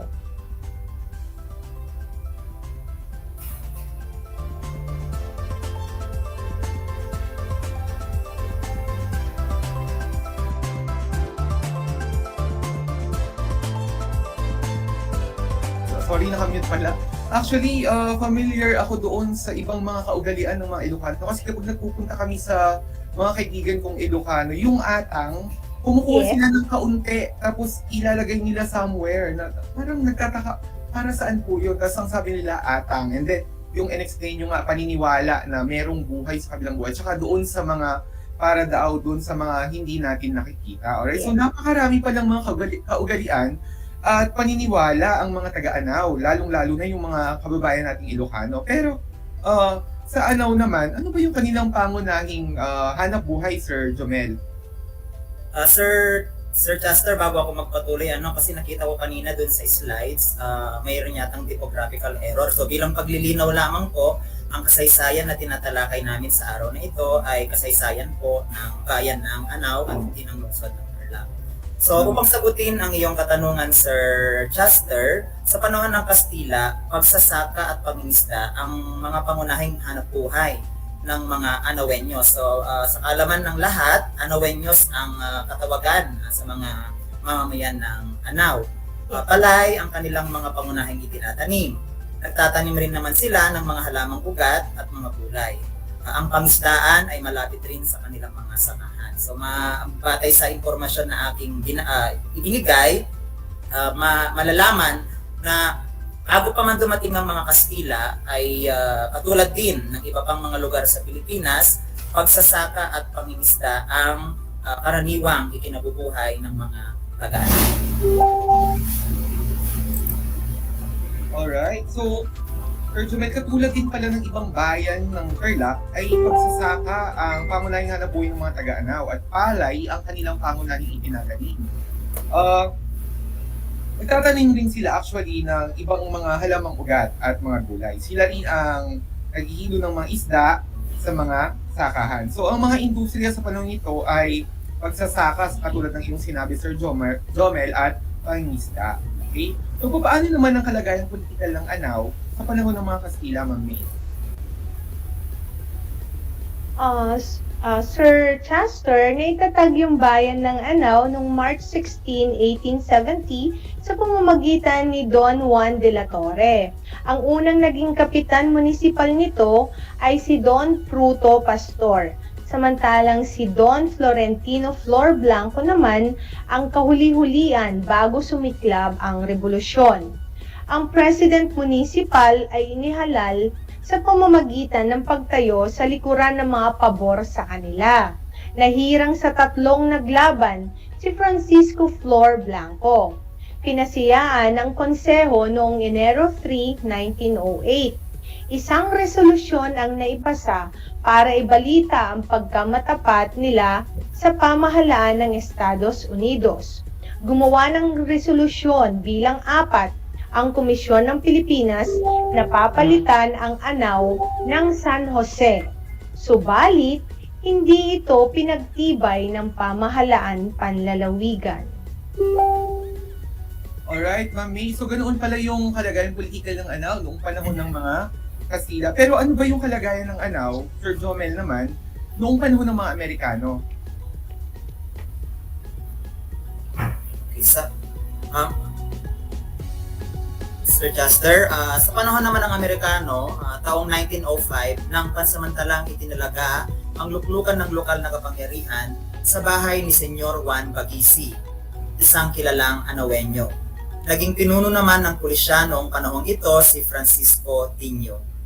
Kasama ang mga kapulisan sa panahong iyon, pinanatili nila ang kapayapaan at katiwasayan ng bayan. Noong 1909, pinalitan ni Florentino Lameg si Senyor Blanco. Nagtitig din sa tungkulin si Tinio bilang pinuno ng pulisya na pinalitan naman ni Sinforoso Madamba. Taong 1914, muling ibinalik sa bayan ng Paniki ang bayan ng Anaw bilang isang baryo. Ngunit ito ay muling naging bayan dahil sa mga katangian nitong taglay at ng mga pinuno nito.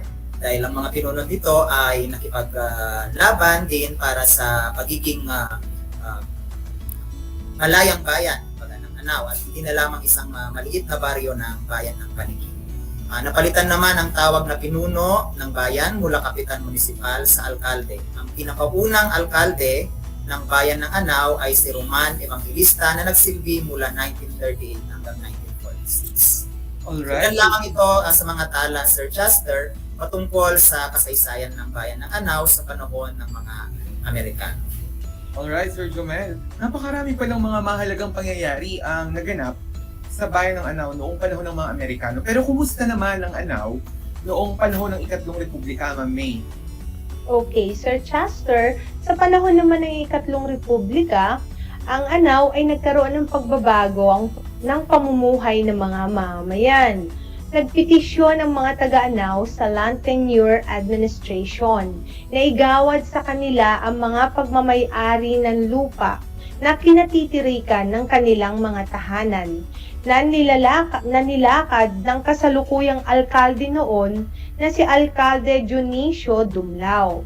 Pero sa kasawiang palad naman, ay natalo sa halalan noong 1983 natalo si Dionisio Dumlao ng isang retiradong opisyal na sundalong Teniente Coronel Catalino at dahil dito nabinbin ang petisyon nila. Alright, so nakakamanghang ang mga pangyayaring naganap sa Anao mula panahon ng Kastila hanggang sa panahon ng Ikatlong Republika. Makikita natin kung paano umunlad yung bayan ng Anao, particular na sa iba't ibang larangan, maging sa industriya. Pero ano-ano ba yung mga industriya sa Anao, Sir Jomel? Maliban sa pagsasaka at pangingisda na nabanggit ko na kanina, Sir Chester, ang Anao ay pinauunlad rin ng mga small-scale and livestock industries. Marahil ang pinakakilala sa lahat ng industriya sa Anao ay walang iba kundi ang pabrikhan nito ng mga produkto tulad ng mga pabango, kandila, shampoo at iba pa mula sa ilang-ilang. Kaya nga katulad ng nabanggit kanina ni Doc May, kinikilala ng marami ang Anao bilang hindi lamang ilang-ilang capital ng Tarlac, kundi ilang-ilang capital din ng Pilipinas. Sa totoo lang, Sir Chester, sa mga hindi pa nakapupunta sa bayan ng Anao, pagpasok mo pa lamang sa Anao, sa teritoryo ng bayan ng Anao, ay madadaanan mo na ang pulutong ng mga puno ng ilang-ilang sa tabi ng mga kalsada. Noong ako ay nasa high school noong 1990s, kasama ko si Ma'am May sa San Pedro National High School, Sir Chester, naging paksa pa na ng aming campus paper ang industriya ng ilang-ilang ng Anao sapagkat ng mga panahon na yon ay nagsisimula pa lamang ito, particularly sa development and communication page ng aming campus paper that time. At bilang karagdagang impormasyon, isa ito sa nagdala sa aming newspaper that time sa pagkapanalo nito sa National Press Code. Isa yan sa ikinamangha ng marami, no? Sir Chester, ng isang nananahimik na maliit na bayan ng Anao ay gugulatin ng lahat na kaya pala nitong makipagsabayan sa mga mas malalaking bayan.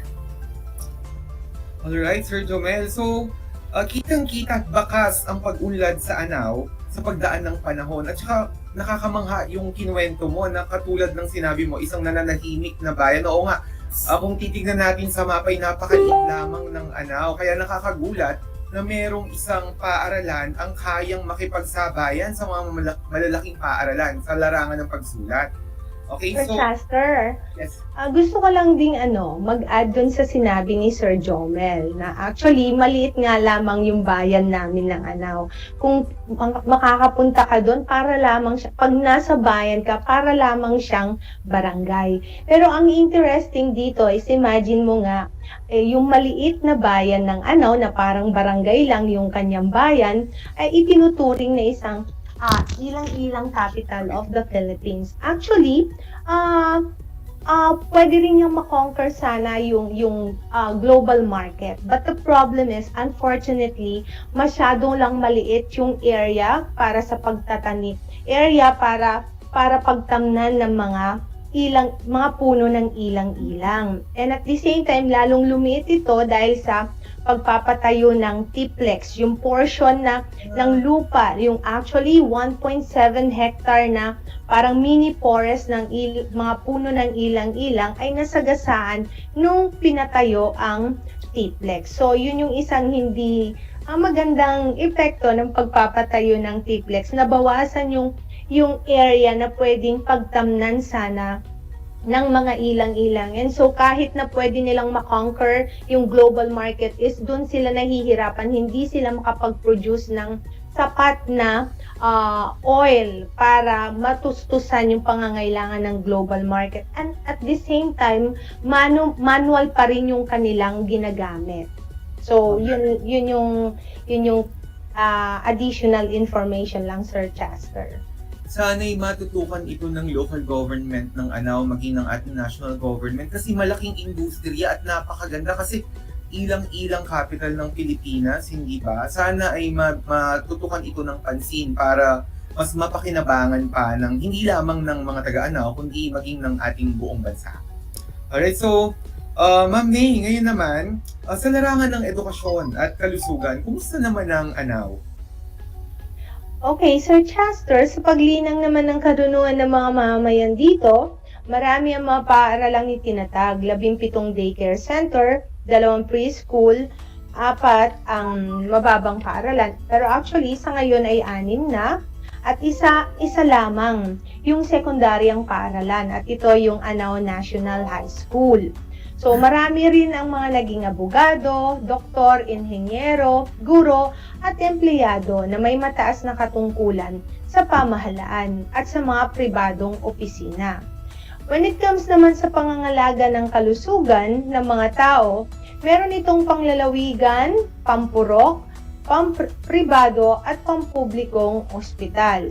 Nagtatag ang mga mamamayan ng kabataang barangay, mga brigada, samahang nayon o mga kooperatiba at balikatan sa kaunlaran ng pangunahing layunin ay magkaroon ng pagtutulungan, munting pakikipag-ugnayan at mapanatili ang kalinisan at kagandahan ng kapaligiran.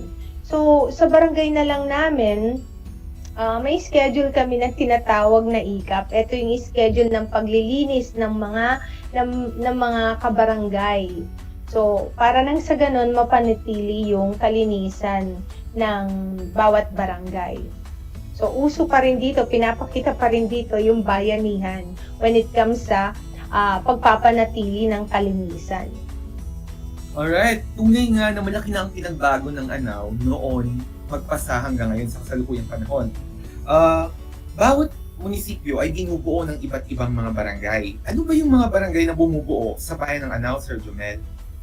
Ang Anao, Sir Chester, sa kasalukuyan ay itinuturing na 5th class municipality na binubuo ng 18 barangay. Ito ang mga sumusunod. Ang barangay Pagindok, Pantog, Campos, Carmen, Casili, Don Ramon, Hernando, Poblacion, Rizal, San Francisco 1, San Francisco West, San Jose, North, San Jose South, San Juan, San Roque, Santo Domingo, Suarez at ang barangay kung saan nakatira si Ma'am May, ang barangay Sinense, at may kabuang lawak na 2,387 hektarya. Ang mga mamamayan ng Anao ay binubuo ng mga Ilocano, Pangasinense, Tagalog at Kapampangan. Ngunit sila ay kilala sa tawag na Anawenyo, ang katulad niya ng sinabi ko kanina sa inyo. Karamihan sa mga taga-Anao ay nagsasalita ng Ilocano, subalit bihasa rin sila sa Tagalog, at may 10% ang nagsasalita ng Kapampangan at Pangansinense. So Yes, Sir John. Ang konti lamang pala ng mga Kapampangan sa Anao kasi dahil siguro ay malayo na sila sa Pampanga. Pero dito sa amin sa South Tarlac, halos Kapampangan ang aming sinasalita dahil malapit na nga kami sa Pampanga. Okay. Natutuwa ako dahil napakarami palang mga magagandang impormasyon ang malalaman natin tungkol sa Anao at naging napakabuo ng ating talakayan ngayon. At dahil yon sa ating mga panelists, napakagaling na panelists na mula sa Anao na si Ma'am May na Master Teacher 1 ng San Pedro High School at ang Master Teacher 2 ng San Felipe High School na si Sir Jomel Muri. Maraming salamat po Sir Jom at Ma'am May. Okay, so nais kong muling magpakilala. Ako po si Sir Kevin Chazar M. Kurang, AP Leader ng Arangoren Integrated School, isang kasalo enthusiast na nagsasabing ang pag-aaral ng kasaysayang lokal ay daan sa pag-unawa ng nakaraan at pinagmulan. Ito rin ang daan upang ganap na maunawaan ang pambansang kasaysayan na siyang daan sa pagiging makadiyos, makatao, makakalikasan at makabansa. Maraming salamat po muli Sir Jom and Ma'am May. Magandang hapon po. Thank you din po. And good afternoon.